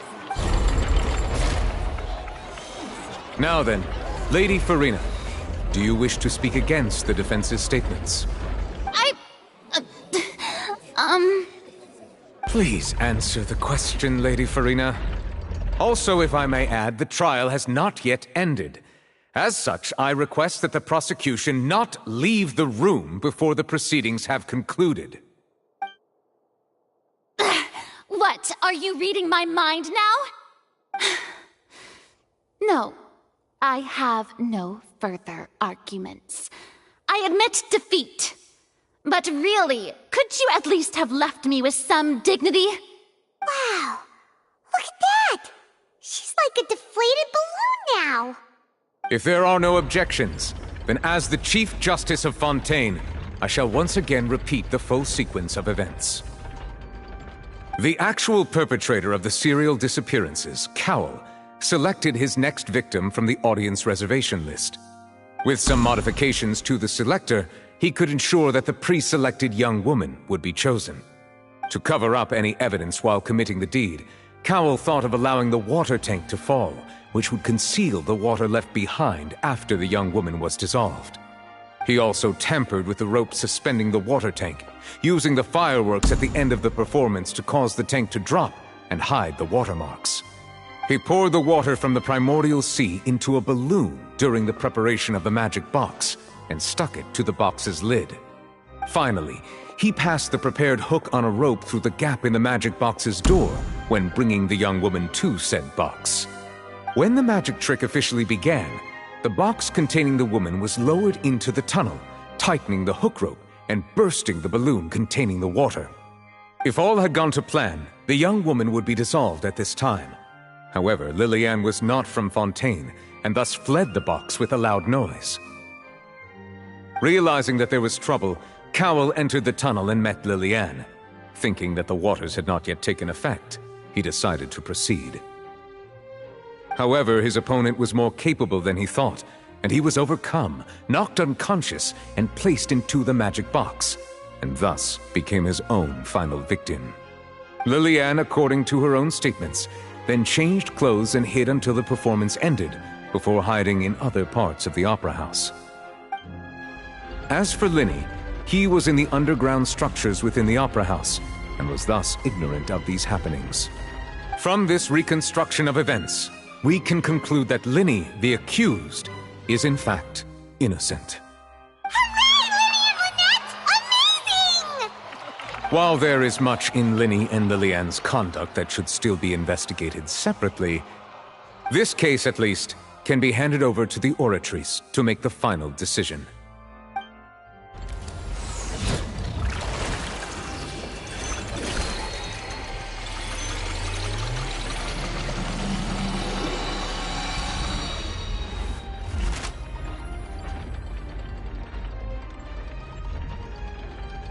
As such, Linny and Lynette are officially declared not guilty.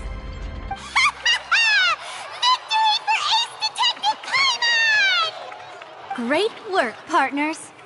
Thank you all. Thank you so much. Next, I think we deserve an explanation, Guard Vaughn. How did you find the water from the primordial sea in Linny's baggage? Right! Your discovery caused me to make a serious mistake, you know. Or was that not a discovery, but false evidence that you dared to bring before this court? I suspect that the accomplice mentioned in Cowell's notes was not Linny, but you, yes?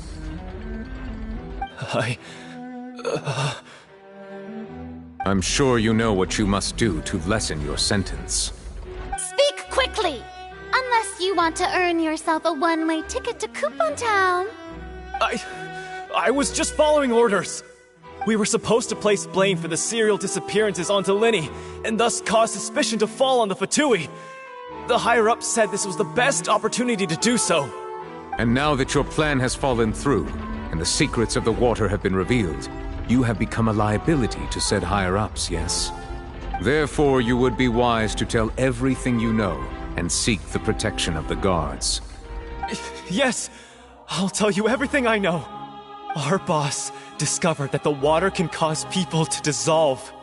It can also be made into a potion, which when extremely diluted, can cause people to experience unforgettable exhilaration.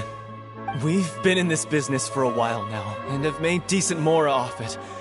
The disappearances were also the boss's idea. I mean, this is the boss we're talking about.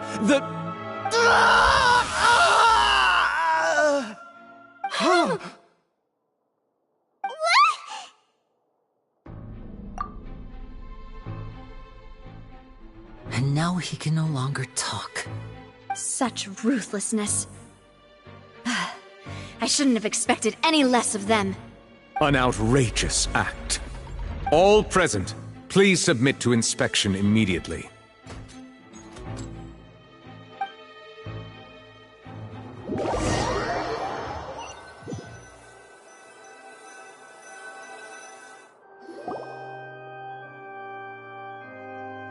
So, we're just going back now?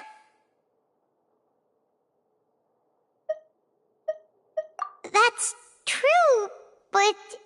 Traveler, Paimon! Please wait. Linny... I know you may not want to speak to me right now. Maybe you don't even want to look at me.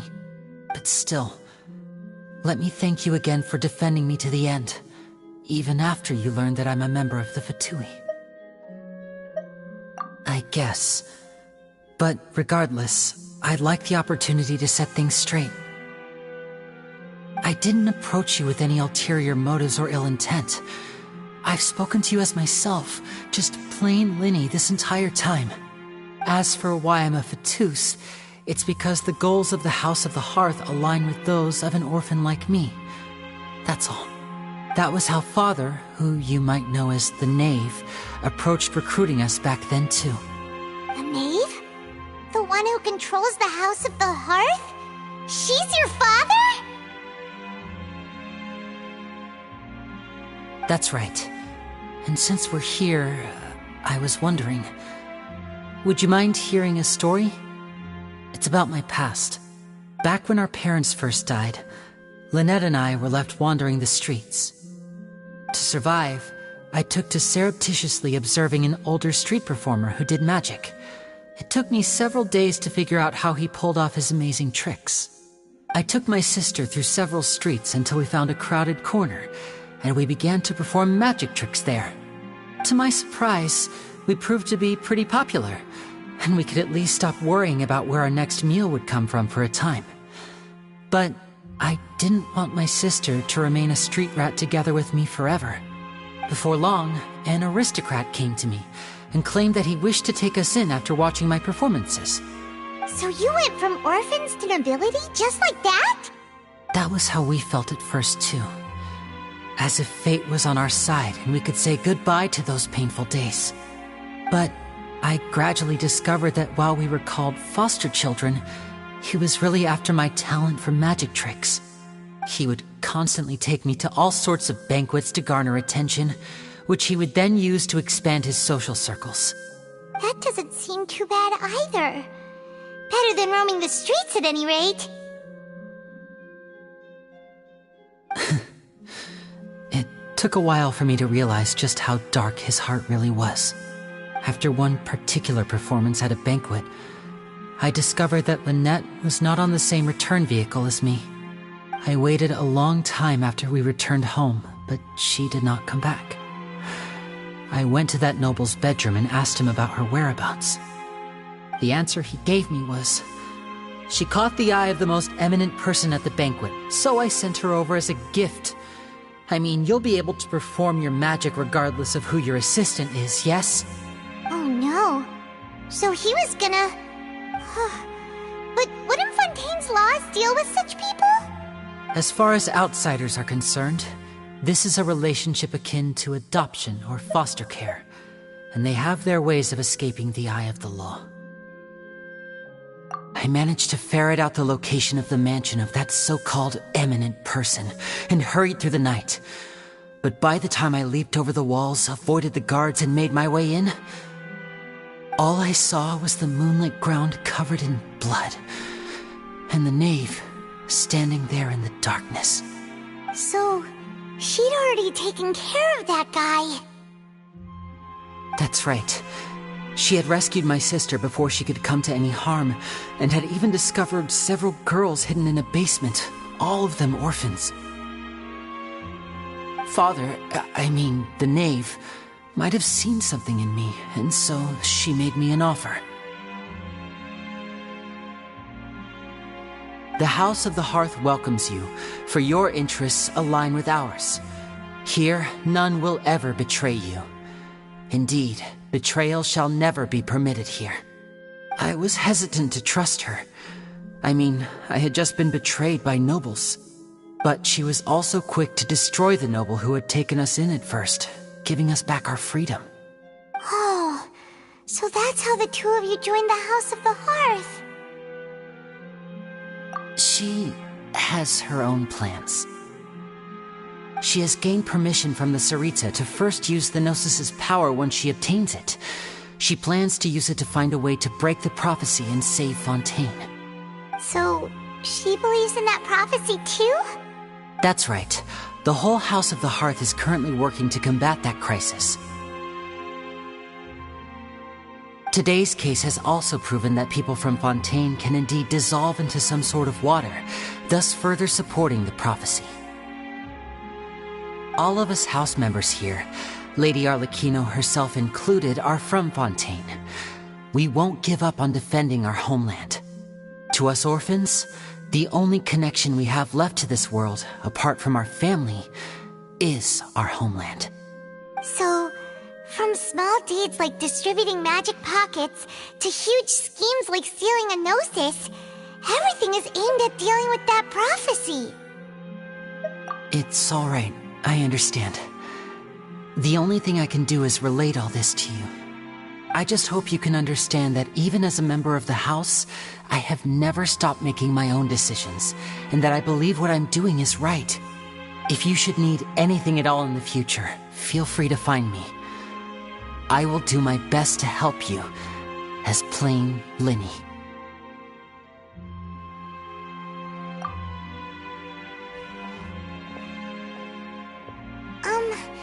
Bye, Linny!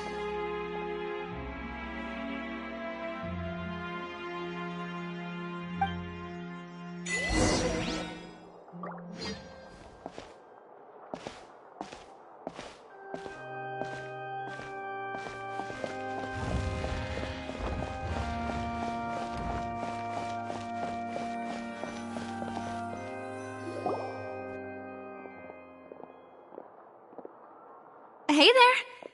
What was with the disappearing act you pulled right as the trial ended? Were you looking for us, Navia? Well, this whole thing isn't exactly over, is it? I do feel that we're getting closer to solving the serial disappearances case, though. Don't you think so, too? Huh? What's wrong, my dear partner?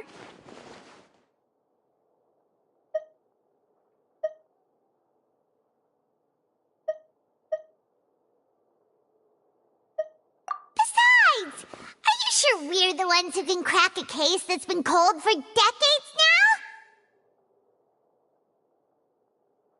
And given that there's new evidence from the trial, there should be a trail of breadcrumbs for the Hydro Archon's people to follow now, right? Ah. I see. Well, I won't lie. I'm a little shocked to hear that from you. But I suppose you are just travelers who have only arrived in Fontaine after all. Sorry. I might have been too presumptuous. Don't say that, Navia. Ah, and we were having so much fun investigating with you, too.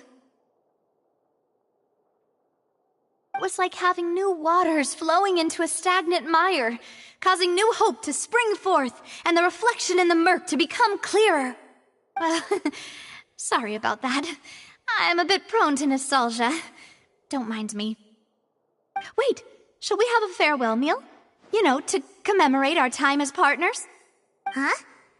Do we really need to get that formal? Well, guess you really did treat us as partners, huh? Well, I'd just like to have a proper ending to every important memory. That way there are no regrets later. Anyway, it would just be a meal, so it shouldn't take up too much of your time. You don't have to twist Paimon's arm. If Boss Navi is treating, count Paimon in! Oh, wonderful! In that case, why don't we return to the court of Fontaine and head to the Hotel de Boer? I believe we'll make it just in time for dinner. All right then, let's have our farewell meal!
Welcome to the Navi line. This journey will be returning to the court of Fontaine. I am Elfan, your tour guide for this trip. But I hope you won't mind if my commentary fails to do justice to the majestic views before your eyes. Anyway, the destination of this tour is the capital city of this nation, the court of Fontaine. Even the critic who once compared the city to a cage of stone and steel could not deny its aesthetic appeal.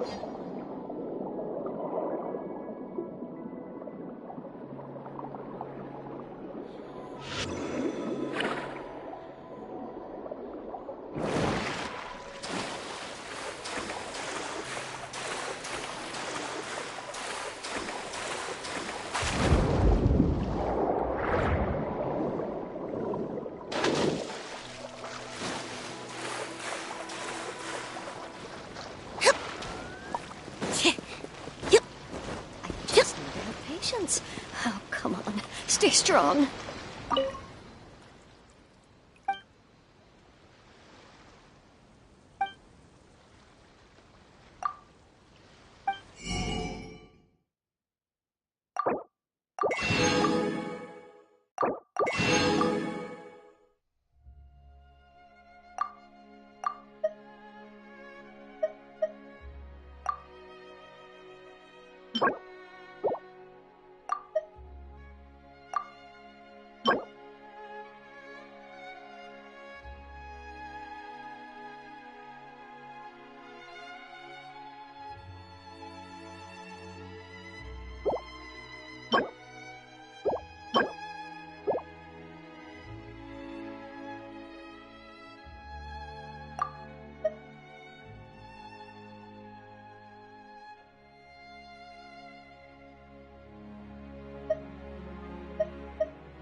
I just need to have patience. Oh, come on. Stay strong.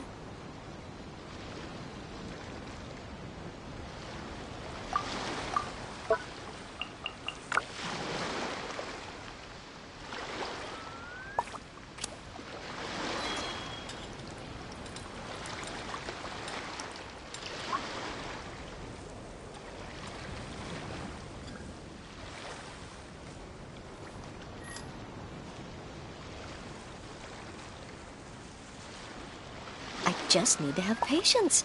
Oh, come on. Stay strong.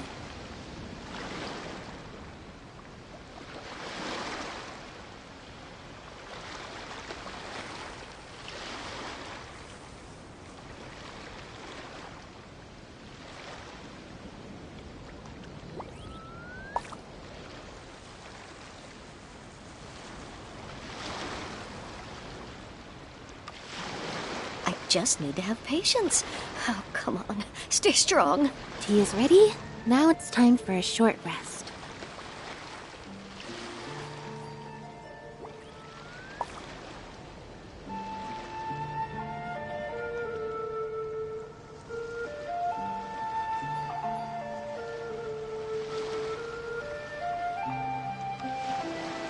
I just need to have patience. Oh, come on. Stay strong.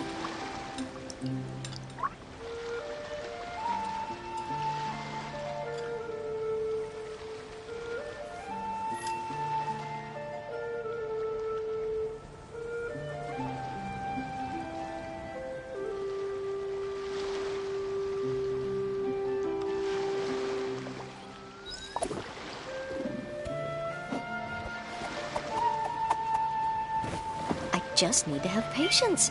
Oh, come on. Stay strong.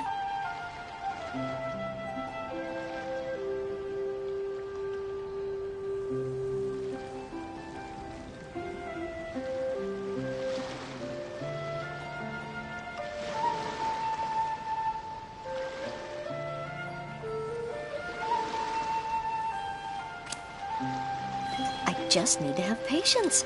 Oh, come on. Stay strong.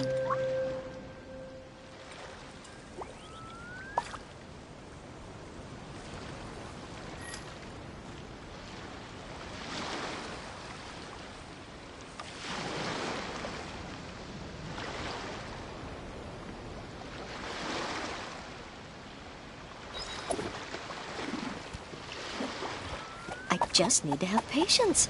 Oh, come on. Stay strong.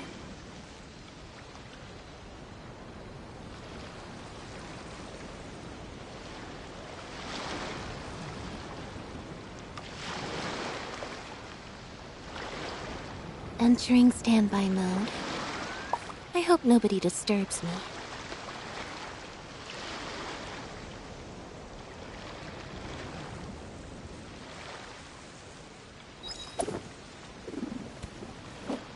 just need to have patience. Oh, come on. Stay strong.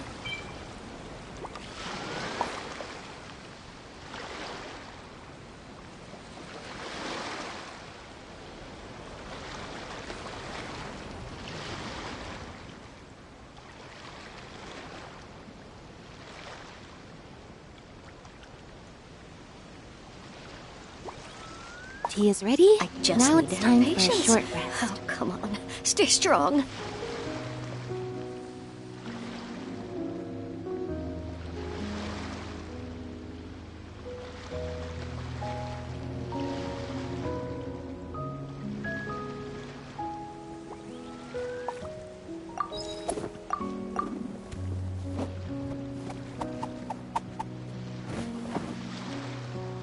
I just need to have patience. Oh, come on. Stay strong.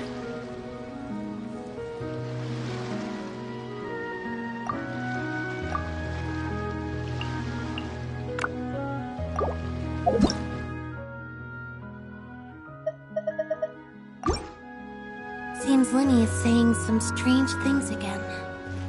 It's really worrying.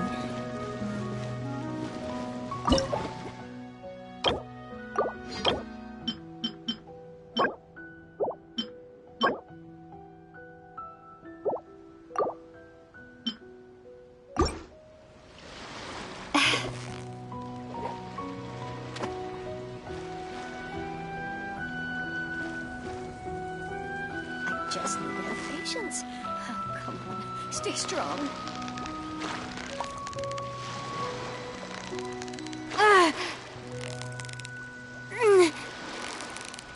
Steady now. It's the final stretch.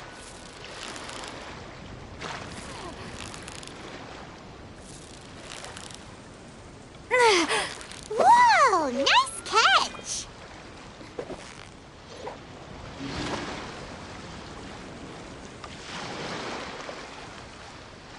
I just need to have patience. Oh, come on. Stay strong.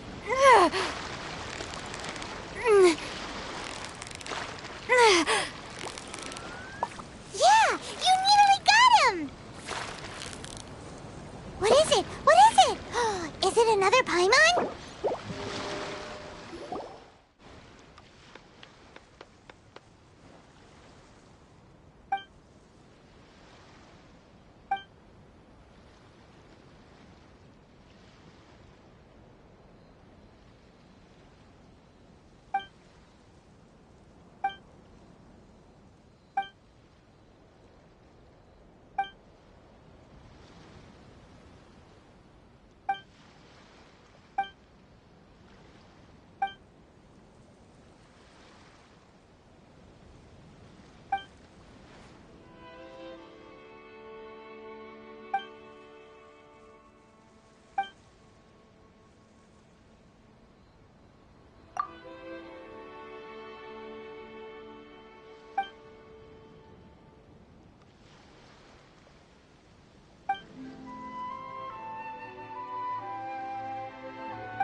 before.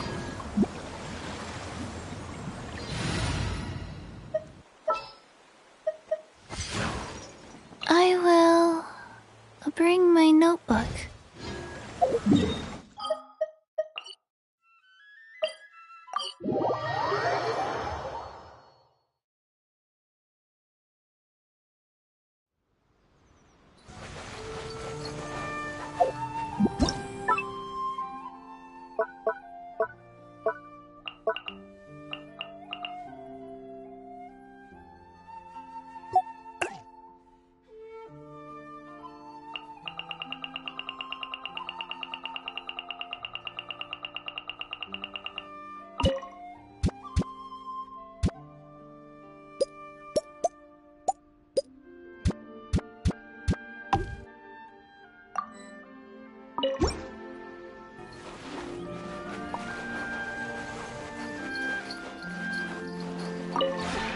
This realm is truly beginning to thrive.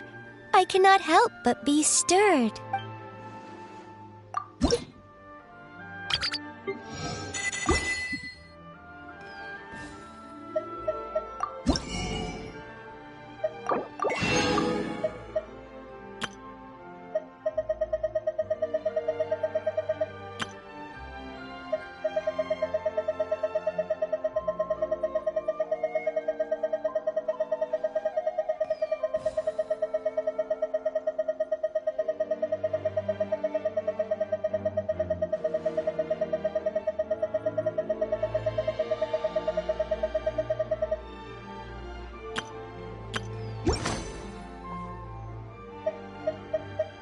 If you ever have any questions about the realm within, you may ask me.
Surprise!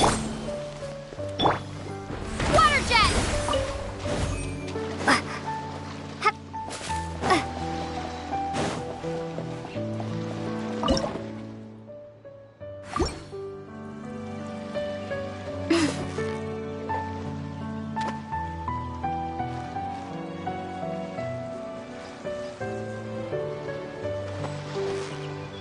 Just need to have patience. Stay strong.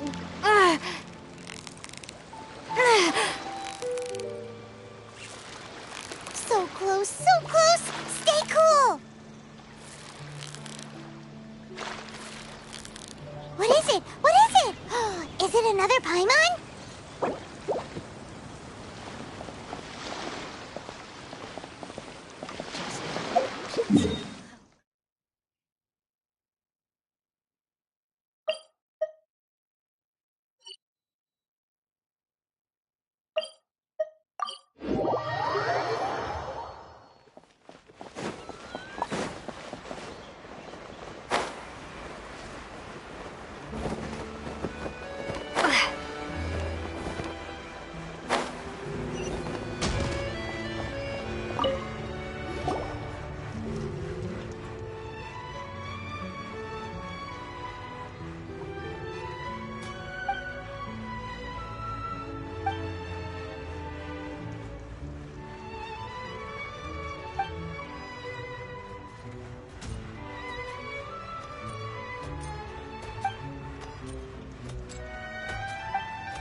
came here several times with my father when I was little, but stopped eating here as often after growing up.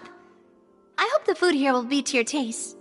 Oh, don't worry. We haven't eaten at a hotel like this in a while. Paimon's getting excited already. In that case, I'll go order for us first. Please wait here a moment.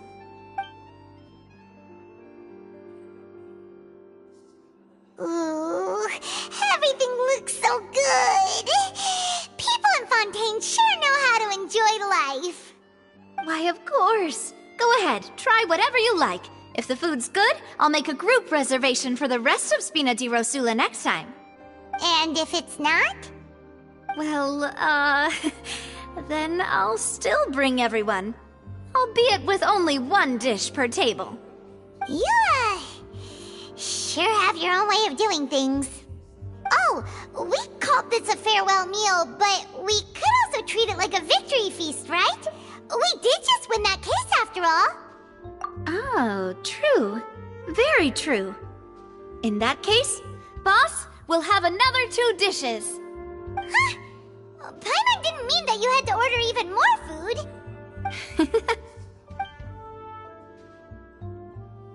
Speaking of cases, do you think that the mastermind behind the serial disappearances will get caught soon now that this has all happened?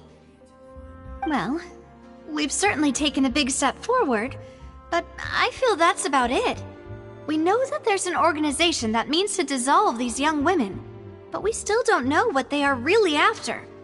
If it hadn't happened right in front of us, Paimon wouldn't have ever believed that a person could be dissolved like that. Right? Yet it was because this was such a preposterous notion that the investigation could never really move forward before. Ugh. If only that guy could have finished speaking! We were so close to hearing who was behind it. In such investigations, even the smallest step can seem like a yawning chasm if the trail of clues is cut off. To be honest, I don't have high hopes for any follow-up that the authorities might conduct. It's not that I don't have faith in their ability, it's just that a different perspective is required in some matters. It's easy to guard against and deceive a single narrow perspective. A shift in thinking is required at such times in order to produce a breakthrough, which is exactly why the Spina di Rosula exist. Those highfalutin folk are not all-knowing. That's why we exist. To seep into the cracks where filth falls through, where their watch fails them. That's the kind of problems we solve. Seems Paimon thought things were simpler than they actually are. It's all right. Well, this was supposed to be a farewell meal, so I doubt you have further interest in this business, right? Let's talk about something else. Like, what are your future plans? That's true. We didn't have a chance to speak to her after the trial ended. It didn't really seem like the right time or place to do it anyway. I see. So, your primary objective, which has been foiled so far, was to have a chat with the Hydro Archon. I've heard that there's a long line of people waiting to meet Lady Farina. I suspect you'll be waiting for quite a while, considering that you missed your chance today. Yeah, we've heard that she's super popular here in Fontaine, and that it'll be tough getting any of her time. Well, would you consider some more, unique ways? Perhaps even methods of, let's say, questionable legality? Guess that's Spina di Rosula's boss for you. Chock full of sketchy ideas. Well, what did you have in mind? Well, one way would be to infiltrate a performance troupe at the Opera House, only to abandon your act at the play's climax and ask to speak to her after the performance. I'm sure Lady Farina would be eager to see the ending, and would agree in order to finish watching the play, don't you think? Could you suggest something a little more practical? This plan seems pretty hard to pull off. We'd have to go learn how to act, and acting's really hard. All right, here's another. Find a way to conceal yourselves under her bed. Then wake her up in the dead of night and demand answers. Don't let her go back to sleep until she answers all your questions. I can personally testify that this one works. When I'm sleepy, I'll do anything as long as I can finally get some sleep. That might work, but that's not really the problem. The problem is we don't want to get ourselves arrested. Ah, valid point. I overlooked that part. I was just thinking about leveraging a person's desire for sleep. All right, no more joking around. Perhaps you could... Oh, I don't know. Cut the line when she's on a break. You did defeat her in court, clearing citizens of hers from false accusations. False accusations she had nearly upheld personally. I imagine that she feels quite ashamed about the whole thing. You mean that if we catch her while she's on a break, she might be too embarrassed to refuse? Oh, that does make some sense. Why don't we give it a try after this meal? You know, strike while the iron is hot and all. Huh? Paimon, did you drink my Fanta? Was this your drink?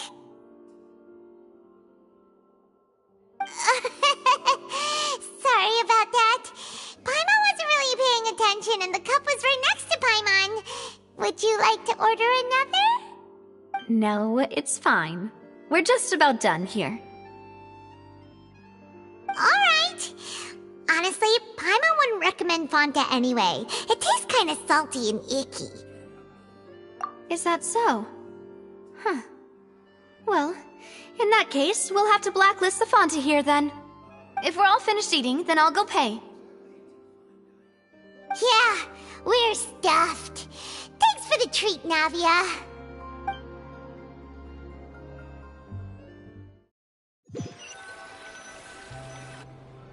Oh, so full. Paimon can barely float anymore.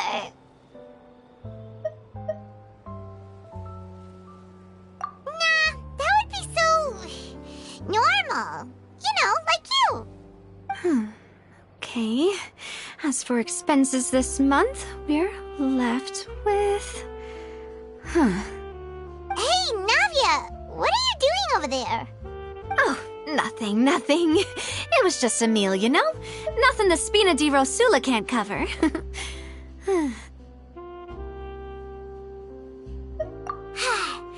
get ready to try to meet the Hydro Archon again. Bye, Navia! So this is goodbye, huh? Well, if you do encounter any other trouble in Fontaine, you're always welcome to contact the Spina di Rosula. I'll give your request the highest priority. In any case, I wish you smooth sailing. I'll see you again, partner. See ya!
route we took to Araneus might have been the last one. Vache. Looks like we're back here again. Huh? Traveler? Are you hearing voices again? Ugh. That's kinda spooky. Are you sure we don't want to come back in the morning? Vache? Vache. Hey, why are you still walking towards it? There might be something nasty in the water. Huh? Hang on. Paimon can kinda hear a voice. It's calling for Vache, right? Hey, Traveler? Stop walking! Come on, wake up!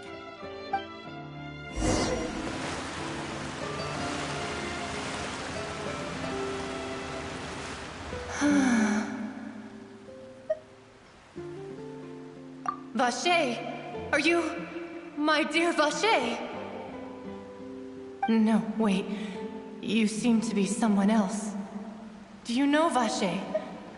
Do you know where I'm... Wait. Who am I? I'm very sorry. I fear I do not know. My memories feel like they have been washed away like a flood. So many fragments dissolved amidst the tide, never to be recovered. How much have I lost? How many things that I once held dear while on land have I since forgotten?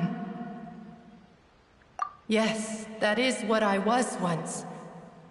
But now, I am but the consciousness of one who has lost their form. I do not know how I came to be like this either.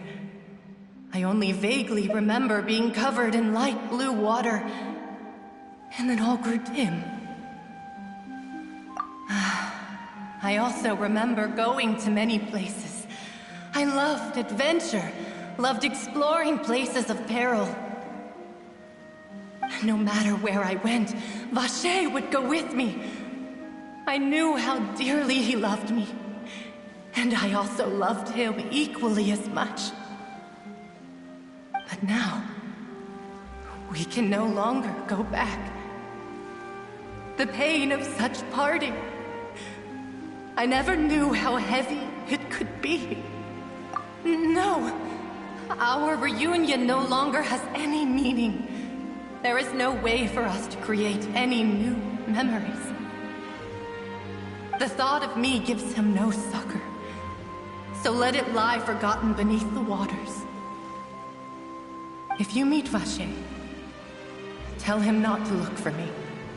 Tell him to move on. That is the only thing I still remember. Perhaps that is so. As I was submerged in the waters, losing consciousness, I saw Vache above the surface. His eyes were filled with such sorrow, such longing. If only I could have comforted him, told him that I did not suffer. Indeed, I had felt a great warmth. Is that what you call it? Dissolving? If anything, I consider it a form of release. It was a state of neither fear nor frenzy, with only an endless peace, like the water's still surface. I could also liken it to being a thirsty person who drinks water for the first time, and only then sees how they have lived for so long in a world of endless want and anxiety. I think I hear your companion. It's time for you to go, I think. Farewell, then. I am glad that you were able to sense my presence. Remember, if you see Vache, tell him not to seek me out any longer.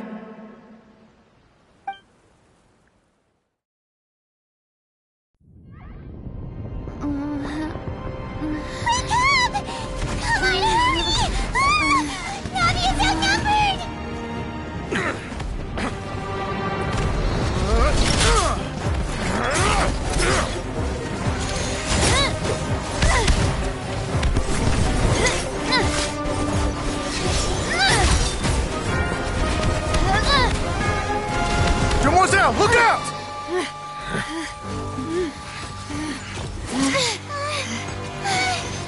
Dear God, it's a whole army of Gardamex.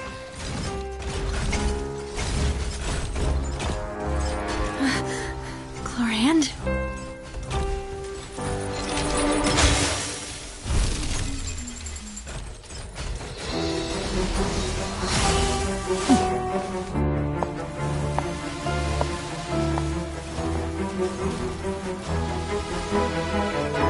Quick, now's our chance!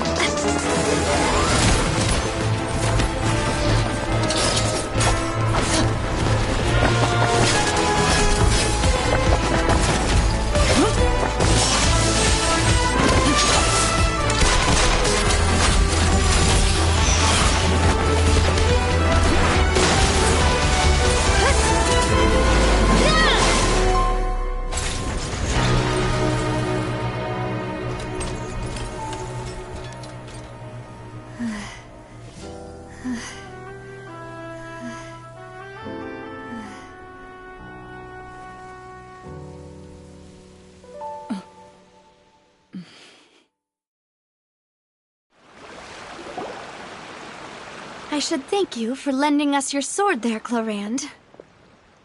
But before I do so, could you explain how you managed to show up here? I followed you. It seemed to me that danger has followed you more closely as of late. I believe that following someone without their knowledge is actually called stalking, is it not? Mr. Callus's last wish was for me to ensure your safety, and I will not betray his trust. He would do the same, were he alive today. Do not speak of my father! Sorry, Demoiselle. I was not strong enough. Thank you for your aid, Miss Chlorand, but do keep an eye out for your manner of speech. I believe we all wish to avoid unnecessary emotional harm. Sorry, I did not consider your feelings. Whatever. What else do you know? How did you come to the conclusion that I'd be in grave danger? I doubt I know much more than you, but I believe that the mastermind behind the serial disappearances is very powerful. Your performance tonight will almost certainly attract their attention. I'm sure they've known about me. To be honest, I'm shocked it's taken them this long to act against me. And what about these Gardamex? I thought only those associated with the Maison Gardiennage could control them. None of these mecha have serial numbers. I was sure to check a moment ago. They are not the ones used by the authorities to enforce the law. I can only conclude that some powerful or wealthy party must have obtained them via illegal means, deploying them as a private force of sorts. What? Your point being that they're out of Spina di Rosula's league, then? Yes. Be careful, and do not act rashly. I will continue investigating no matter what. We will bring the truth to light. That's my father's true last wish. Regardless, thank you for your help today, Chlorand. But if you get any ideas, tell me first. I don't much appreciate being followed. I do not think that they'll strike again anytime soon. So I shall stop following you. Good day, all.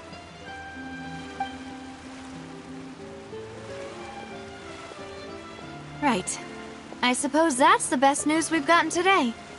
Demoiselle, I believe that Miss Chlorand was being sincere with you. If we tried, we could attempt to thaw relations a little. I know, she's... Oh, thank goodness! Paimon thought we were done for! Those Gardamex came out of nowhere while you were unconscious, and Nadia and her gang saved us!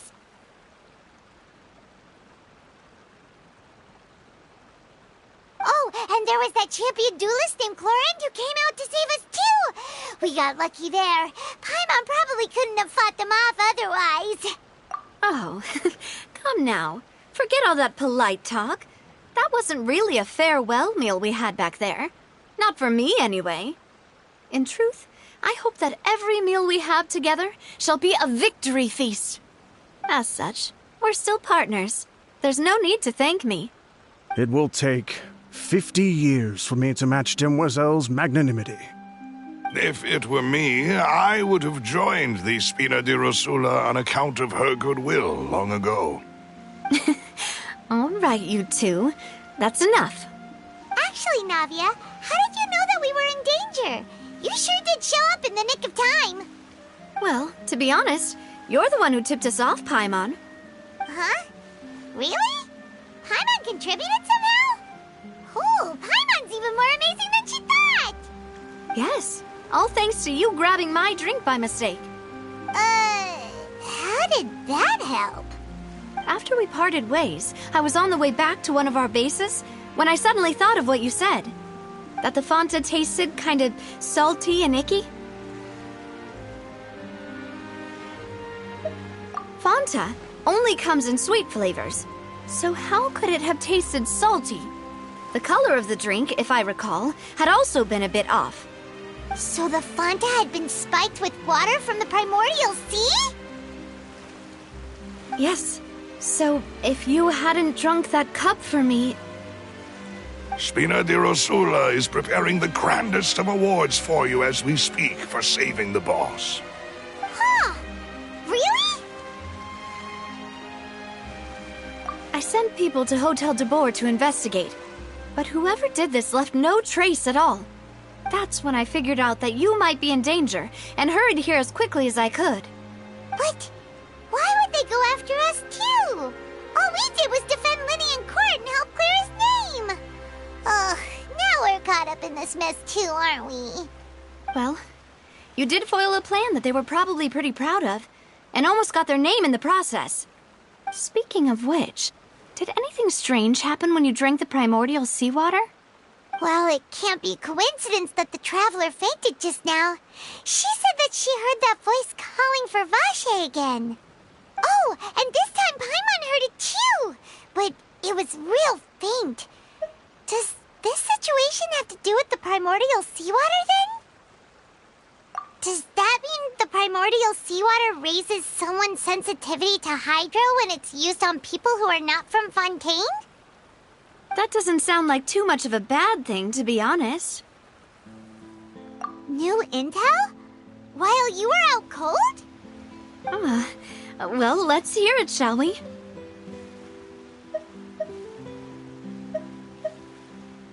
Oh, that is important. Vache. That name doesn't ring a bell. I suppose he hasn't stepped forward as a witness in court lately. Since he saw that young woman dissolve, he was at least at the crime scene. But he never gave testimony or any information regarding people dissolving in the primordial seawater.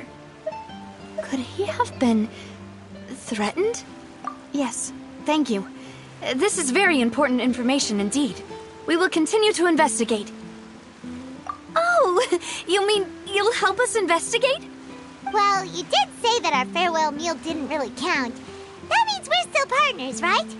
And besides, we're in this now whether we like it or not. You're not gonna let those people who targeted us get off the hook so easily, are you, Traveler? Demoiselle, do try not to look quite so pleased. You are the face of Spina di Rosula, after all. You talk too much. Well, in that case, let's head back to one of our bases, shall we? I'll arrange accommodations for you. We also have some plans to go over, and hopefully we can deepen our bonds as partners. But we'll take that one step at a time, I guess. Don't worry, you two. With us around, our base is definitely secure.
Let's...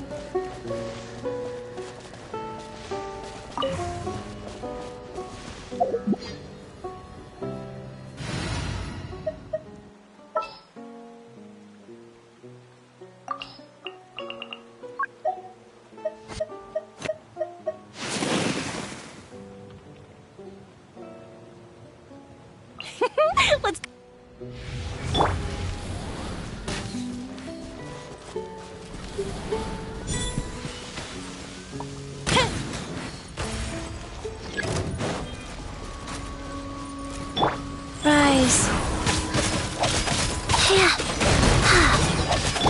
Step on up! Ha!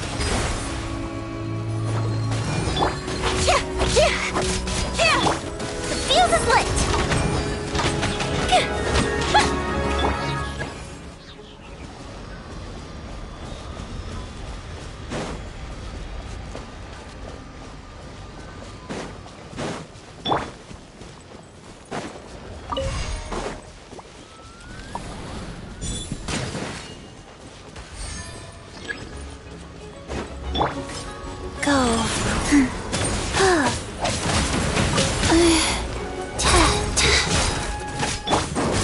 Over here!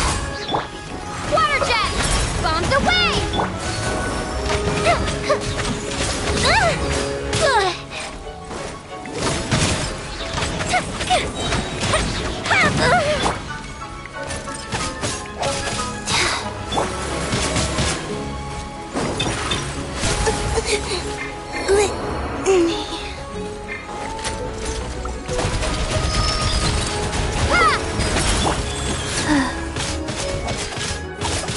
Fire hazard!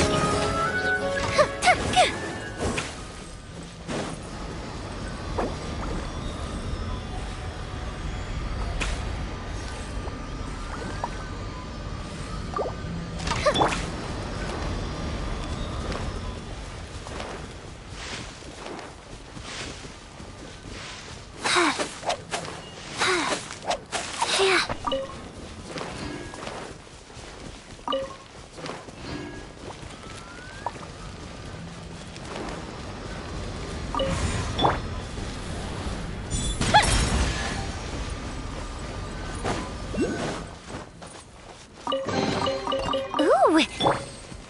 Wheel of Light.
Such a become the hunted. The fuse is lit!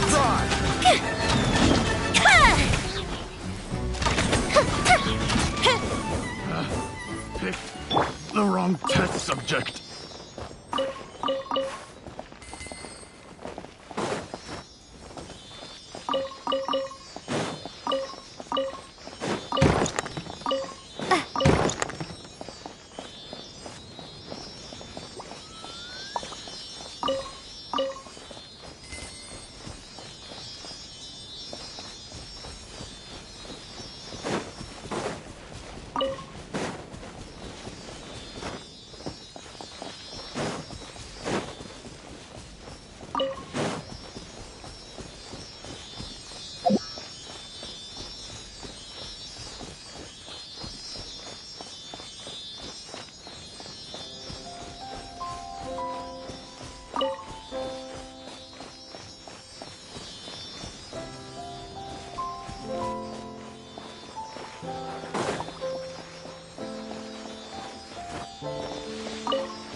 Another test subject. Surprise. Suffocate. Oh. Surprise! The wrong test subject. Picked the wrong test subject.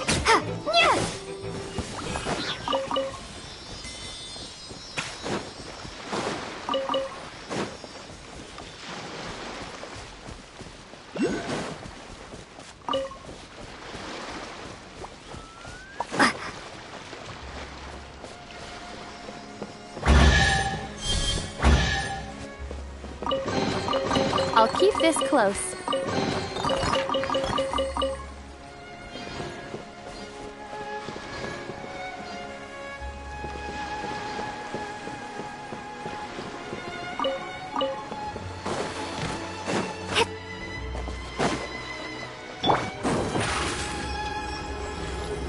Step on up!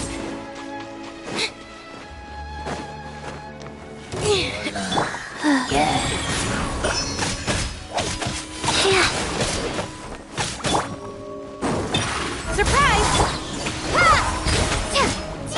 Fire hazard! That didn't count!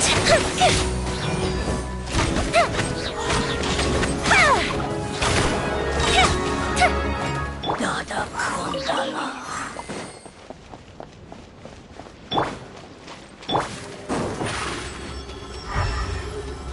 Over here!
scent of treasure.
Victory is almost ours! Whew, that was a tough fight!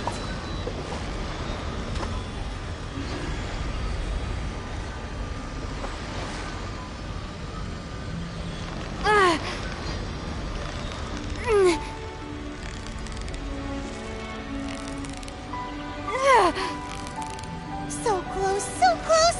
Stay cool!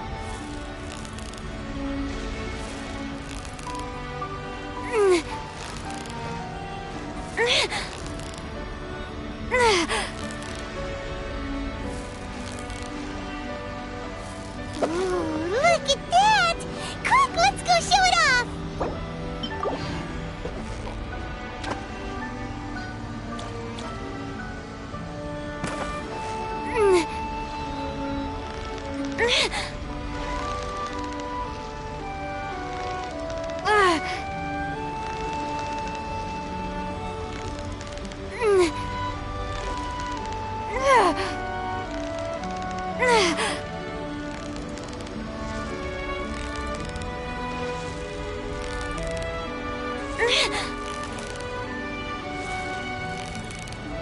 You've got it! You got it!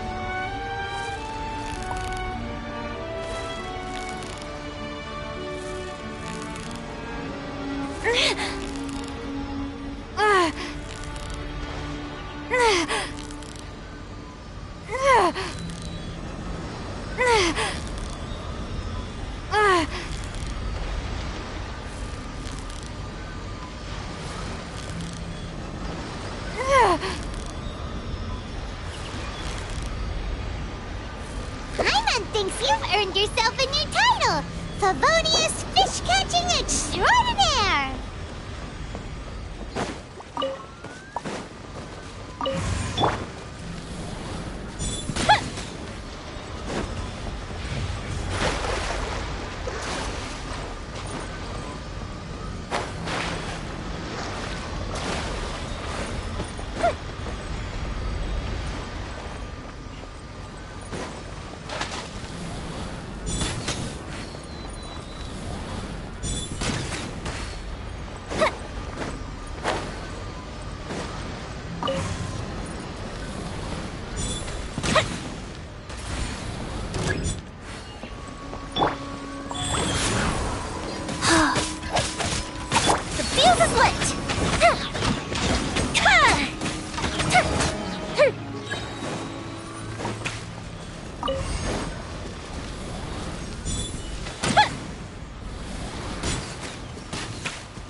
Will we find any firework materials in here?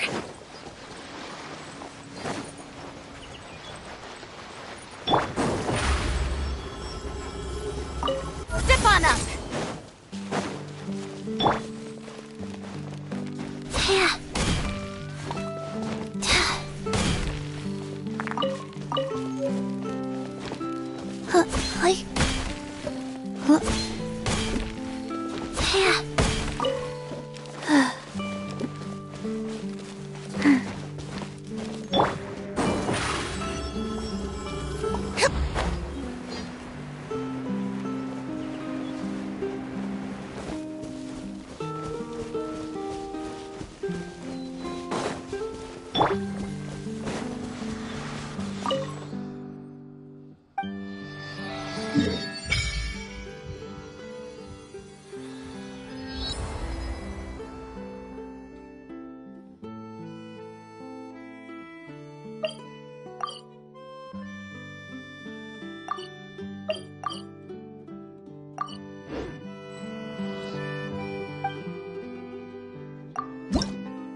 I'll keep this close.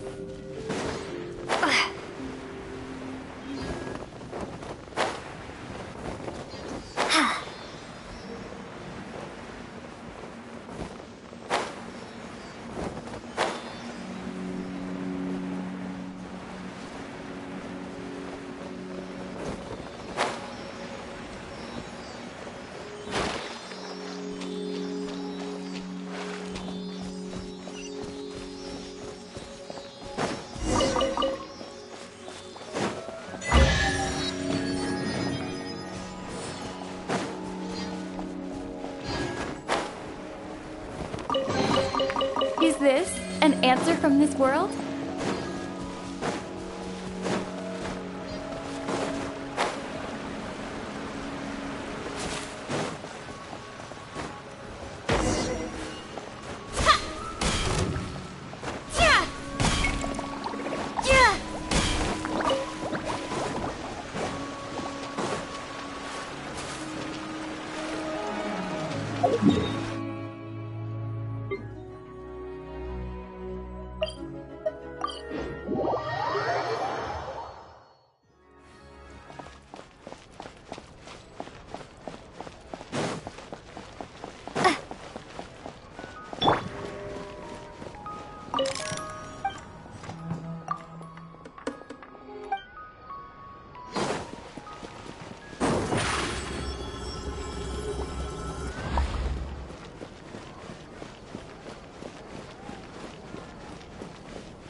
It's right up ahead, but let's make sure we weren't followed first.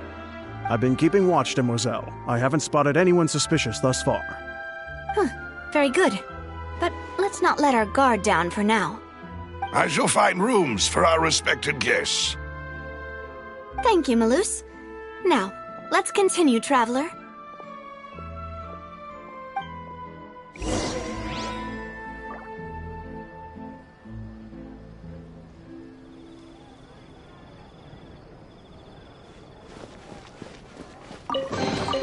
The scent of treasure.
is your base? It's not quite what Paimon imagined. Your accommodations have been arranged. Under the present circumstances, I can confidently say it's the best we have. Well, our funds have been a little tight lately. After all, we don't allow illegal or unethical profiteering. In fact, our funds often come from citizenry who support us. Seems like it's tough times for everyone. But if you have the support of the people, that does sound like it's worth it. To be honest, our financial situation was a lot better back when my father was in charge a few years ago. I'm afraid I'm not quite his equal. Your father... he was the previous boss of Spina di Rosula, right? How did he... Demoiselle, if you'll allow me to explain. No. I'll explain it myself. I suppose I couldn't run from this topic forever. And as partners, this is something I hope they can understand. My father's name is Callus. Yes, the same one they call Callus the Unfaithful in the streets. 3 years ago, he was accused of murdering his own friend. But he chose a duel to defend his honor instead of standing trial. He died in the duelist's ring. Oh no. But I do not believe my father was a murderer. I'm sure he was set up. At the time, I believed that if he only stood trial and was duly investigated, something amiss would crop up and prove his innocence. But strangely, he not only requested the duel himself, but rumor has it that even after being seriously injured, to the point where he could be deemed as having lost the duel, he refused to surrender, determined to die in the arena. 3 years later, I still don't understand why he did that. How could he protect his honor if he's dead? If anything, he gave up his chance to defend himself. The closest piece of info I have is that my father had been investigating the serial disappearances case at the time of his death. Ah, so that's why you're so determined to get to the bottom of that case. That's right. I've also tried to investigate the murder my father was implicated in, but I haven't found a single new clue in my countless reviews of the investigation records. However, I believe that if the murder case is related to those behind the disappearances, they must know something. I must know what really happened. Was my father coerced? Framed? Even if he really did kill his friend, I must get to the truth. If only he'd been more open with me when he was still alive. He even hid the fact that my mother died due to complications when giving birth to me. And now, here I am investigating his death. You really are a handful, aren't you, Papa?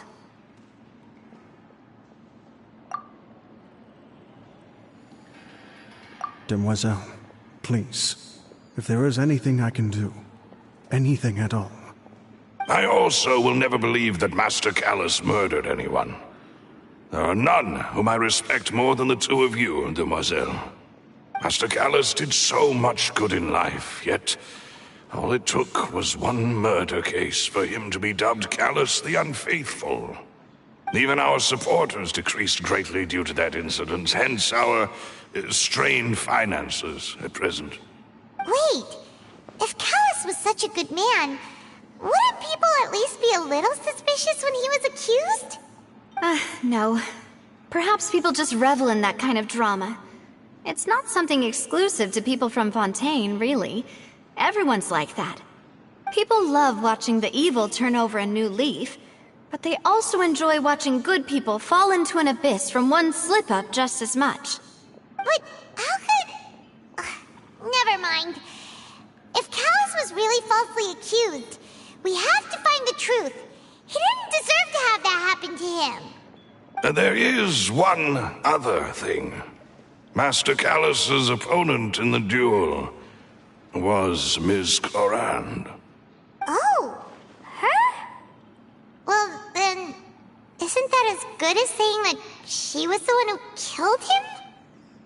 Yeah, that's not the sort of thing that you can just let go and move on from.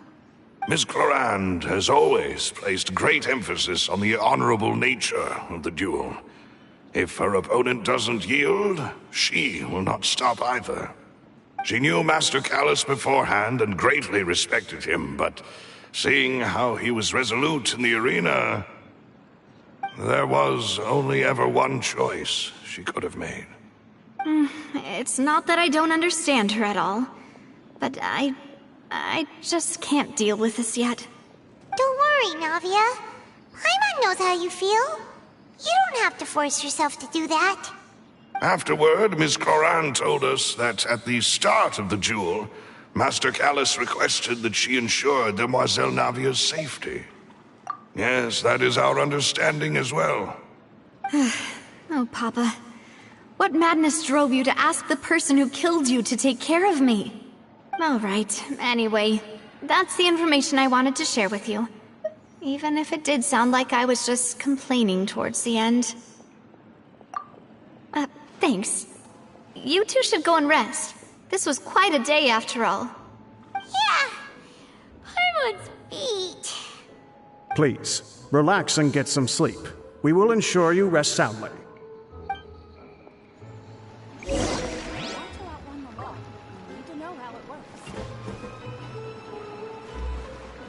Whether it be responsibility for Spina di Rosula or Master Callus's death, it all landed on Demoiselle's shoulders so suddenly.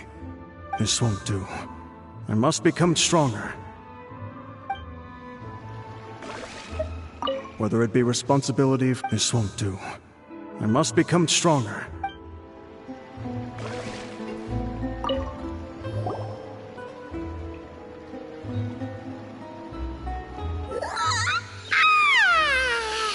Paimon slept so well. This place feels almost too safe. Huh? Navia? Where did the other two go?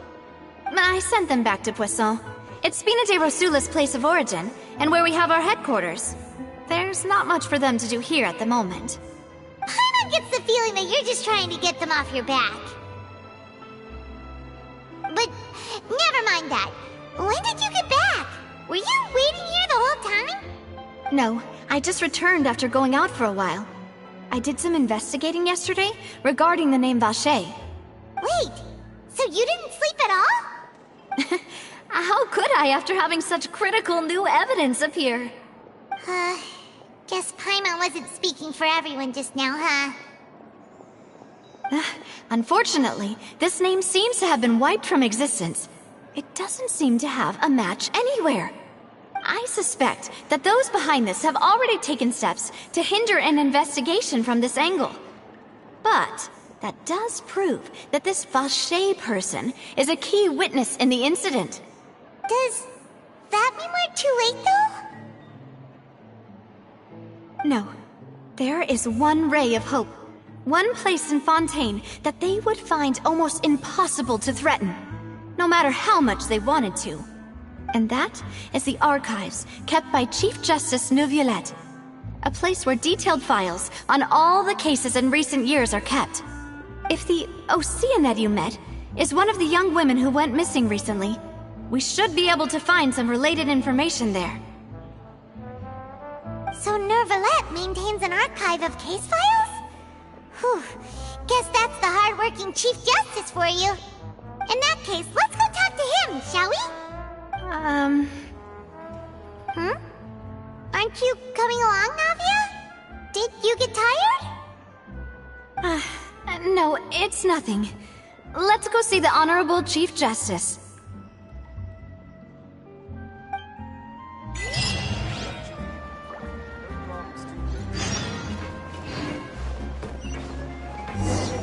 Yes, finally on the right path.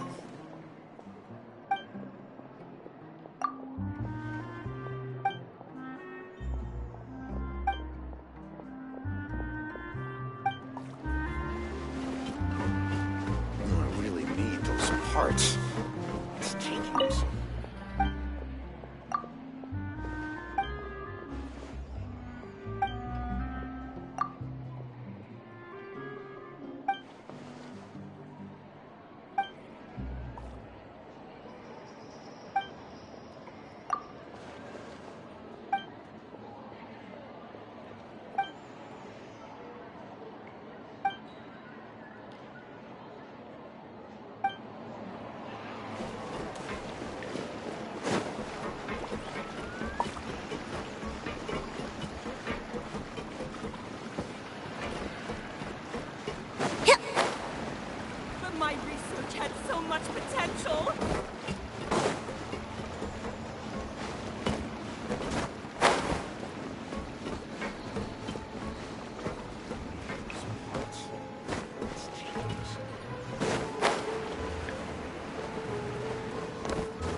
Surprise!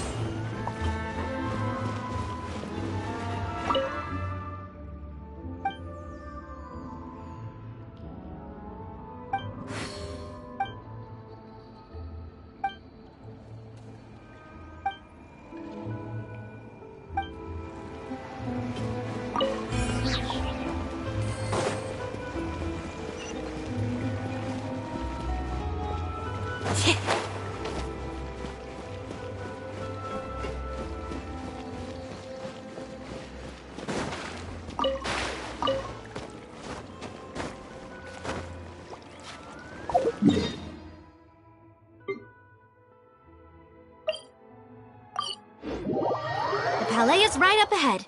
Come on.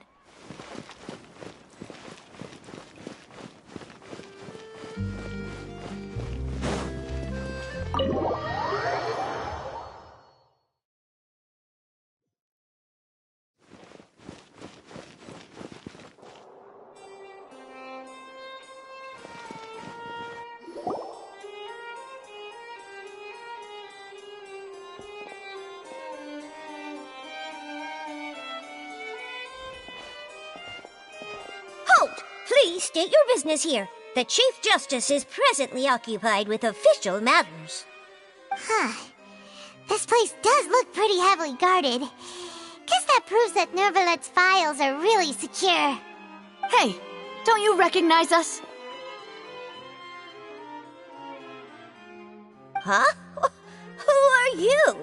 Just to be clear, I don't care who you are or who you might be related to.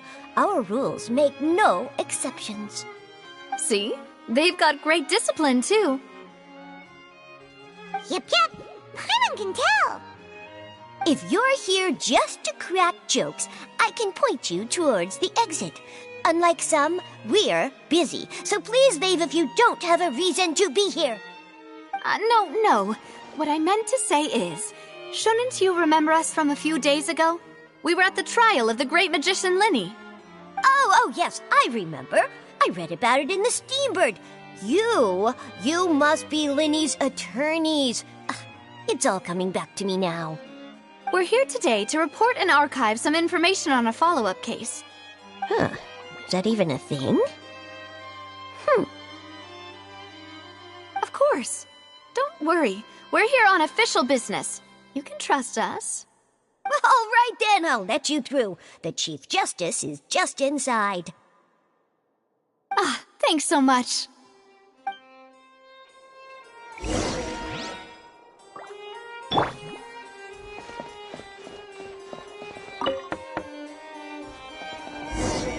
Please come in.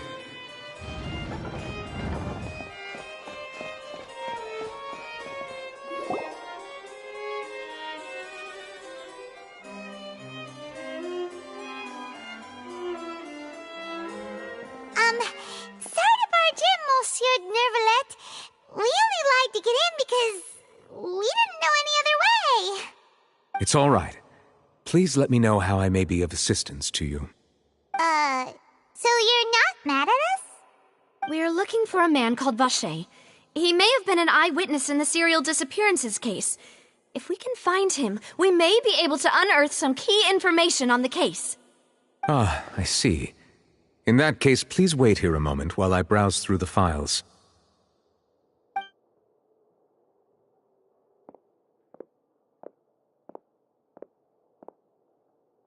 Who knew that Nervalet would be so easy to talk to?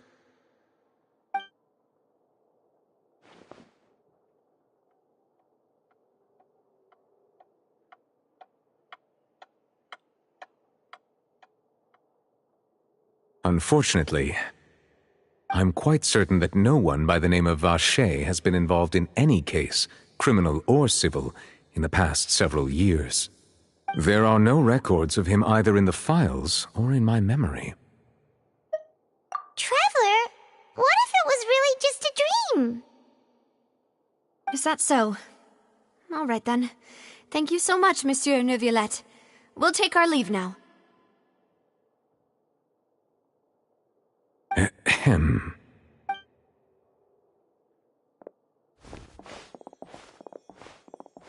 Miss Navia, I can understand how you feel. Your father, Callus, was a truly exceptional man. We deeply regret his passing.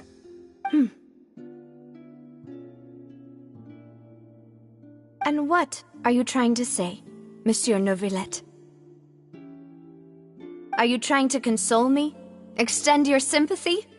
Or just express some tendril of regret? No. You are not trying to do any of that. I can hear it in your voice.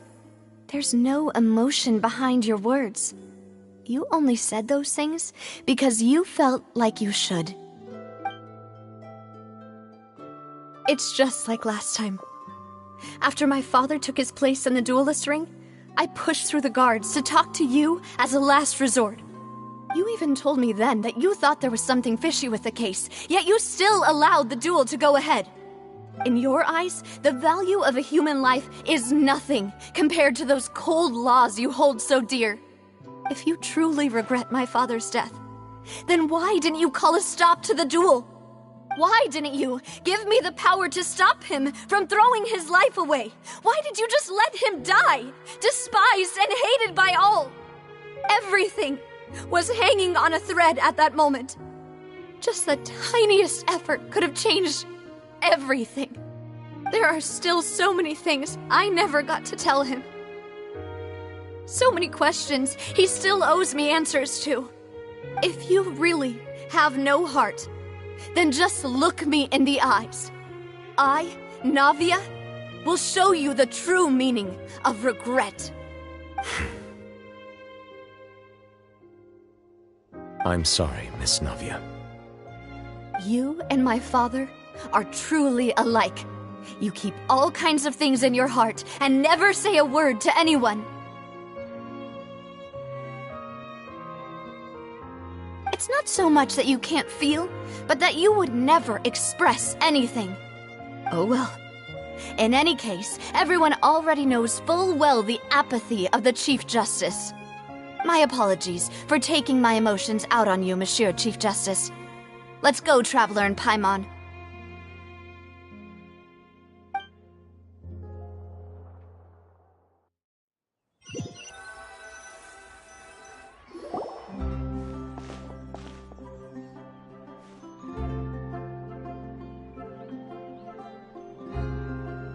Navia, are you okay? I'm fine. Rain. It's raining. You're right. Wasn't it still sunny when we went into the building? And there shouldn't be any active trials today. How strange. Now that I think of it, on the day my father was convicted of murder, it was also raining. What is it? Did you think of something? Yeah, he was outside. It was uncovered and the rain could fall there. Why? Do you think the rain could have affected the crime scene? That thought has occurred to us before.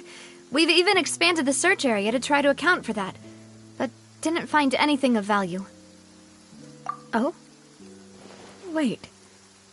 You don't mean... So you're saying that the true murderer could have been turned into water and then got washed away with the rain? Yeah, and if that's what had happened, then no one would have believed your dad, even if he explained what he saw to the authorities. I really think I found a true genius for a partner. You're completely right. How did I not connect the dots earlier? All right, let's go to Poisson. With this new lead in mind, we'll get to the bottom of my father's case for sure. Yeah, we're gonna make progress for sure this time. Do you want to go with me now? Or do you want to head over by yourself later? Great. Let's go then.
There's no need to be so surprised.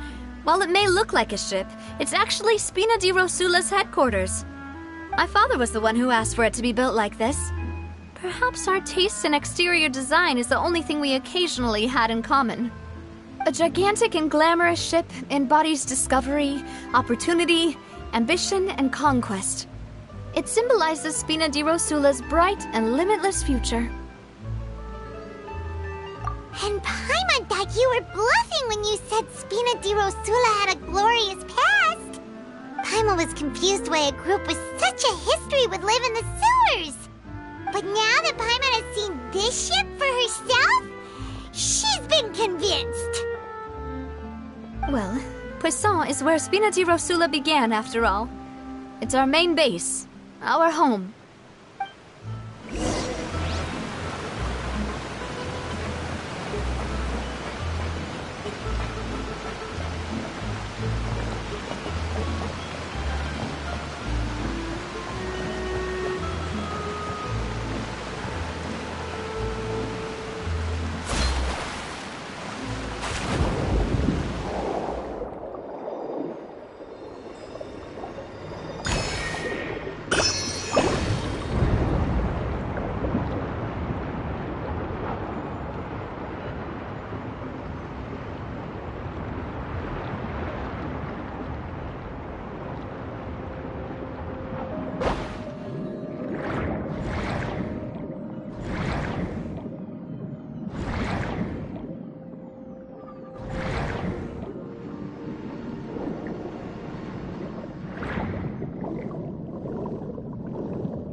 Another test subject.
We're back! Apologies for the wait, demoiselle, and our most important partners. You said before that you still had some business at the court. What brings you back to Poisson so quickly? About that. It's because my partner here reminded me of something really important. You see, what if my father's case had something to do with water from the primordial sea? You still remember, right, Malus? On that night, it was raining? Yes, the case was quite similar to that of Mr. Linney's. Both were what you'd call impossible murders. Could you tell us a bit more about what happened before?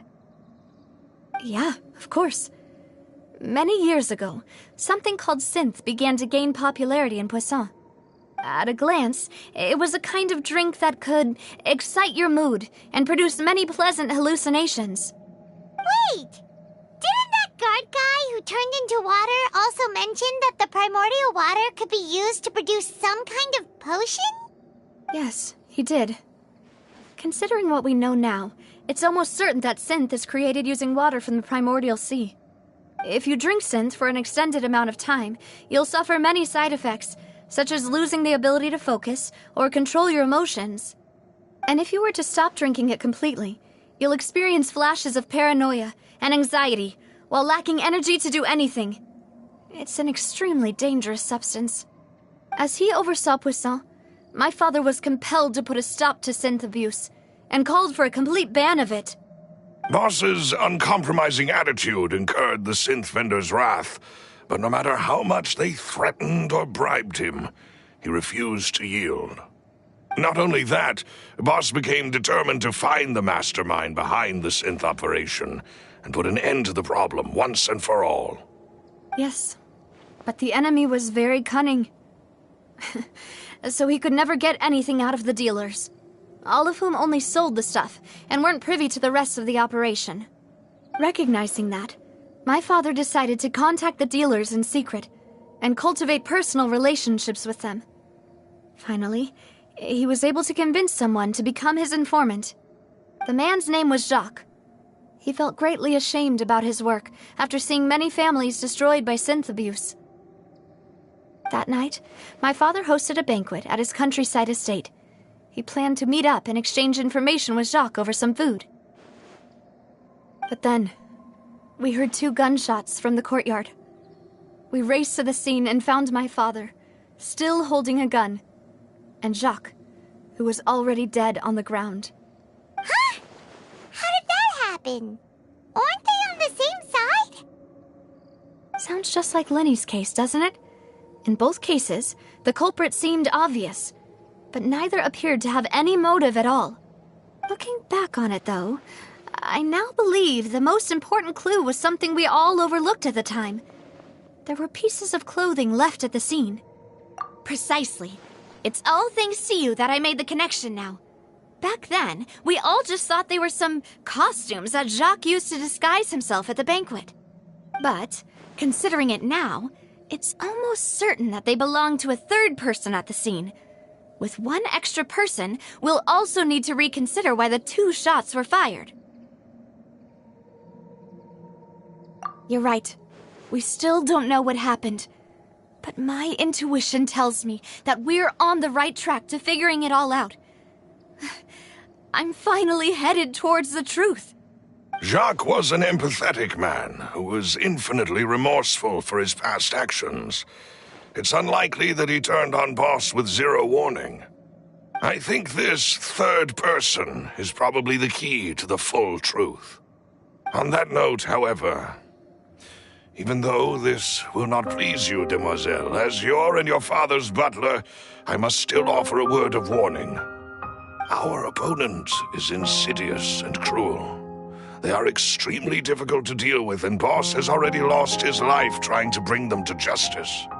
Even though Spina de Rosula has lost most of its former glory, Poisson has welcomed a new time of peace, and we have been allowed to live out our lives. There is no need to follow your father's path. It would be both wise and in line with Boss's wishes to step back and give up on the case. If that's indeed what he wished for, Then he should have told me that himself. Was I not the closest person to him? And yet, I was the one most kept in the dark. What was the point of him dying without sharing any of the secrets he knew? Did he manage to protect anything in the end? Synth is still here. Callus the Unfaithful is still his epithet. And Spina di Rosula is barely getting by. Nothing has changed. Did he think I'd just accept his meaningless death and live out my life just as meaninglessly? I've never accepted that. Ever. Not since that day, and certainly not now. I want to find out the real answer for everyone's sake. For the missing girls, for the victims, and for myself. Navia. This is indeed the best moment to act. Your partner appears to be quite reliable, and more importantly, Demoiselle, I think you're also ready to take this on. So you do know something else, Malus? Yes, I do. In fact, even before that banquet, Boss already knew of the connection between Synth and the serial disappearances case. But what drove all the tensions to the boiling point was the revelation that you, Demoiselle, had been selected as the next target to disappear. What? Boss also didn't tell you that he had been diagnosed with a rare illness. The doctors told him that he had no more than 5 years left to live. And the serial disappearances case caused him great anxiety. 5 years was nowhere near enough time to resolve this long-standing conflict. But once he passed away, all the danger would pass on to you. Knowing all of this, he decided to use one final intimidation tactic before his death. He claimed to have already gotten his hands on some key incriminating evidence for the other side, and even told some members of Spina di Rosula about the details.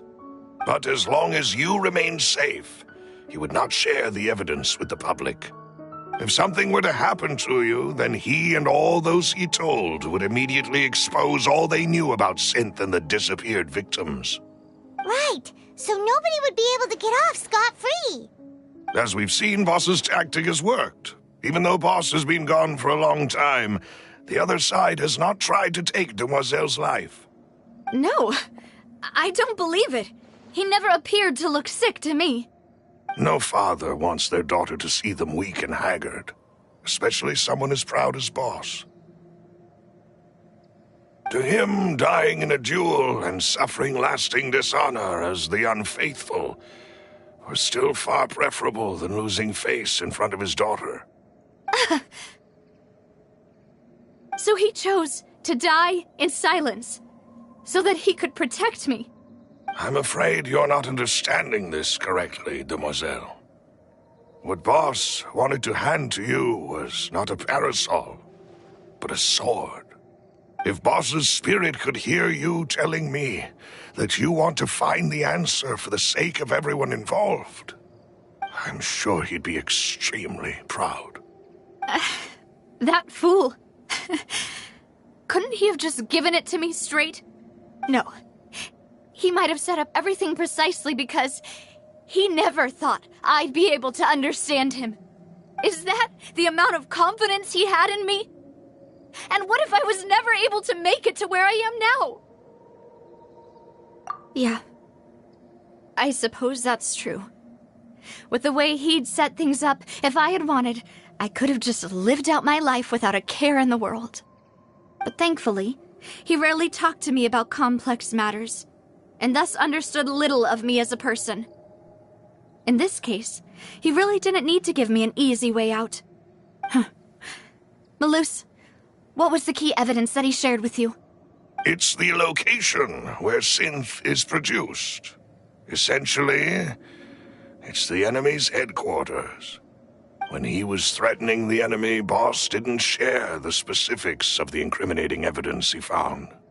But if you want to use it against the enemy, you'll still have to take several things into consideration. Why? If we know where the place is, can't we just go storming in? You mustn't forget that we're fighting against a mysterious and dangerous organization that's been in operation for decades. There's no telling what might be lying in wait at their headquarters. We also have no idea what kind of evidence we may be able to find inside, nor what people we may be able to capture.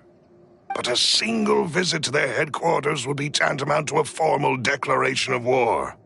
The worst case would be that we leave empty-handed, but also open ourselves up to full retaliation.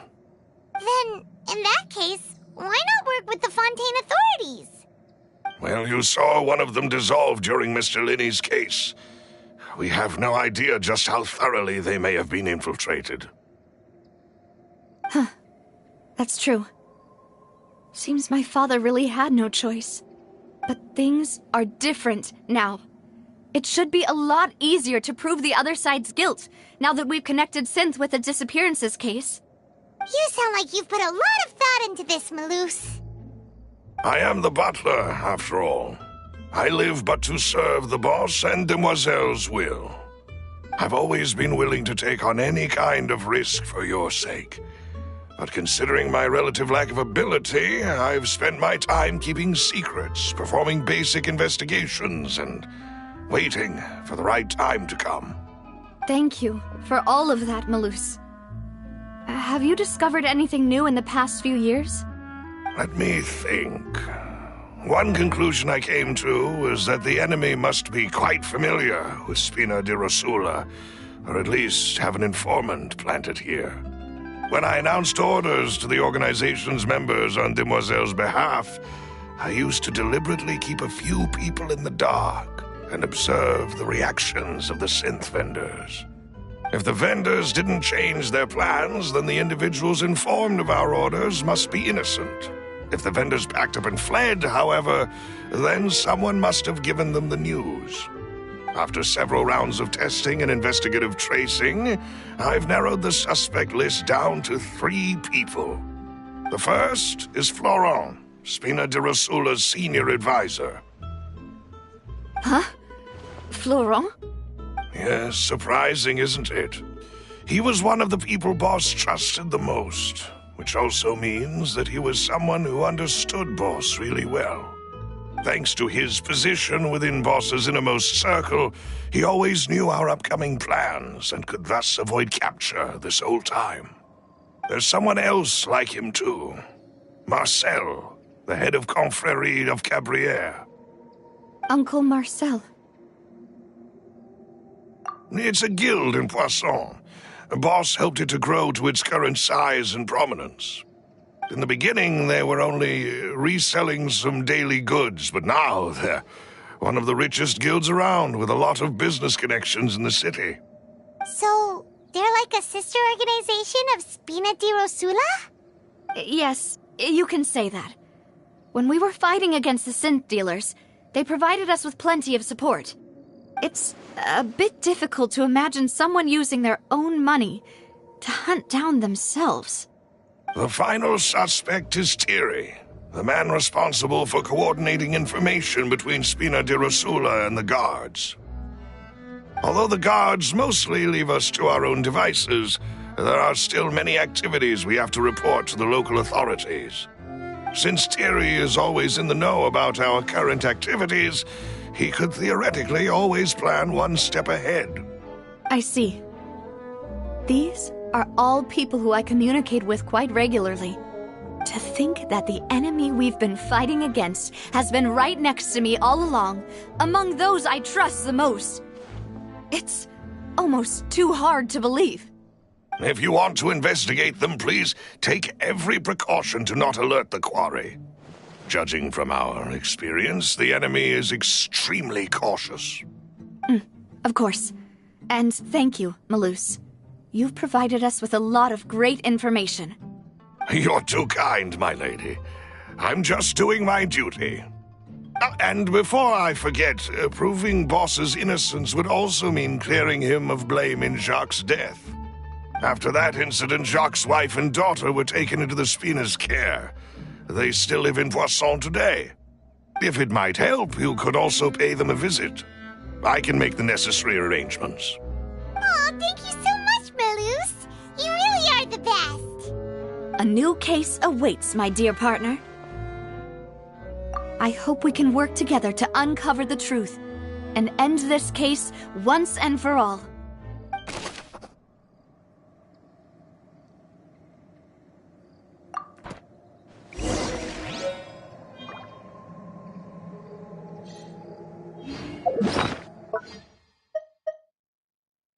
Who would have imagined that people could really turn into water? Here we go again, trying to crack an impossible case. All proof and no motive.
It is settled, then.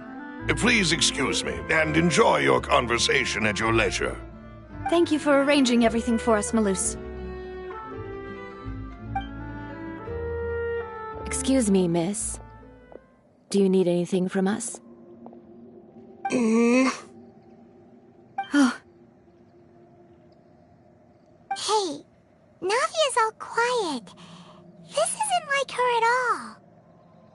I'm sorry that I only came to visit after all this time.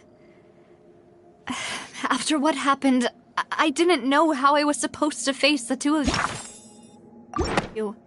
Ah, if it's about that, there's no need to apologize. After my husband died, Spina di Rosula sent us a lot of mora and support. I understood your guilt and apology to be genuine. But aren't all of those things nothing compared to the loss of Jacques? I can understand the kind of pain that comes with losing a father so needlessly. You don't understand at all. I didn't know how to face you, because I didn't know what I could possibly bring as a consolation gift. I know only the full truth could bring closure to you, and to all of us. I'm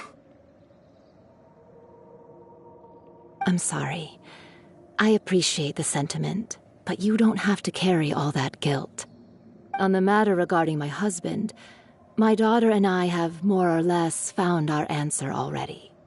Would you mind sharing it with me? I really can't believe that my father could ever bring himself to shoot Jacques. I always knew that my husband's money was earned through others' suffering. He told me countless times that if he could turn back the clock, he would never go into the synth business again. He had many regrets, and felt that he took the idea of providing for his family too literally. For the longest time, he thought Mora was everything. So when Mr. Callis came to him with a proposal, he accepted it almost immediately. He tried to be as careful as he could, but even so, he was still found out by the higher-ups. They found out about his betrayal? Papa didn't say that exactly, but Papa did tell me that I should never be ungrateful. Before he left that day, he told me that he had no choice. It was only later that I realized it was his final farewell to the two of us. I don't know that for sure, but you could say that's the conclusion I eventually came to. Which is why I'm the one who should feel guilty. Callus had always taken great care of us, both when he was still alive and after he passed away. Even if he fired the shot that killed my husband, it was likely in self-defense. It is impossible for me to hate him for what he had done. But Mama, why is Papa still the bad guy if he did the right thing? Papa always wanted to be a good man, so why did he have to do a bad thing in the end? Well, things aren't always as they seem. You still feel like your Papa was a good man, right? Yeah, Papa was a really good man. The best in the whole world. Then you should hold on to that. If a good man had to do a bad thing, then he must have had his reasons. Regardless of whether he left you a parasol or a sword. He must have done so to give you a better life. Oh. Thank you for everything you've told me. I will definitely find the truth. The current state of things is not something I'm willing to just sit back and accept. Thank you. I'm very grateful to hear this from you. Even though your personality is quite different from your father's, your determination when you speak is really similar. You really think so? That's the first time anyone said that to me.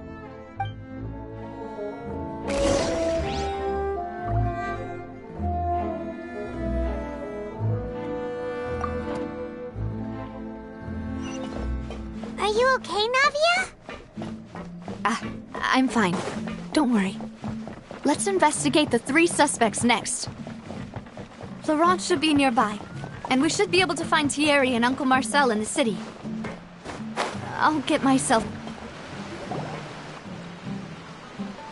Greetings, boss. How may I be of assistance today? I'm sure you've heard about what happened at the Opera House?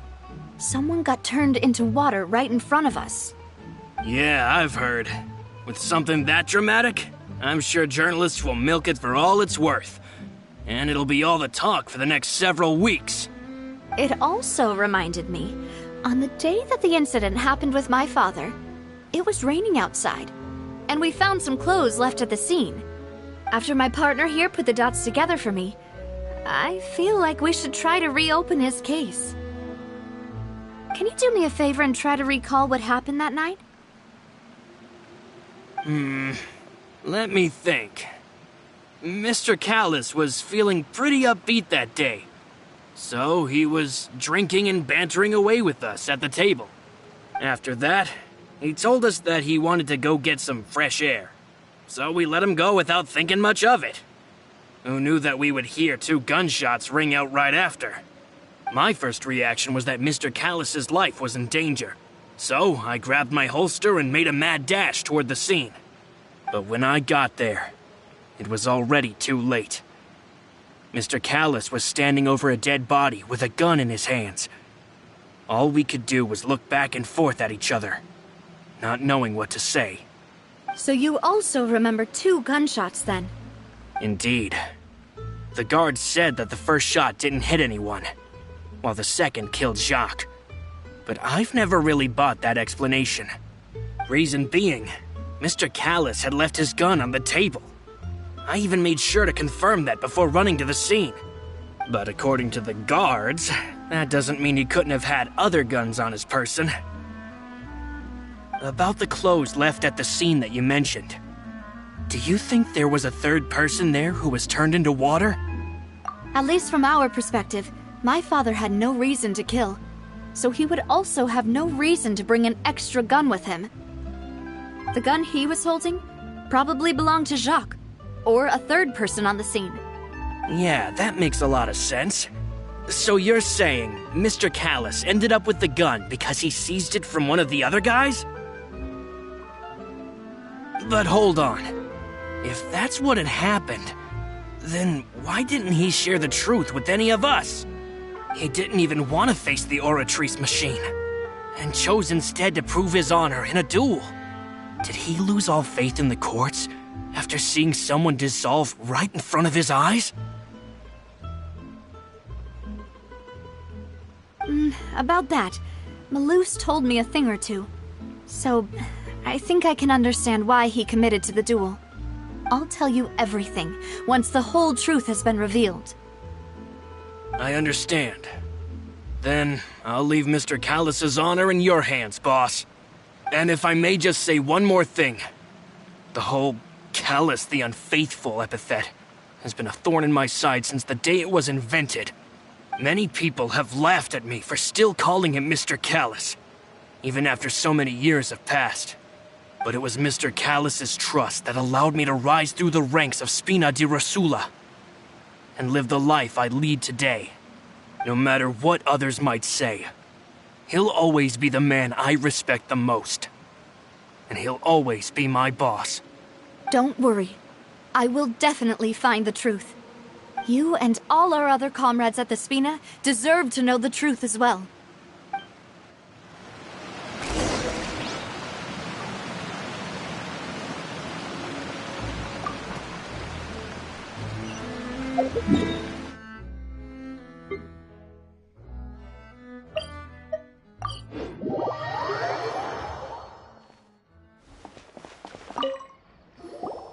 Hey, Thierry, it's me. Oh, now, what brings you here, Miss Navia? I've heard that you made quite the name for yourself at the Opera House. Oh, so you've caught news of that already. Oh, okay. Hey, I'm also a member of the Guards, you know. The way you make it sound, people would think I was sent off to Poisson because I had done something wrong. Are you sure there isn't a little bit of truth in that? Under normal circumstances, shouldn't you have been called back to the city already? I mean, where I work is really up to me. Let's just say I enjoy the ambiance of Poisson. Callus did a fantastic job running the town, building Spina di Rosula from the ground up and clearing many obstructions in my way. It would be next to impossible for me to find a similarly easy but high-paying job in the city. Anyway, enough chit-chat. Are these two friends of yours? You, here for some formal business? Yes. These two are my partners. What happened at the Opera House made us realize that Linny's case and my father's may be related. We're trying to reinvestigate the details of my father's old case. Ah, I get it. You think there might be more to the case now that we know people can be dissolved into water, right? I was also flabbergasted when I first heard of it. If you want to go through the original files from your father's case, I can help you look for them. That'd be much appreciated. Thank you. Actually, I have another question. Do you have the authority to dispatch Gardamex? Of course. Without them, I couldn't possibly handle Poisson on my own. Why do you ask? We definitely can't use them to forcefully get more evidence for your father's case. Well, you see, just recently, we were attacked by a horde of unnumbered Gardamex in the city. So, if you hypothetically wanted to do something against me, all you would need to do is get rid of the mecha serial numbers and send them after me. Then you think too highly of my abilities. Dispatching mecha is very different from controlling them. If I had to make an analogy, when you order a dish, the chef will make it for you. You can ask the chef to cook, but not to massage your shoulders or carry your baggage. If you try to make unreasonable demands, the chef would just think you're out of your mind and ignore you completely. The same goes for me and my Gardamex. Removing a serial number is also not as easy as you might think. There are a lot of complex steps to it, and it's almost impossible to keep it a secret. So I can promise you, those mecha were definitely private units. They're certainly not cheap. So, whoever their owner is must be super rich, powerful, or both. Now that you mention it, though, being in the synth business would definitely be profitable enough to afford this. Oh, then you're officially in the clear, Thierry. Oh, well, thank you for the vote of confidence, Navia. Jokes aside, I'd like to wish you all the best with your investigation. I'll be staying in the city for a little while, so just come find me if you need any support from the guards.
Hello. How may I help you? I'm here to see Marcel. Could you please let him know? You can just say Navia's looking for him. Sure. I will let him know right away.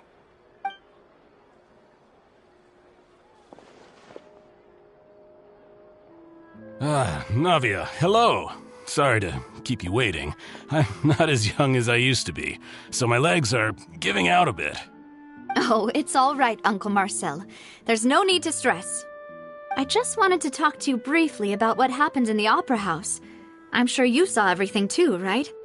Yes, I've never seen anything so strange.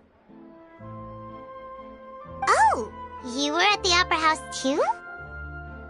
That's right. I went there with Navia to see the magic show. Who knew it would turn into a whole murder mystery? I also witnessed your marvelous sleuthing work. Quite impressive. To beat the Hydro Archon at her own game on her own turf, I can already imagine everyone in Fontaine discussing your exploits over a few glasses of wine. Oh, Paimon doesn't want to become the talk of drunkards. Apologies. It's just how Fontaine is as a nation. Everyone loves drama and theatrics. Uncle Marcel, you've also noticed that other thing, right? The fact that humans can dissolve in water? Yes, I was reminded of your father's case right away. Is that what you're investigating now? Exactly. I still don't have much solid proof, but I can sense that the other side has already begun to act. Oh, and what makes you say that? We were attacked on Araneus by some unnumbered Gardamex. And there was also an attempt to get me to drink water from the primordial sea. If not for the vigilance of my partner, I probably wouldn't even be here talking to you right now. Oh, you're giving us too much credit. Wasn't it you who protected us? Alas, it seems things are heating up again. The peace that Callus sought so dearly will soon become a thing of the past. But rest assured, Navia, Poisson will always remain a safe haven for you. If you're scared, you can always return there. If anyone dares to lay their hands on you there, the Confrérie of Cabrières will use its funds to the last Mora to bring them to justice.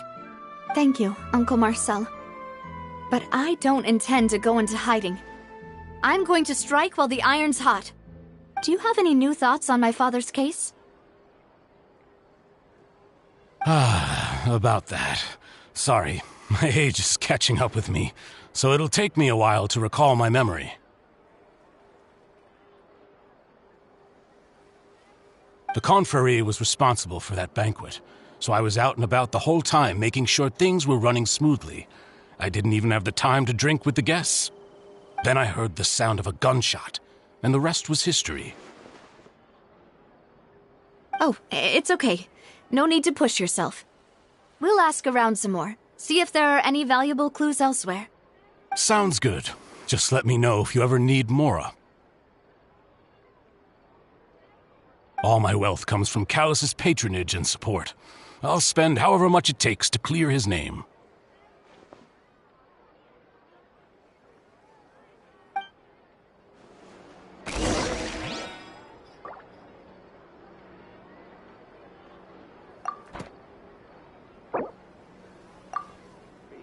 Skilled at something doesn't make him happy.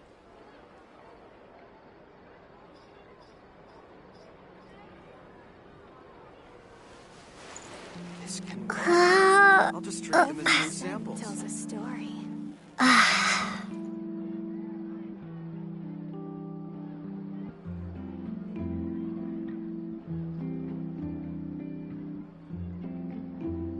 Being skilled at something doesn't make him happy.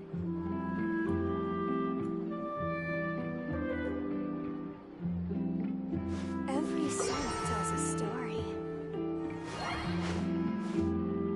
This can work. I'll just treat them as new samples. Being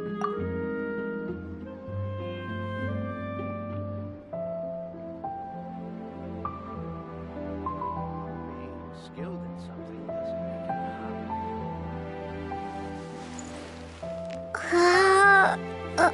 Every song tells a story.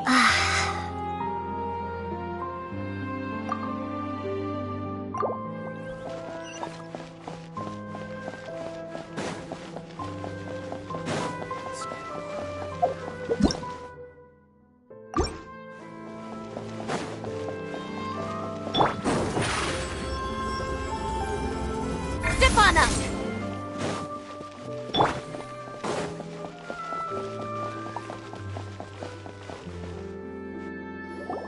We've talked to all three suspects, purely based on their conversations with me. None of them sounded particularly suspicious. I suppose that's to be expected, though. If a single conversation's all that's needed to find them out, then my father wouldn't have needed to investigate the case for so many years. Anyway, even though we didn't make a breakthrough, let's still compile what we were able to find. But where should we start? Ah, you're right! Flora mentioned that Callus probably only ended up with the gun because of circumstance. That makes sense. According to Jacques' family members, he already told them that he had been discovered, and that he had no choice before he left home that day. If I had to guess, he probably received an order from the synth boss to kill my father. Had he refused, he and his family's lives would have been forfeit. So, Jacques fired the first shot?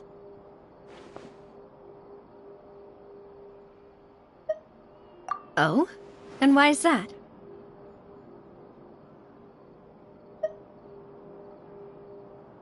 Ooh, that's a good point. Jacques probably already knew that he was just being used as a tool for murder. And once he had completed his mission, he'd be of no more use to his boss. So, what would make more sense from his perspective would be to turn his back on the Order and seek protection from my father. Makes sense. But without evidence, that's still just a theory. Besides Jacques, the attack from the Gardamex has been bothering me quite a bit as well. It's obvious that our enemy has become more antsy after the secret of the primordial seawater was revealed. Do you think he knew, even then, that we'd follow this lead to the end?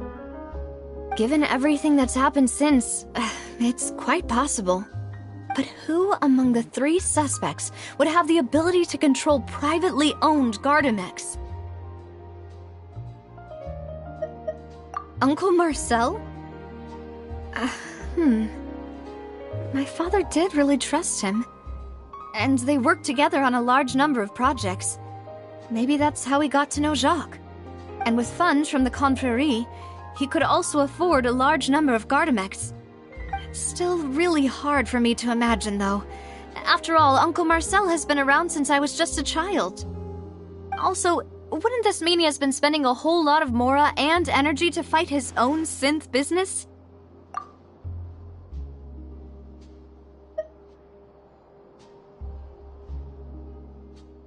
Thierry, you say? Huh. It is possible that he's figured out a way to convert the Gardamex for personal use. But I didn't feel like he was lying when he was talking to us about the mecha. I also don't think he'd be able to keep that kind of tampering under wraps. Yeah, had he actually tampered with the mecha, we'd be able to prove it with a simple check of the guard's inventory. If the mecha were taken from the guards, it should be pretty easy to find out when and how that happened. Florent? It is true that he was closest to my father, and thus had the best chance of learning about his dealings with Jacques. But as Spina di Rosula's advisor, his work mostly deals with personnel and security, so he shouldn't have much means when it comes to finances. So you're saying he's too broke to afford a mecha army? Exactly. He can't. And even if he could, I don't think he would be able to dispatch a whole group so quickly. Who could it be?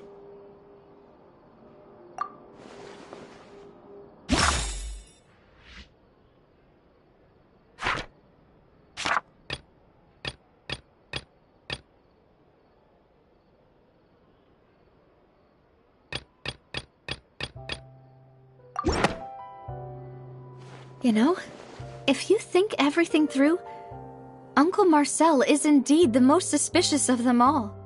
Could we be missing other suspects? Malus didn't know about the people turning into water thing when he narrowed it down to these three, did he? Malus has always been very reliable, and his judgment of others' trustworthiness has been fair and well considered. When he laid out his case for the three, the rationale he gave me made a lot of sense as well. The suspect is knowledgeable about the Spina's internal affairs, has the means to dispatch Mecha to assassinate us, and possesses significant intellect and foresight. Even if I don't want to believe it, I'm starting to see how things could all tie back to Uncle Marcel. Well, we still have another trump card on top of all the theorizing and speculating. Yes, Malus did say that charging straight in there would be extremely risky. But we don't have any other options right now. We need far more solid proof before we can hope to go charging in on our enemy. Navia, here you are. Oh, I've been looking for you. Huh? Aren't you the guy from the guards? Did something happen? Yeah. News came from Irenaeus just after you left. We've got another trial on our hands. Wasn't that place built specifically for holding trials? What's so newsworthy about this one? I know. But they said the person they're putting on trial is a Fatui harbinger called Tartaglia. What? Is that someone you know? Yeah, we know him. Maybe even a little too well. Well, he's been accused of being the true culprit behind the serial disappearances case. It's absurd, don't you think? Wait, how? None of our investigations have had anything to do with him. That's what I thought was strange about it, so I came to tell you the news right away. If the charge against him stands, then it'll be next to impossible to get the guards to support any of our planned investigations. Right, because they'll think they've already found the culprit. Yeah, and it'll be a lot harder then to clear Mr. Callus's name. I understand. Well, partner, what do you think we should do? We still haven't found any conclusive evidence. Huh? Split up? What do you mean?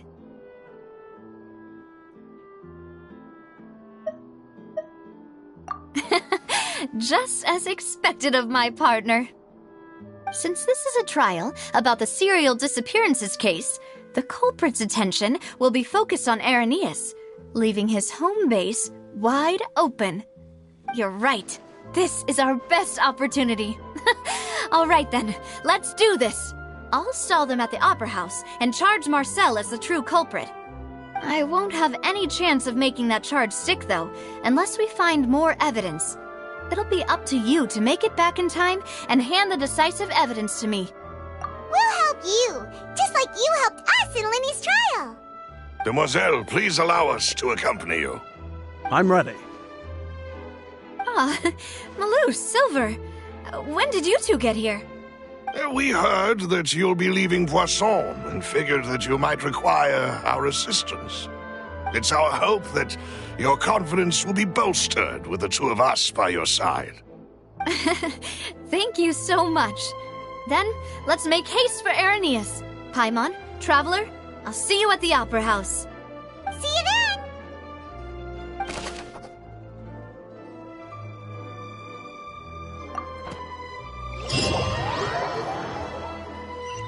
Now that Navia has set out for Irenaeus, we should also get going. The location has already been marked on the map, so let's head over. Huh. According to Malusa's info, the synth production base is underwater. Let's go and try to find the entrance.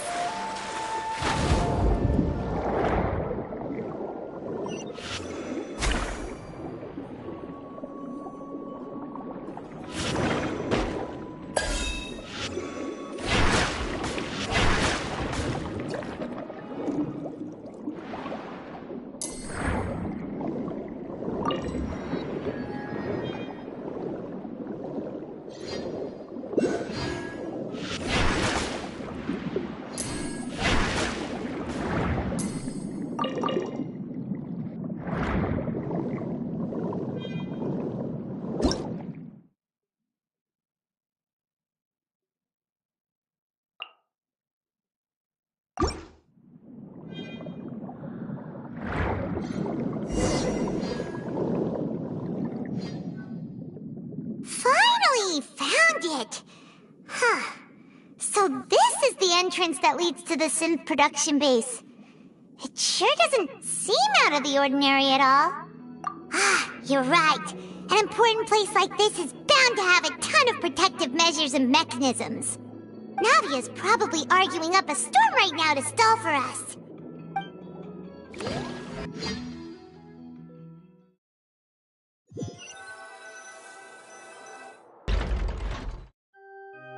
It would appear that I must repeat my question again, Mr. Tartaglia.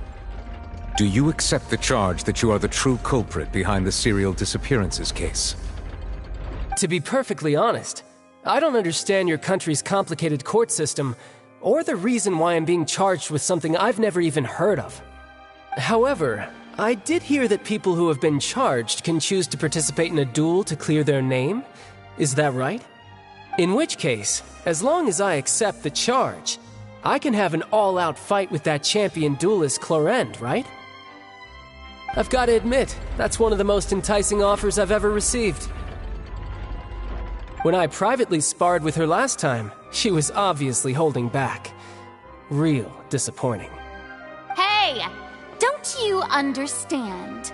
You're currently the prime suspect for a major case.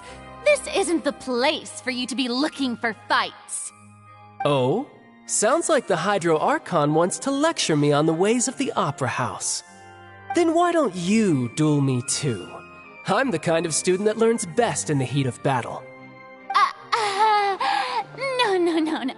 That's not what I meant.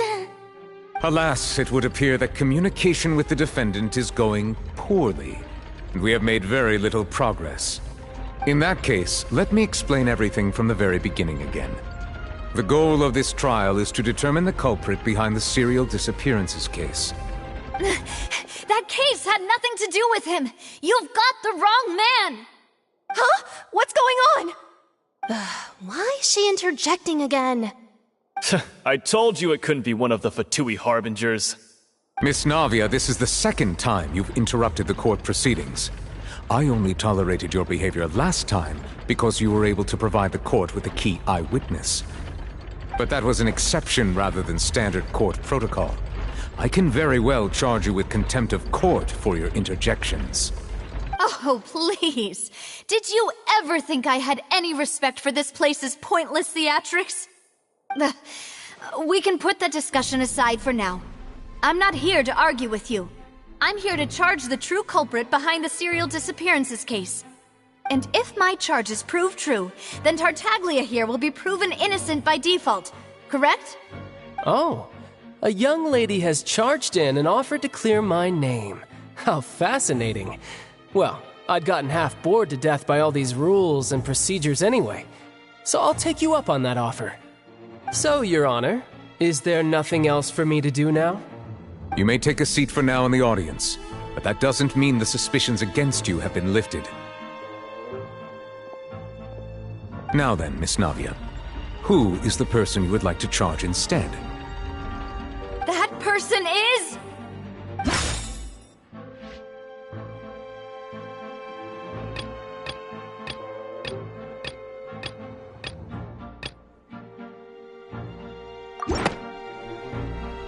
Marcel, the head of Confrérie of Cabrières! Huh? What confrérie? Never heard of them in my life.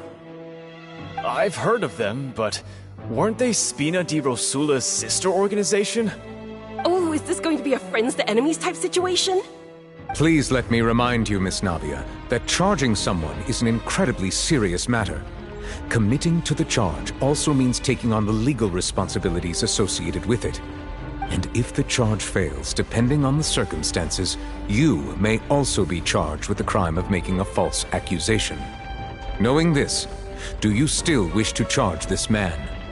Yes, I do. In that case, I declare the charge to be valid. Miss Navia and attorneys, please take your places on the court. Members of the guards, please contact Mr. Marcel right away so that he may stand trial.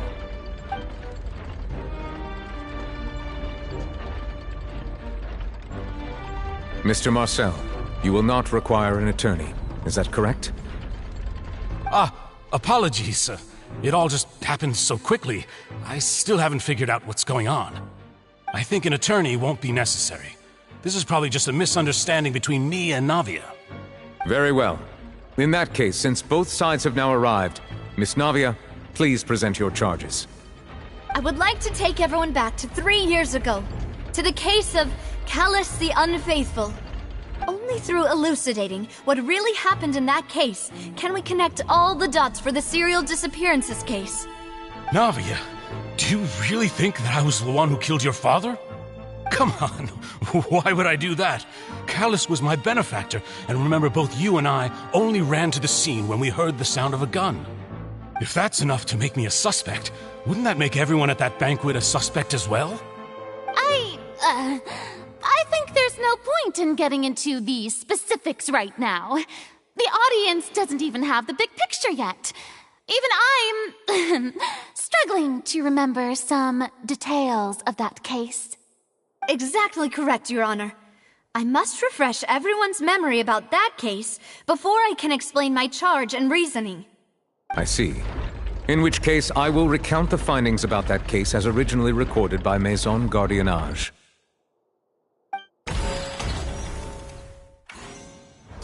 On the day of the murder, Spina di Rosula hosted a large banquet in a countryside estate owned by the Confrérie of Cabrières. During the banquet, all attending guests heard 2 gunshots from the courtyard. When the guests arrived at the scene, they found the primary suspect, Callus, holding a gun, while his acquaintance, Jacques, lay dead from a gunshot wound. The guards' investigation did not recover any other firearms from the scene. As a result, they concluded that the suspect's first shot must have missed, while the second must have taken Jacques' life. The suspect did not dispute this conclusion, and also declined to defend himself in court. Instead, he chose to prove his innocence through a duel.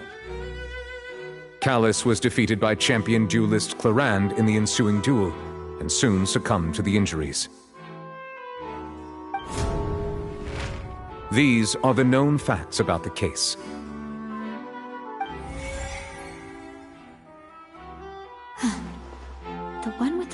kill was Jacques, not my father. And even so, Jacques still had no reason to pull the trigger. In truth, the third person shot Jacques first, and was shot in turn by my father when my father seized the gun from him. After that, the true culprit turned the third person into water, erasing all traces of him from the scene. Thank you for the summary, Your Honor. Of course, the guard's conclusion appeared quite sensible to us at the time. However, we should revisit the case now that we've gained new information about the abilities of water from the primordial sea.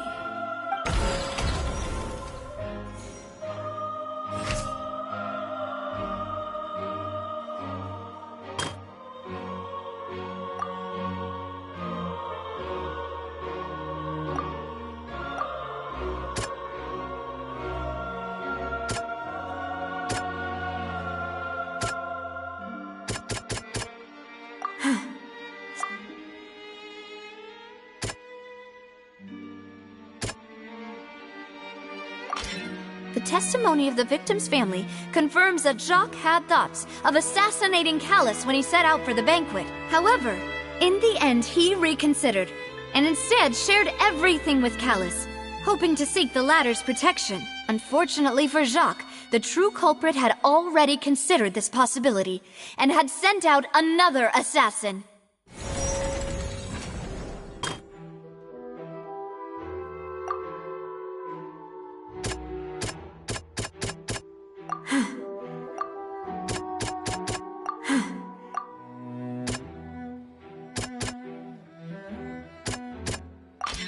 This assassin first shot Jacques, then turned to shoot Callus, only for Callus to wrestle the gun from him and kill him instead.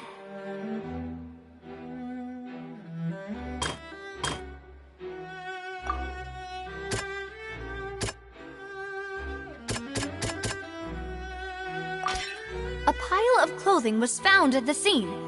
The guards once believed they were used by Jacques as a costume to disguise himself. But now, it is clear that the clothes were proof that there was a third person at the scene, and that they were turned into water after committing the murder. Since it was raining that day, the culprit was confident that they could use the rain to wash away all traces of their dissolved accomplice.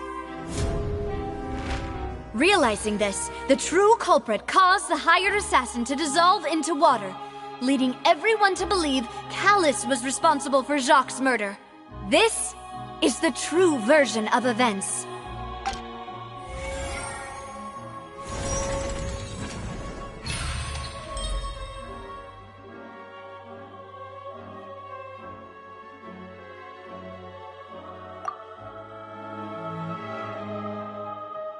So that's what happened. Wait, you're telling me something as dangerous as water from the primordial sea has been used for all these years? What a great theory. It also explains Callus's and Jacques' respective motives. I guess they didn't shoot each other after all. Mr. Marcel, you are the one being charged with the crime. You should provide a rebuttal if you wish to prove your innocence. But I think I agree with everything Navia just said. In fact, there was nothing in her speech that directly implicated me. Then, may I ask some questions? In my opinion, we primarily need to determine two things. One, do you have the evidence to back up your claims? I'm afraid not. At least not at this very moment. Boo! If you don't have any evidence, you should just go home! I may not have the evidence with me, but I know where I could go to collect it. If we look up the deserted clothes against a record of people who went missing around the same time, we should be able to find a match. Considering the serial disappearances case, the guards probably kept careful records of all missing persons from around that time, regardless of age or gender. That makes sense to me. Monsieur Neuvillette, I would consider this to be a reasonable investigative direction. Why do I feel like Farina's acting a little differently today? Maybe she's scared of embarrassing herself again? Alternatively, she's become more diligent after charging an innocent citizen in the last trial. My second question has to do with the ensuing duel. If the truth is indeed as you described, Then why didn't Mr. Callus explain himself in court? If he had testified that a person had been dissolved, he could have at least mounted a defense. I've thought about this too, and the answer is actually pretty simple. He felt there were things that were more important to him. The dissolving power of water from the primordial sea is an important secret for the true culprit of the serial disappearances case. My father could have exposed it for all to see, but he chose to take it to the grave. At that time, Spina di Rosula was in dire straits, and his reputation had already been shattered. He had no guarantee that going forward with the truth would allow the culprit to be brought to justice. What was certain, however, was that it would paint a gigantic target on my back. Boss once told me that Demoiselle had already been selected as the next target of the serial disappearances case. What? If the secret had gotten out, the culprit would have fought an all-out war with Espina right there and then. I wouldn't have been the only one in danger. All of us would have stood to lose our lives. Of course, the guards might eventually figure out the truth of the matter and determine that we were in the right. But what good would that do? How can a hollow verdict protect anyone? Had this opera house ever given my father any kind of confidence in its brand of justice, Spina di Rosula would have had no reason to exist. But by staying silent, we retained the ability to deter our opponents and continue the stalemate. I was able to become Spina di Rosula's president, which made me harder to target, as well as giving me more time to grow and learn. And once I have figured out the truth and stepped up to the challenge, I will do what this opera house cannot, and restore my father's truth and honor back to him. So, you mean to say, your father intended to die in the duelist's ring? That's right. Do you have any proof? Of course. All you need is to ask his opponent, Clarand. I don't need your apology, your guilt, or your support from the shadows. You don't have to do anything for my sake. But since he entrusted his will to you, Clarand, you should tell us the truth about his sacrifice. So, during the duel, did you believe that Callus was intending to die? Yes, I did. As a champion duelist, I've fought many battles and taken a countless number of dishonored lives. In my line of work, I've seen all kinds of people give their all for the faintest hope to continue living. Some were determined, others passionate, and some even manic and twisted. Just one look and I can tell if a duelist is hoping to live or if they're looking to die. I hereby swear on my name and honor as a champion duelist that Mr. Callus never intended to leave the ring alive. Since that's your testimony, I have no more questions. It appears there really are good grounds to reopen this case. I concur. However, Miss Navia, you still have not explained the link between your father's case and the serial disappearances case. Right? What she said was fascinating, but kind of beside the point. Wait, weren't they just talking about the serial disappearances case? Of course, Your Honor. The two cases are connected via a matter of timing. In my father's case, the culprit intended to kill both Jacques and Callus. As a result, they planned to act after hearing 2 gunshots. And, at the end of Linny's trial, the culprit also only dissolved the victim in front of everyone because they realized they were at risk of being identified. The culprit could only time their actions so precisely if they were already at the scene. Coincidentally, Marcel attended both the banquet and the trial.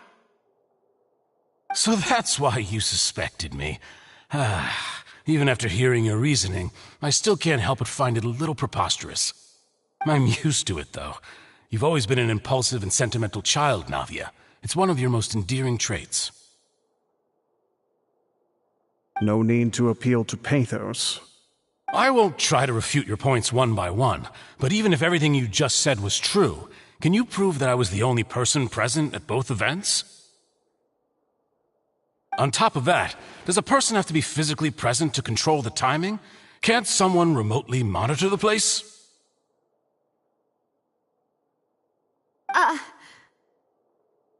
Don't know what she can say to that. I know that even with that, you might still think you can reduce the list of suspects with some further investigations, until I'm the only one left on the list. Alas, who won't feel at least a little hurt by an accusation of murder from a girl you see as your own daughter? But if I were to dismiss this completely, you'd also think I'm not being considerate of your feelings. Ah well, let Uncle Marcel teach you another lesson. Do you know what the biggest flaw in your reasoning is? I suppose you're gonna tell me anyways. It's timing again. I'm a businessman by trade. From that standpoint, there's no reason for me to kidnap young women. It's a high-risk action with nothing to gain. In addition, I left my home in Snezhnaya when I was young to come to Poisson and work in some trade. My business only thrived when I received Callus's patronage. But the disappearances began before I ever stepped foot in Fontaine. I do apologize, demoiselle. This was my mistake. No, it's not your fault. I'm sure he had come prepared. Is there anything else you'd like to say? Would you like to check the date of my first business license against the first known case of the serial disappearances? You can also take a look at my border entry records, or ask my friends and family when I left Snezhnaya for the first time. Could those records and testimonies do something to appease the unspeakable anguish in your heart? Seems like she got the wrong guy. At this rate, Navia will be convicted for falsely accusing him. I think you've done a superb job of dissecting your father's feelings as he neared the end of his life. But aren't you going against all of his wishes and expectations right now? He wished for you to become more rational, collected, and conscientious, instead of dwelling only on your own feelings. Once you've learned to be more considerate of others' feelings, and to stop rushing headlong into things, you'd have met most of his expectations. This isn't just about me, and it never has been. The biggest difference between me and the rest of the victims is that I still have the ability to search for the truth, while that same agency has long been taken from them. The people whose families were destroyed by synth abuse, the people who lost their loved ones to the serial disappearances, and the people who suffered tragic ends due to their sense of justice. Many people's images are flashing before my eyes. I'm sure some are coming to those of you in the audience as well. And whose image do you see, Marcel? Is it a man named Vacher? Oh, so you do know that name. I'm merely surprised you'd suddenly say the name of someone I've never even heard of. I was waiting for you to say that.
Go up, but Paimon doesn't see a way. Let's take a look around. Maybe we'll find a hidden mechanism that'll show us the way up.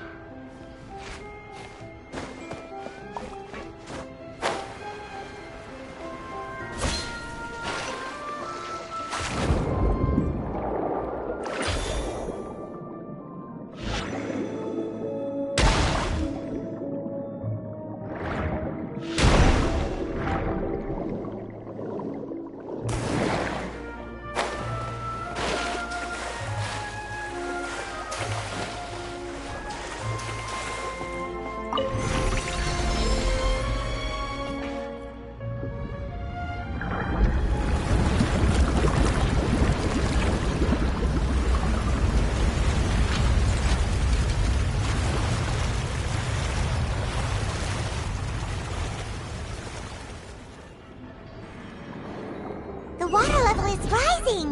Now we can swim to the top! But this is still a ways away from where we need to go.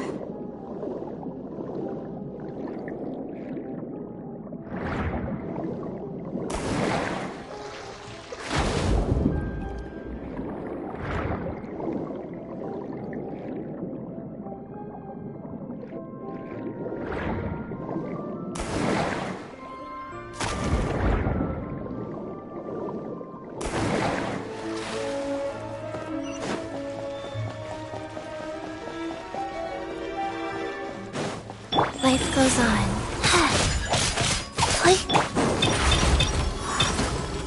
Over here! Water jet! Fire hazard!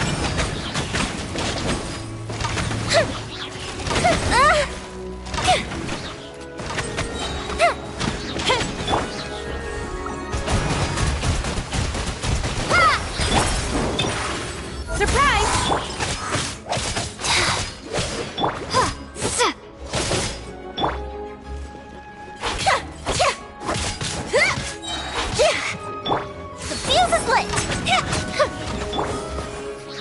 Rise. Over here! Cue the spotlight! Bombed away!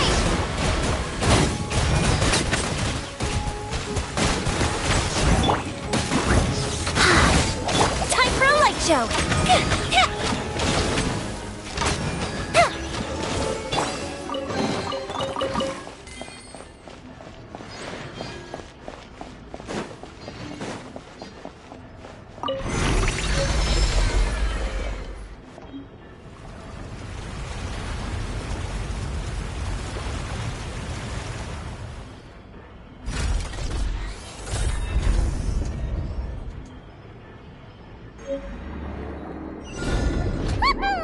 Now the path is clear! Let's go!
innermost sanctum. Though, as expected, the mastermind isn't here. That's right. Then let's hurry up and find some evidence so we can get back to the Opera House and help Navia!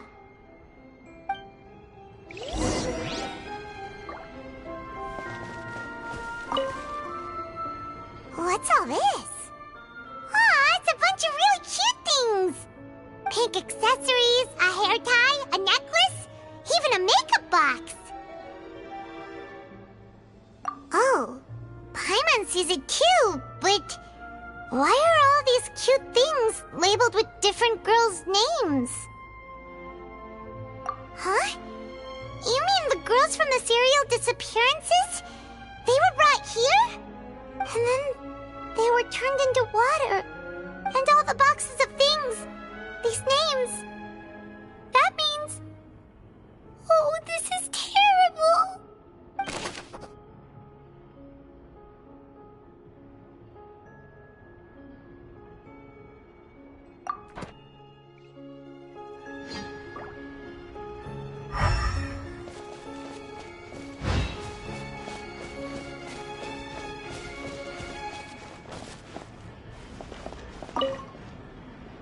Let's see what's written here. Nothing escapes Detective Paimon's eyes. Callus. Navia's father. Oh, this seems to be an investigation report on him. Yep, it's about finding someone to assassinate Jacques and Callus because of a lack of confidence that Jacques himself would go through with it. This should prove the existence of the third person, right? We still have not determined the exact content of the key information Callus has passed on to certain members of his organization.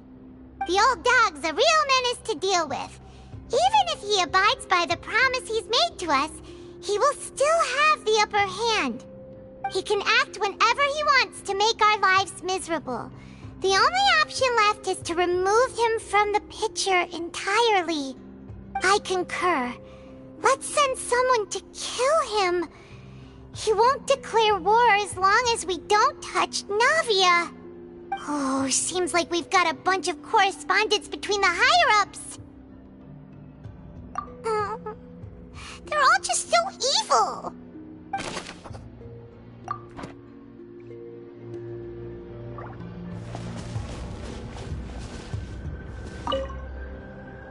Oh, look! There's an important-looking basin over here, and it's full of water. That means this is where they make all the synth, and that special water is the main ingredient. If you dilute it with normal water, you'll get synth, but the pure stuff can dissolve a human. Paimon will take notes on this incriminating evidence.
Whoa! There's so much synth here! And so many bottles of ingredients that probably just contain the waters of the primordial sea. Mixing in progress, ready to drink, stock sample? Huh. They've also got all the synth pretty clearly labeled. Whoa! There's even fruit-flavored synth? Yep, it's super obvious.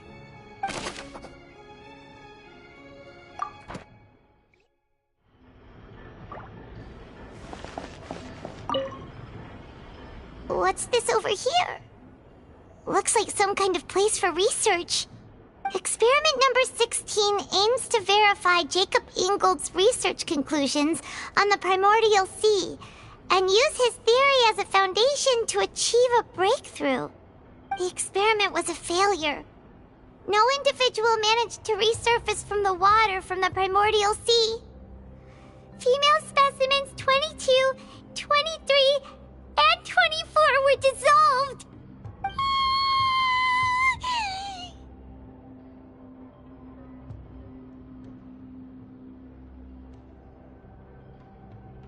Sorry, Traveler. Paimon will try her best. It's just that Paimon's never read something so scary before. How can someone write something that terrible in such a matter-of-fact tone? You read the rest. Paimon's too scared to keep going.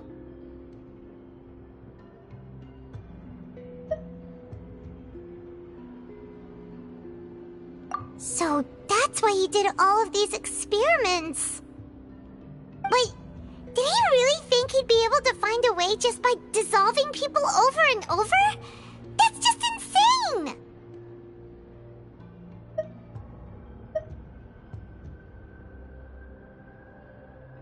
Huh? Isn't that the name you heard by the fountain? Paimon thought he was an eyewitness in the serial disappearances case.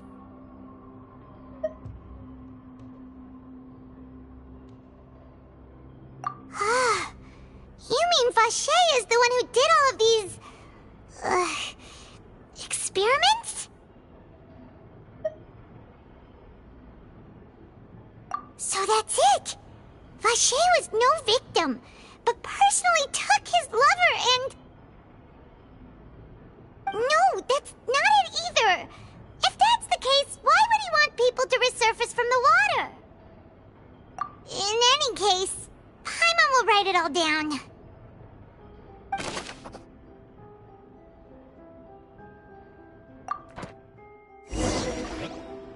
We've looked at almost everything here, and it seems like our theories were spot on. But... yeah, we haven't found anything that reveals his true identity. No wonder even Neuvillette wasn't able to find anything. Whoever it is probably destroyed everything to do with that name a long time ago. That way, even if we bring all this back to the opera, we won't be able to identify the true culprit.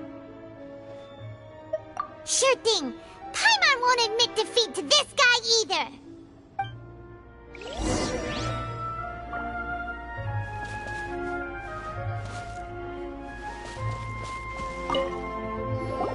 You take that side and Paimon will take this side. Check everything carefully. We'll find something for sure.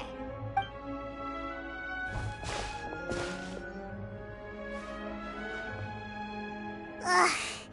Nothing at all. And Paimon can't even find snacks either. Whoa, really? Let Paimon see. Vinier. Isn't that Vacher's lover's name? Then you found her diary. Let's see. Aw. It's just a normal diary chronicling their love story. She was so sweet, too. Oh, Paimon feels even worse for her now.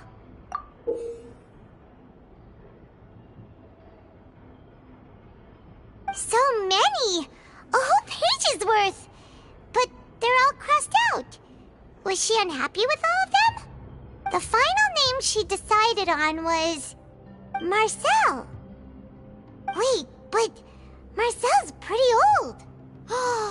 Has this case been going on for so long that he's Vacher and Vinier's grown son? Hey! Paimon still hasn't figured it out yet.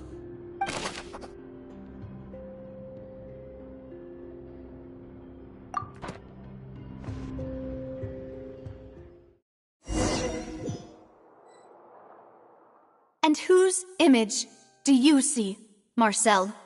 Is it a man named Vacher? Oh, so you do know that name. I'm merely surprised you'd suddenly say the name of someone I've never even heard of. I was waiting for you to say that. Navia! We're back! As expected of my partner. I just knew you'd return in the nick of time. Just how often do you intend to flout the rules of this court? It's all right, Monsieur Nervalette. Given their confidence, I expect they've found the crucial evidence.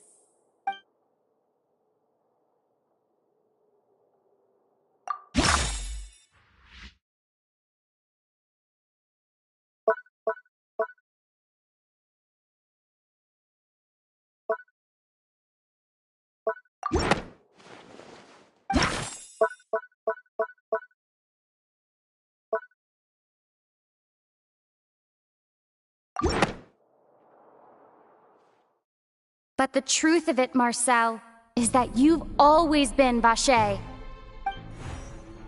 Huh? We've investigated your lair and we already know everything! After your lover, Venier, was dissolved, you kept abducting young women to experiment on the hopes of bringing her back to you! You even created Marcel as a new identity and destroyed all records of your past as Vacher! So that's it. Even the villains in opera performances rarely go that far. And with that, Marcel's motive has now been established.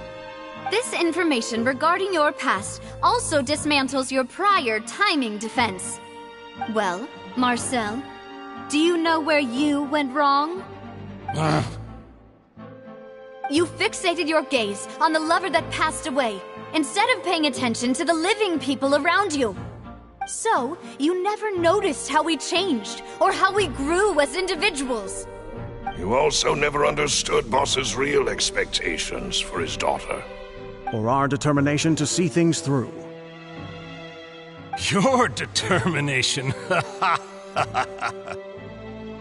Mr. Marcel, please speak up now if you would like to defend yourself.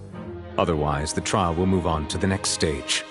Do you really think I wanted to do any of this? Pay attention to you? What for? Have you ever paid attention to me? Ever empathized with my pain?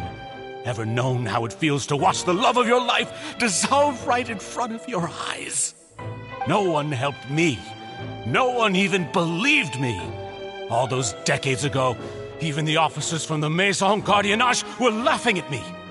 They said there's no way a human being can turn into water. So I must have gone mad from grief. Vinier's death was brushed away by all of you as if it didn't matter at all. Well, now you know, don't you?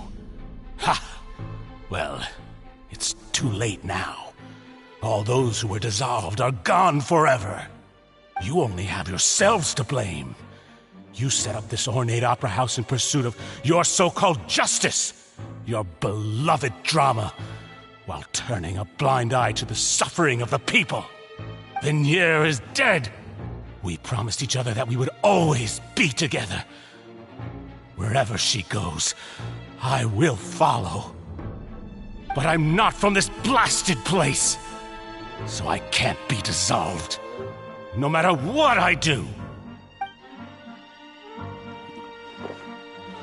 Hey, is that water from the primordial sea that he's drinking? I can't dissolve! Can't dissolve! Can't dissolve! Do you all see? I can't go! I can't follow! So if I can't go where she is, what choice do I have but to try to bring her back? I did all of that, and in the end, that accursed Callus still got the better of me. I spent my entire life living on pins and needles, only to get stabbed by his idiot daughter at the very end. The suspect is exhibiting signs of mental distress. Guards, please restrain him. Don't touch me! Don't anybody come near me! I still need to save Venier. A promise.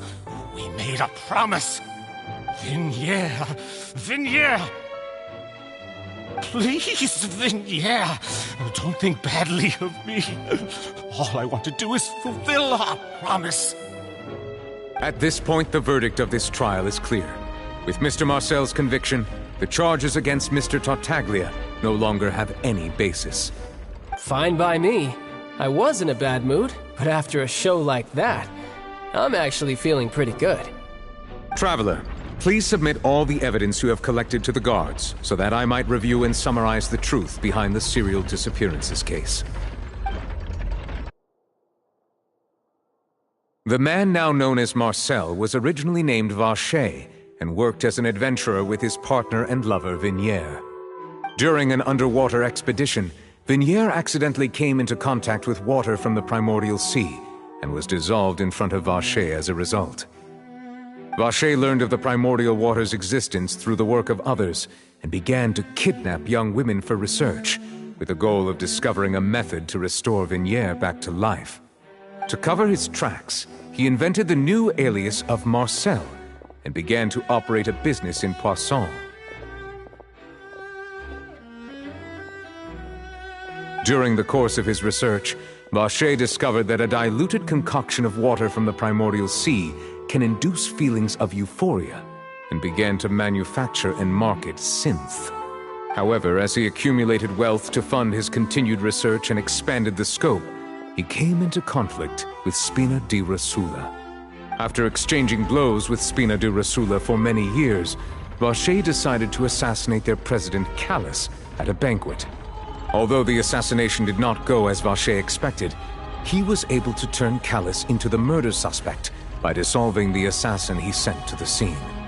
And just recently, Vacher attempted to frame Linny as the culprit of the serial disappearances case, using a similar method. However, his attempt to frame Linny failed, and the power of water from the primordial sea became public knowledge. This case also exposed enough of Vacher's machinations that he was eventually successfully charged in court. Thus concludes the enigmatic history of the serial disappearances case, with the truth revealed to all.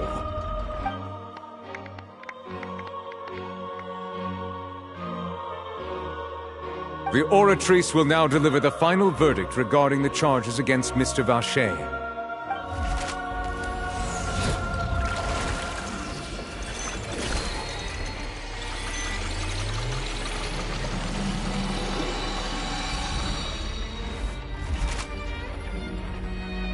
According to the judgment of the Oratrice Mécanique d'Analyse Cardinale, Mr. Vacher is guilty.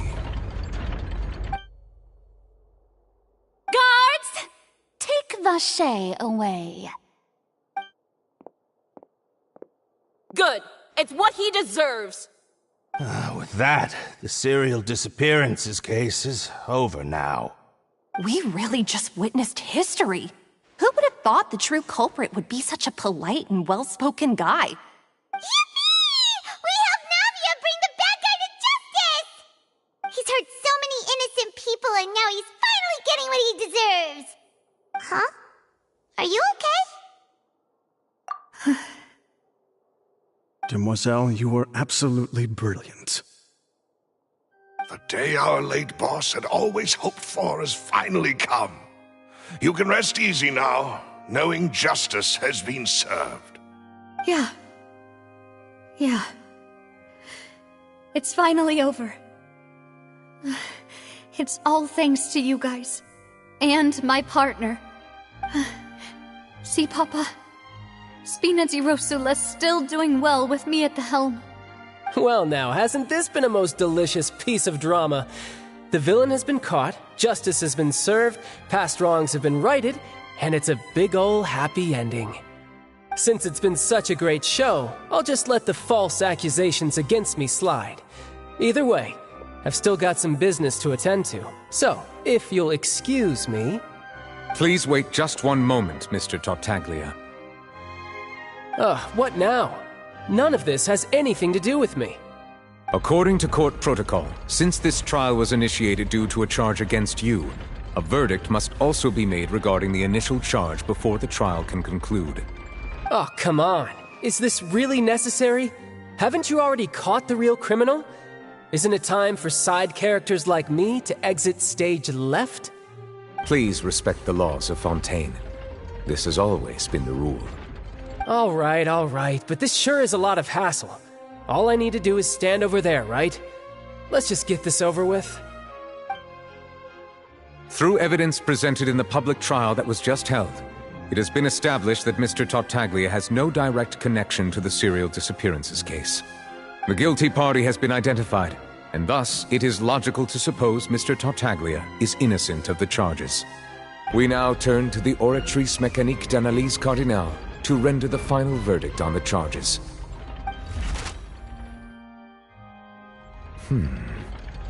According to the judgment of the Oratrice Mécanique d'Analyse Cardinale, Mr. Tartaglia is guilty. What?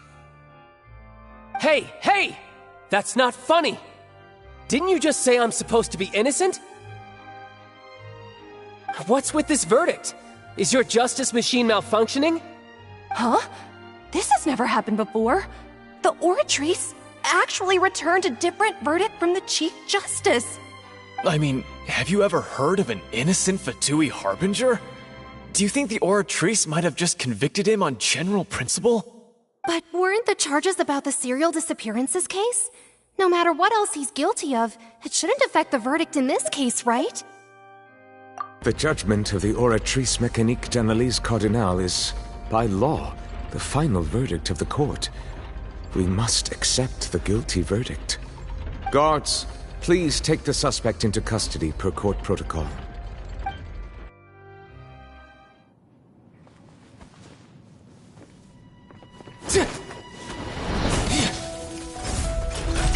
So this is how justice is done in Fontaine. What a joke. You've got your rules. Well, I've got mine too!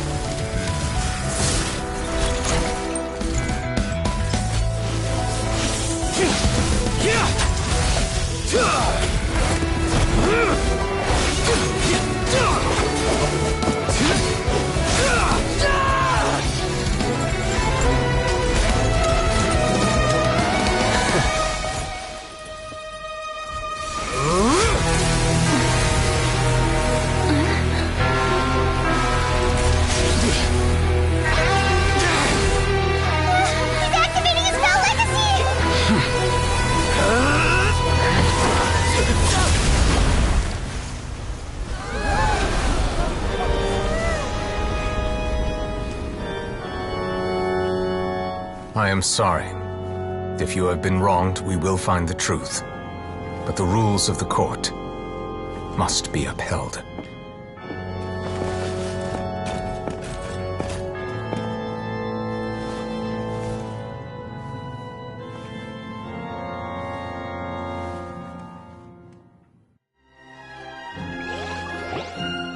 Hey, Monsieur Novelette, what's going on? Shouldn't they have been cleared already? Apologies. This is also the first time I've encountered such a situation. However, according to the rules established at the conception of Fontaine's court system, the Oratrice's judgment is the final verdict of the court. All I do is follow court procedure. As for why the Oratrice arrived at the conclusion it did, you should probably ask someone more knowledgeable than me. Why are you looking at me? I had nothing to do with it! I don't know what happened there either! Hey, stop staring at me! What does Lady Farina mean by that? She says she has no idea either? But that's impossible. Didn't she create the Oratrice herself? Yeah, so are the verdicts reliable or not? Can results like this really be called justice?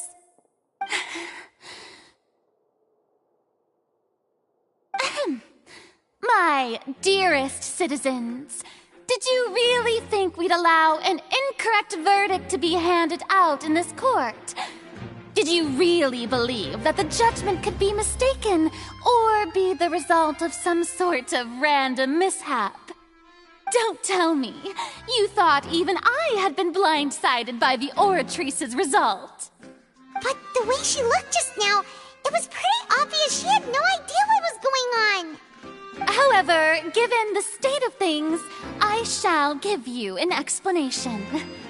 Everything that just took place, including my supposed shock and bafflement, was a part of an elaborate performance, with every action meant to stir up drama and excitement. And, of course, for every performance, there is a script. Everything has unfolded exactly as I expected from the very beginning.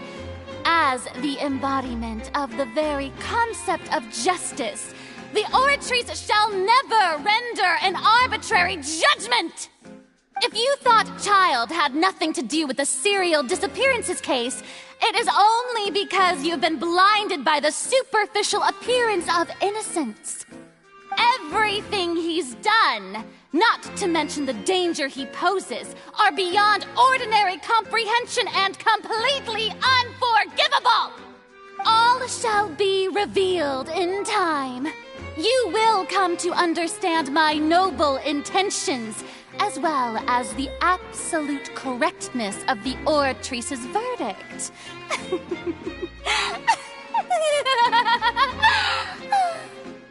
Now, having said that, although I hate to leave things hanging in suspense, it is now time for this performance to end. As the lead actress, I shall be the first to take my leave. Toodaloo! So she chose to make her escape after all, did she? So you're saying we shouldn't put much stock into what she just said? She probably just put on that performance to save face.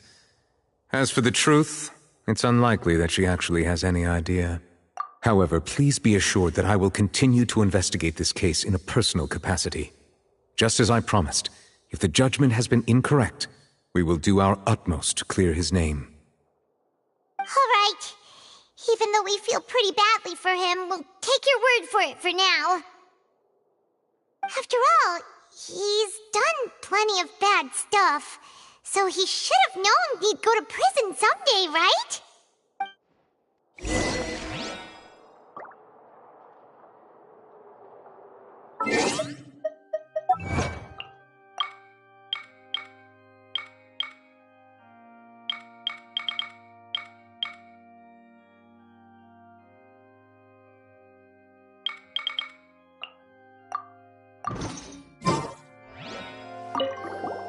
Oh, Monsieur Nervalet! That power you showed when you took him down. Who are you really? I'm the Chief Justice of Fontaine, of course. If officers of the law lack the strength and capability to enforce it, then it makes a mockery of justice.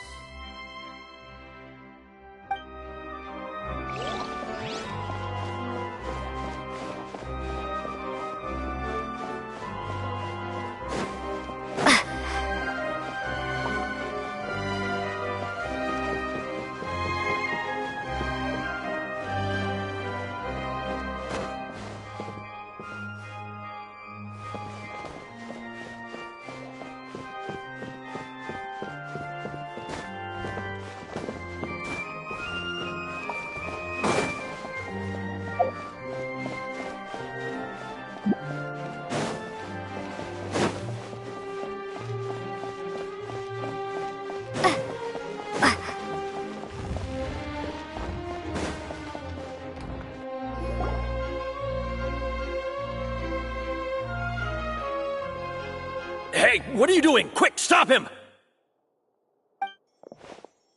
Traveler! Hey! Traveler! Marcel! What are you doing over here? Stop resisting arrest! Cease, or we'll add another charge to the list! No, wait! I just want to ask the Traveler something. I'm not looking to run away. Please, just let me ask this one small thing. Go on. Thank you. I was being led away when I finally realized something. Where did you first hear the name Vacher? I erased all records of that name. So, unless... Are you still trying to prove your innocence? Give it up. You've already been convicted. Really? You did? You're sure? You met her? But how could that be? How did you manage to do it? The Fountain of Lucine? Then she's been so close to me all along. And I just never... Please give me a chance to talk to her again. Just let the Traveler take me to the fountain to see her one last time. This is the last request I'll ever make in my life. You can do whatever you want to me afterwards. I don't care. What? Give an inch and you want to take a mile? Do you think serial killers get to make requests like that? Paimon agrees. Why should we give him what he wants when he's only done a ton of super terrible things? This request, is it worth as much to you as your life? Of course! Wait, no. It's worth even more than my life. Humans. Will they betray the instinct to live just to satisfy spiritual needs? Very well. I will grant your request. Your Honor, I fear that... I will go with him. You do not need to worry about any escape. In that case, I shall leave him in your most capable hands, Chief Justice. Thank you, Your Honor.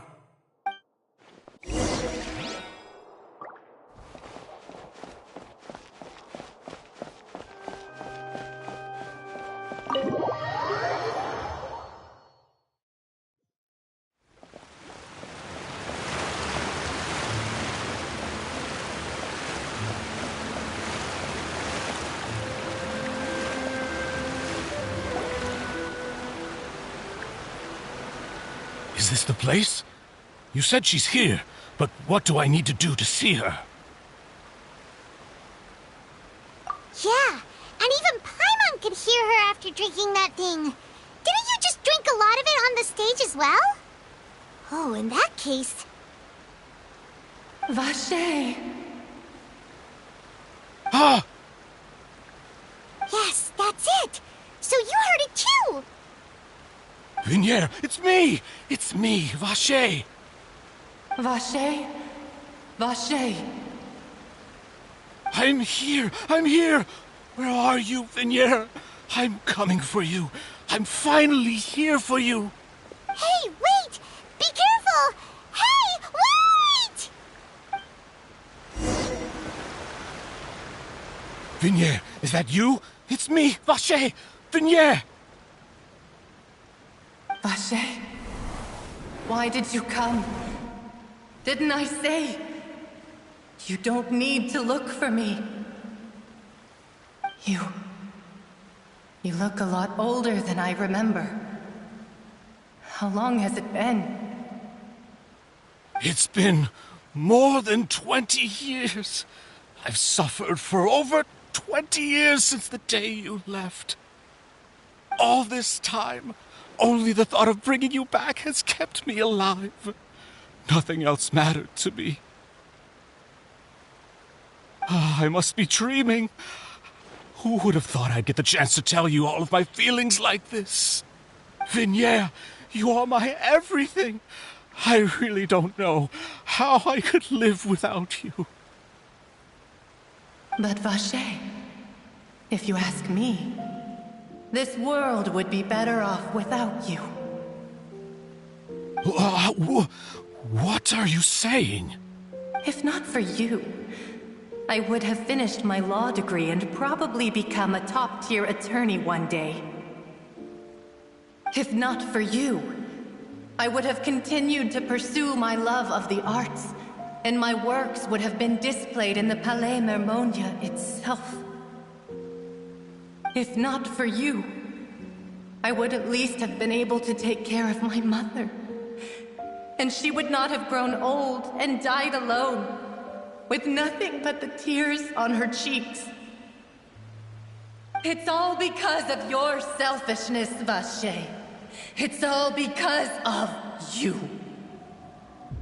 You... Wait, you are not Vignier. Who are you? You're right. I am not Vignier. I am the sacrifices. Every woman who died by your hand, as our bodies dissolved, our consciousnesses flowed back to the primordial sea. Our thoughts circulated endlessly within the primordial sea, and we were no longer individuals, but we became one, just as streams of water come together in the sea. I'm Cressy. I'm Lemony. I'm Azine. The only one I am not is Vignier.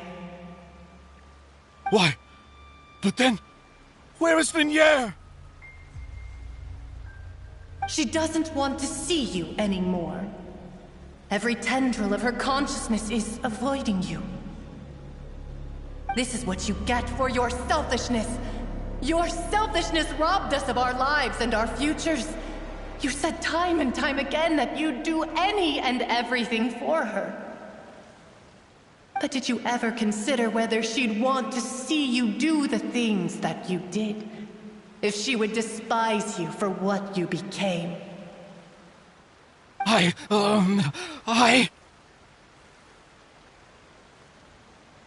You are a liar, a heartless murderer, and a cowardly narcissist. The only thing you are not is Vignier's beloved. From the moment your first victim died and her consciousness merged with Vignier's, she has had nothing but pure hatred for you.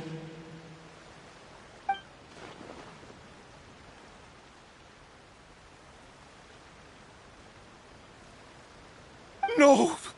Vignier! She can't hate me. Let me see her, please. Have mercy. You still don't understand.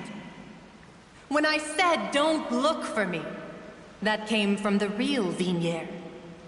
She really doesn't want to see you anymore.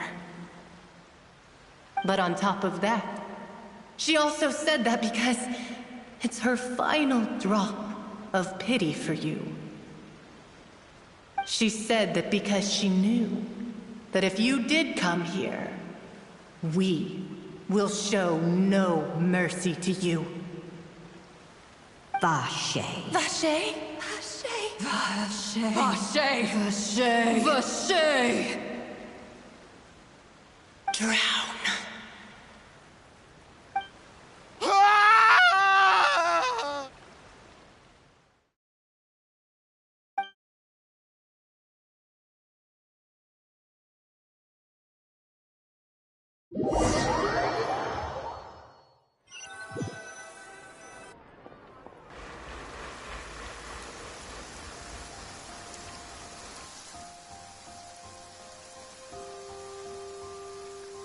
Finally, we have some time to do shopping. Gosh, it's really been a long time since we've been able to relax. Huh. Well met, partner. I knew something great was going to happen when I woke up in such a good mood today. Even this weather can't put a damper on the demoiselle's mood. It's a pleasure to see you both again. Oh, hey, Navia! It's been a few days. Paimon's already started to miss you. Oh, now that I believe. I'm easy to work with and always bring home the bacon. Who wouldn't treasure having a partner like me? Sounds like you're really enjoying life these days, Navia. What have you been busy with since the trial? It's just been one thing after the other. I've been making non-stop trips between Poisson and the courts in Sen. Everyone from Spina di Rosula organized a memorial for my father. We never held a memorial when he first died, since everyone knew that even if we held one back then, no one was going to come. This time, though, everyone in Poisson, and even many people from the court, all attended. So his name's definitely been cleared now. That's what we like to hear. It's been the dearest wish of Demoiselle all along. That blasted stubborn fool. I was right to put my faith in him. I'm so glad I didn't give up on the case all those years ago. Oh, by the way, I ran into Charlotte just after I left the memorial service. Well, maybe it'd be more accurate to say I knew she would be there, and there was no way she'd just let me go. Huh? So you know Charlotte too? The Charlotte? Journalist from the Steambird? Yeah, way back when I first became the president of the Spina di Rosula, she was all over me. Wouldn't take no for an answer. I believe the story was called The True Heart of Darkness, Secret Tales of the Yellow Rose. To be fair, though, it was a really flattering feature. So, we've been on pretty good terms ever since. She was trying to lean on our friendship to get me to do an exclusive piece on the serial disappearances case. Oh yeah, she told us about that. She's always been super interested in that case, so now her wish has finally come true too.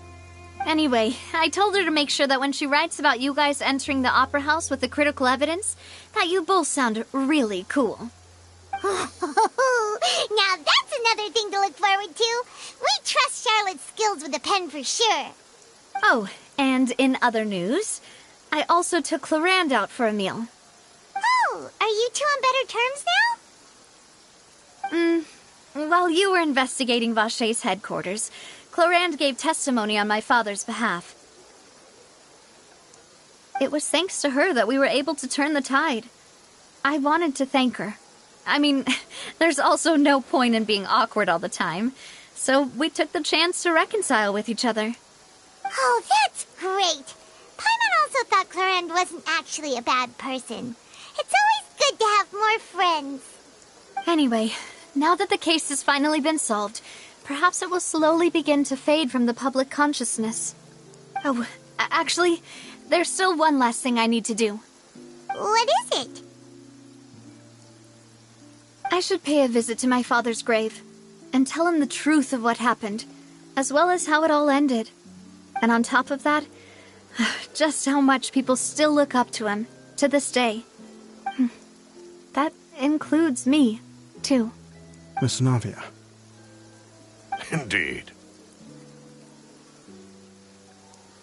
We want to go too! We also think Callus is a really admirable person. Sure thing. I'd like you two to share the moment with me. After all, without you, there might not have been such a positive ending. And in that case, everyone, let's be off. Considering the recent weather, we'll be lucky if we can reach Poisson before dark.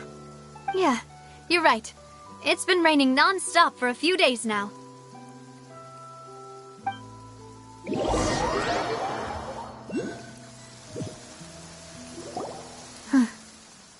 This is where my father's grave is. To be perfectly honest, even I haven't been back here for a long time. Huh? There's someone there already. Wait, that figure. It can't be. Isn't that Neuvillette? Why would the Chief Justice be here? Huh? Navia?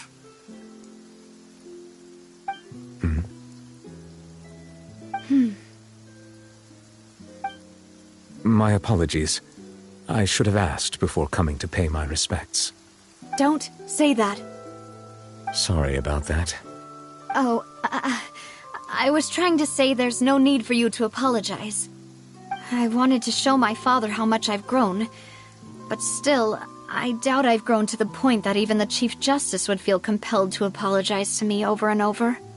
In that case, I will stop apologizing for now. You really could use some pointers on understanding human emotions, Monsieur Neuvillette. In any case, why did you come to Poisson? Well, ever since that day, I've been turning a question over and over in my head. Just what is justice, anyway? There was once a time when I didn't want to believe that there could be anything more important to humans than life itself. Oh, rather than that, it's probably more truthful to say I didn't believe humans were capable of resisting the most basic instinct of living things. That they could rebel against their own nature, or consider certain things to be more important than their own lives. Which is also why I didn't stop your father from beginning that fateful duel. I believed that a truly innocent man would never throw away his life like that. That there was nothing, should have been nothing more important than one's own continued survival. But Mr. Callus proved me utterly and decisively wrong. If not for his sacrifice, the serial disappearances case would have remained unsolved to this day. Mr. Callus made the choice he did for his daughter, for his associates, and for many people completely unrelated to him. And in the end, from a certain perspective, one could say that he did it all for the sake of justice. A justice that's higher than life itself. So, you asked me why I came here. I just wanted to say my apologies to Mr. Callus in person. I should have noticed all of this much sooner. This regret has filled me with a sadness that has haunted me for days. That high and mighty chair in the Opera Epiclese indeed insulates one from many important things. Spina di Rosula, thank you so much for your hard work and perseverance. I'm sorry for being mad at you before. So, you're actually one of those types that's cold on the outside, but pretty thoughtful on the inside, huh? That reminds me of Silver, one of my guys. Sorry about that. Self-expression is not one of my strong suits. Didn't I just say you don't need to apologize? Ah, so Navia and Neuvillette seem to have made their peace as well. Let's not disturb them for now. We can wait till after they're done.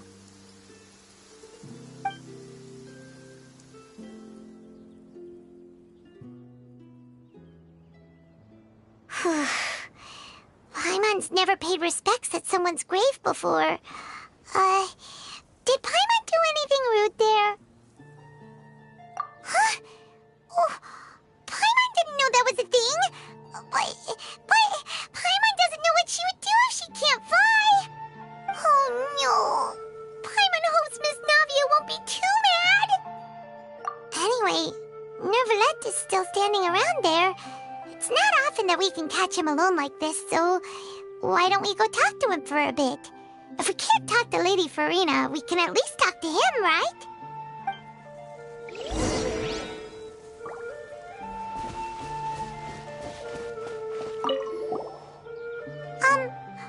Paimon's really sorry, Navia, but Paimon did something pretty disrespectful just now. What are you saying, Paimon? I don't think I get it. Well, aren't you not supposed to fly around someone's grave? Huh? Who told you that? Hey, Traveler! Why did you mess with Paimon again?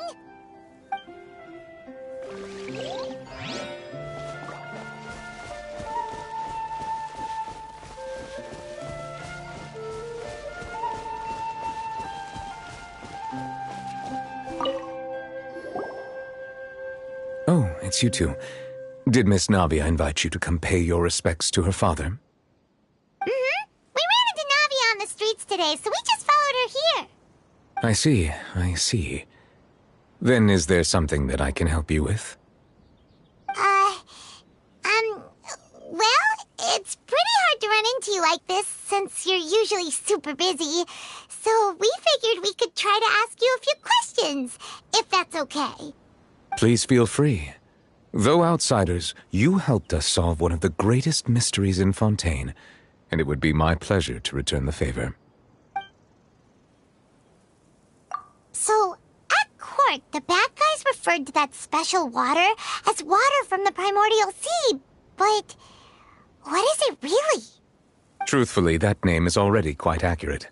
I can only surmise that Vacher and his ilk only learned of its nature and existence after extensive research. There used to be a special sea on the surface of this planet. The nature of its seawater was rather different from that of the sea we know today. Most of Tevat's life forms were first born in that special sea. You could say it nurtured much of the life on this planet. Huh. So it really was where everything began. It makes sense to call it primordial then. But today, the primordial sea no longer exists on the planet's surface. What Vacher discovered must have been some kind of special case, or a remnant from a truly ancient age. Huh. So that's how it is. Oh, you really know everything, Monsieur Neuvillette. But if that's the case, then why would people, at least people from Fontaine, dissolve in that kind of water? Indeed. Why would the primordial sea, which was known to engender and nurture life, suddenly reverse itself and devour life instead? To be frank, that also doesn't match my understanding of this world and its laws. There must still be some unknown secrets around the people of this land. Is there anything else you'd like to ask me about?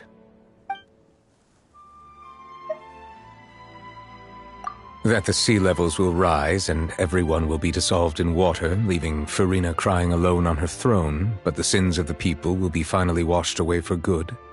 Does that appropriately summarize the version you've heard? That's right! It was Linny that told us back then. And that about covers all the main points. Yes, up to the present, I think we reached a point where we have no choice but to confront this prophecy directly. Rumors have it that this prophecy is rooted in the last words the former Hydro Archon left to the world before she passed away.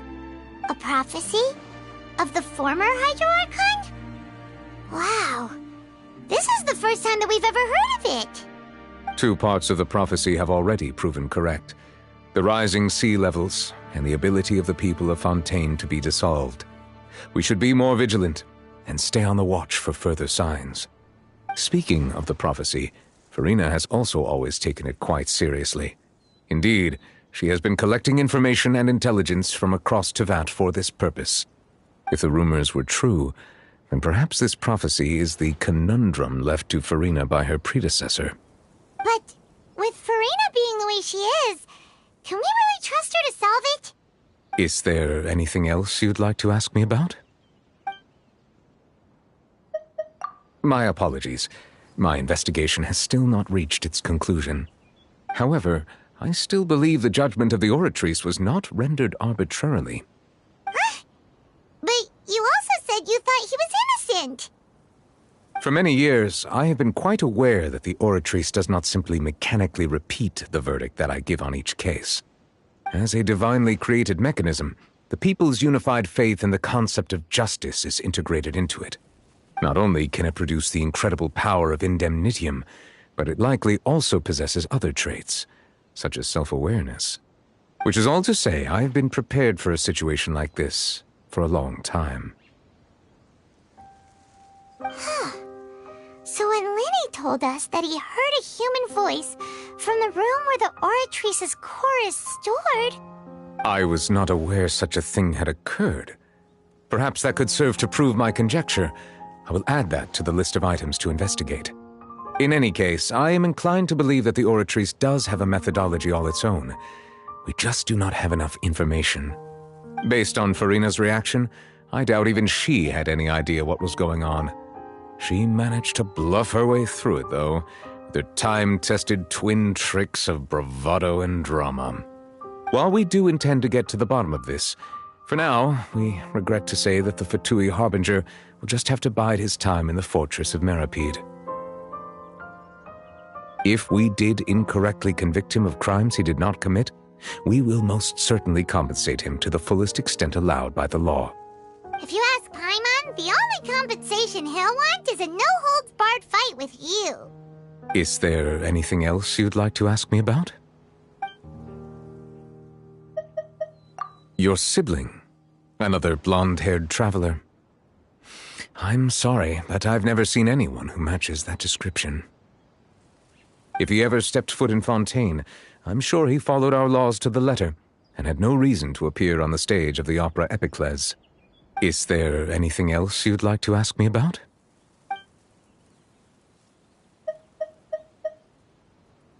Very well. It was my honor to provide you with what answers I could. I very much enjoyed conversing with you. It will soon be time for me to leave this blissful tranquility behind and return to Palais Memoria. You really are super busy, Monsieur Neuvillette. Paimon thought you only came here to pay your respects today because you had the day off. Crime and villainy do not have the day off, and so justice must work around the clock as well. This is merely the nature of a justice's work. All right. You've got a point. Huh? Paimon just noticed that the rain has stopped.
Is this an answer from this world?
Piece of cake.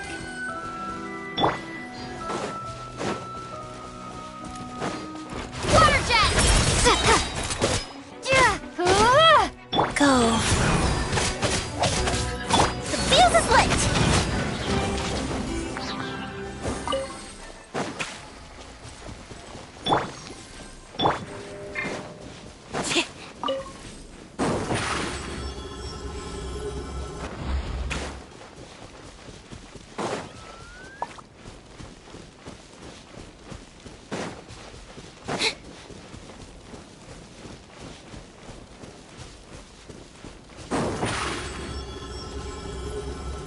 Zip on up!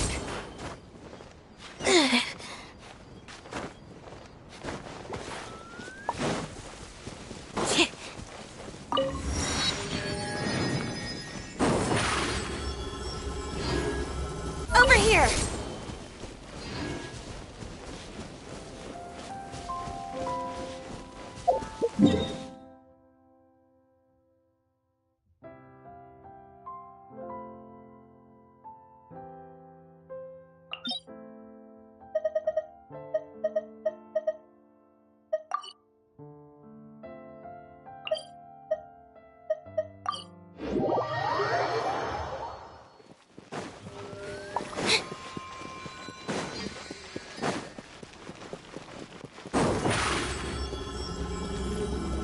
Step on up!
I'll watch your back.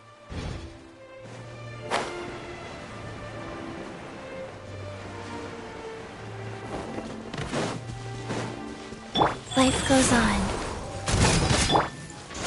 Keep back!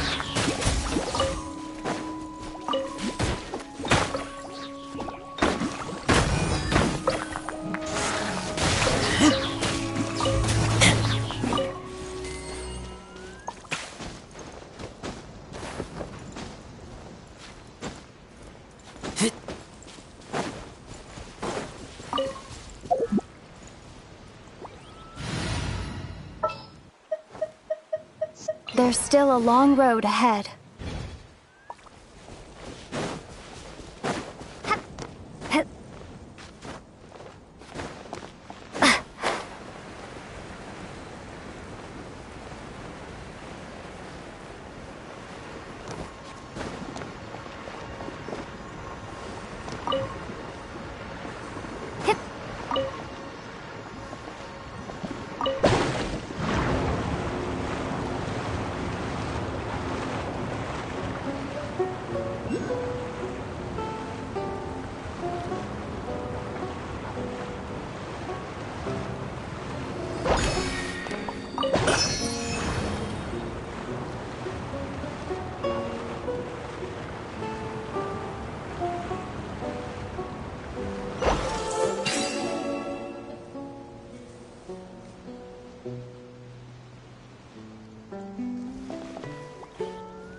do we have here?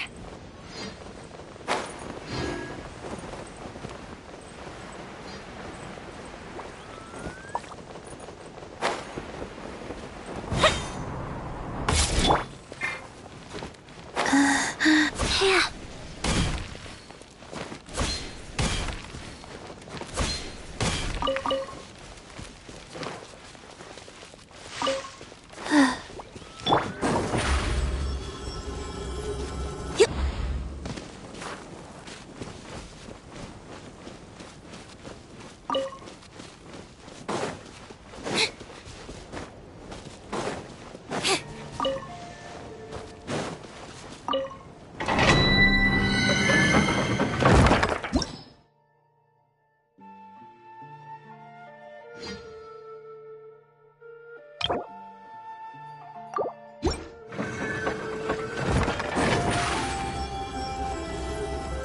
Surprise!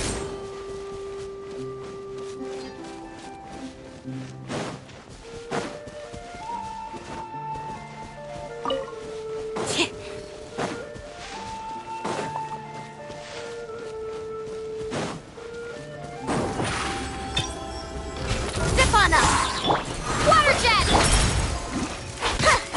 Time for a light show! Faster? Okay, fast. Like... Yeah.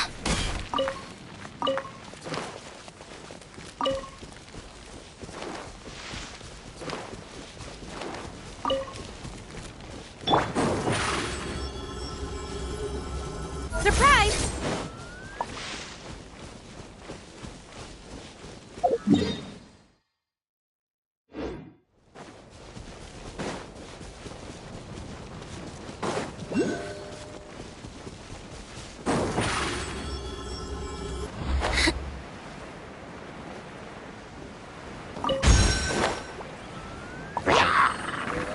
Wheel of Life.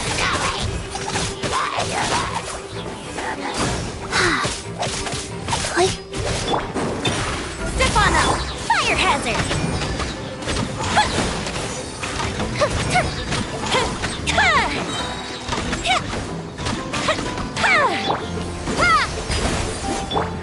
Surprise!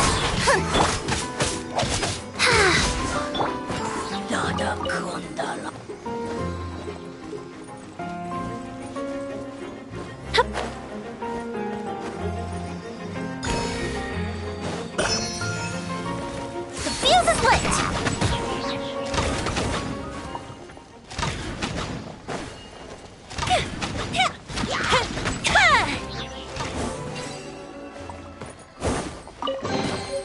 Ooh, will we find any firework materials in here?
Ooh, will we find any firework materials in here?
I find any firework materials in here?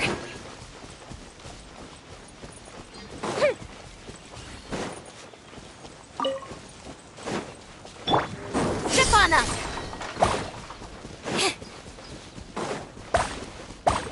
Let the magic begin!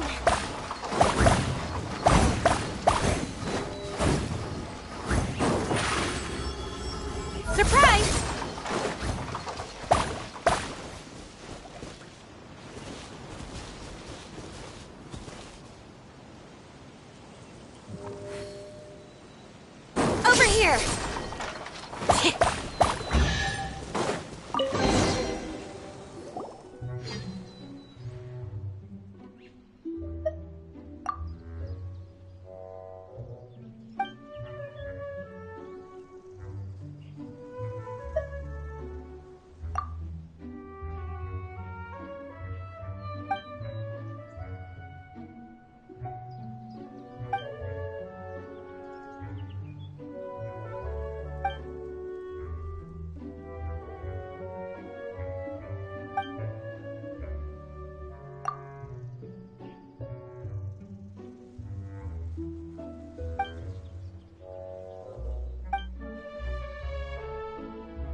Art is the...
Ad Astra Abyssosk. Welcome to the Adventurers Guild.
Entering standby.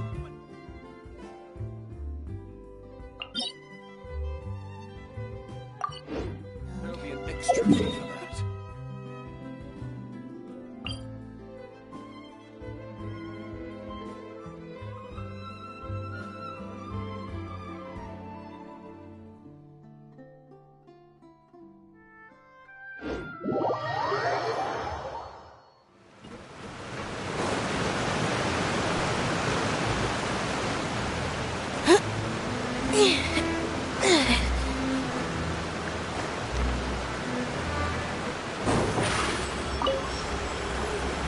Surprise!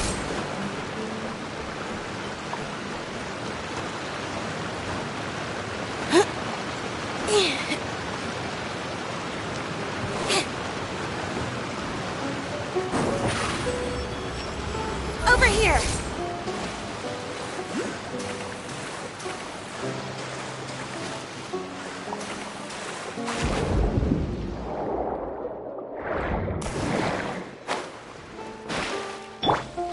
Go. Yeah. Fire hazard!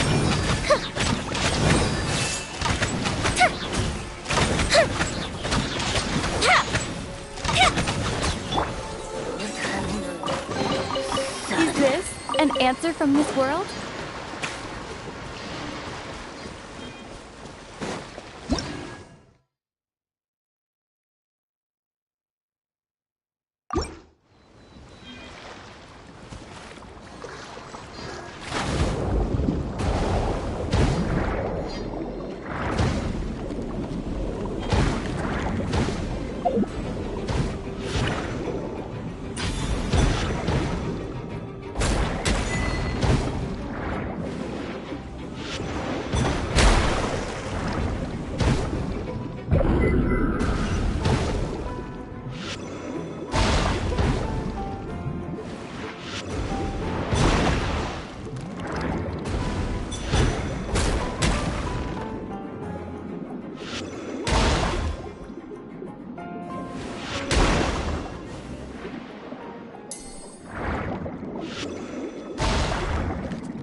me double check our equipment.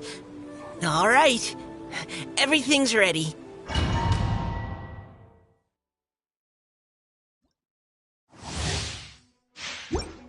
Phew!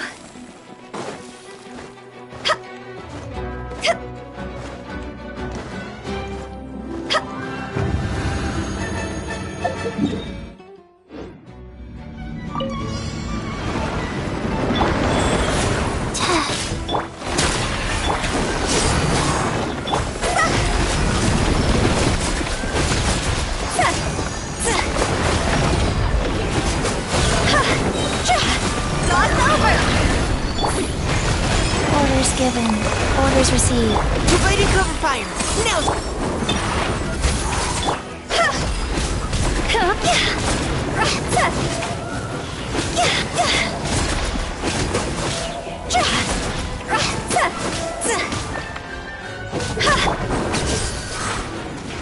Rise. Wow. Engaging.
This world is full of unsolved mysteries.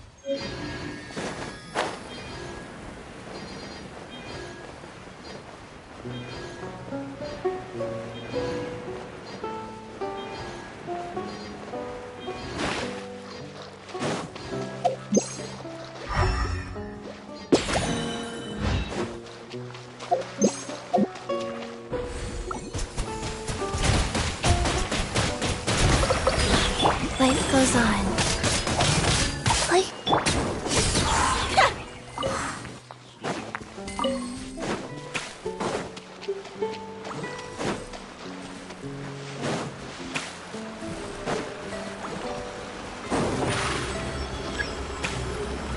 Surprise!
Stefana!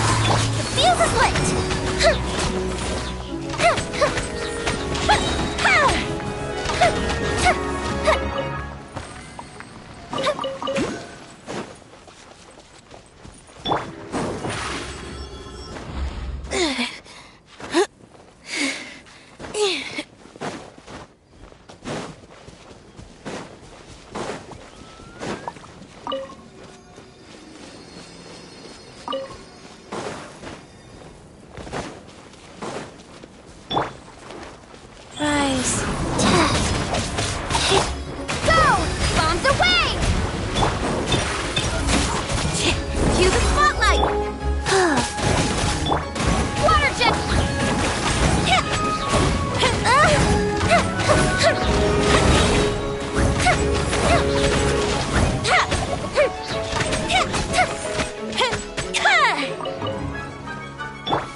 Life goes on.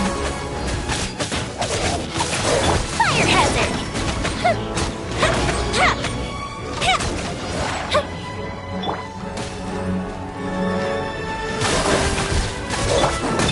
Over here!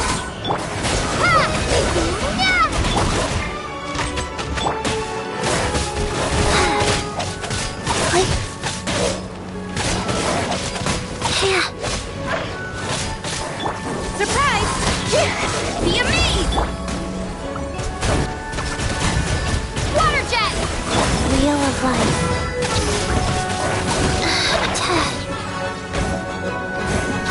Opening box of a death-eye drip.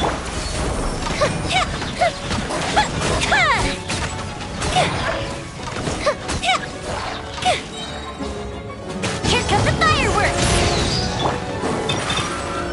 Stefana!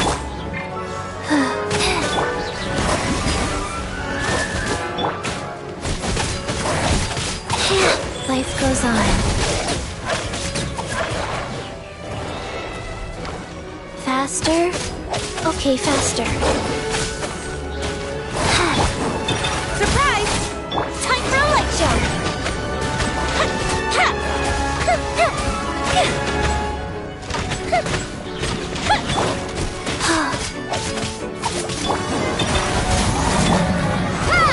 Wipe out! Rise. Flick.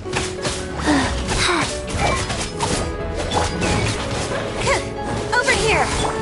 Go! Fire hazard!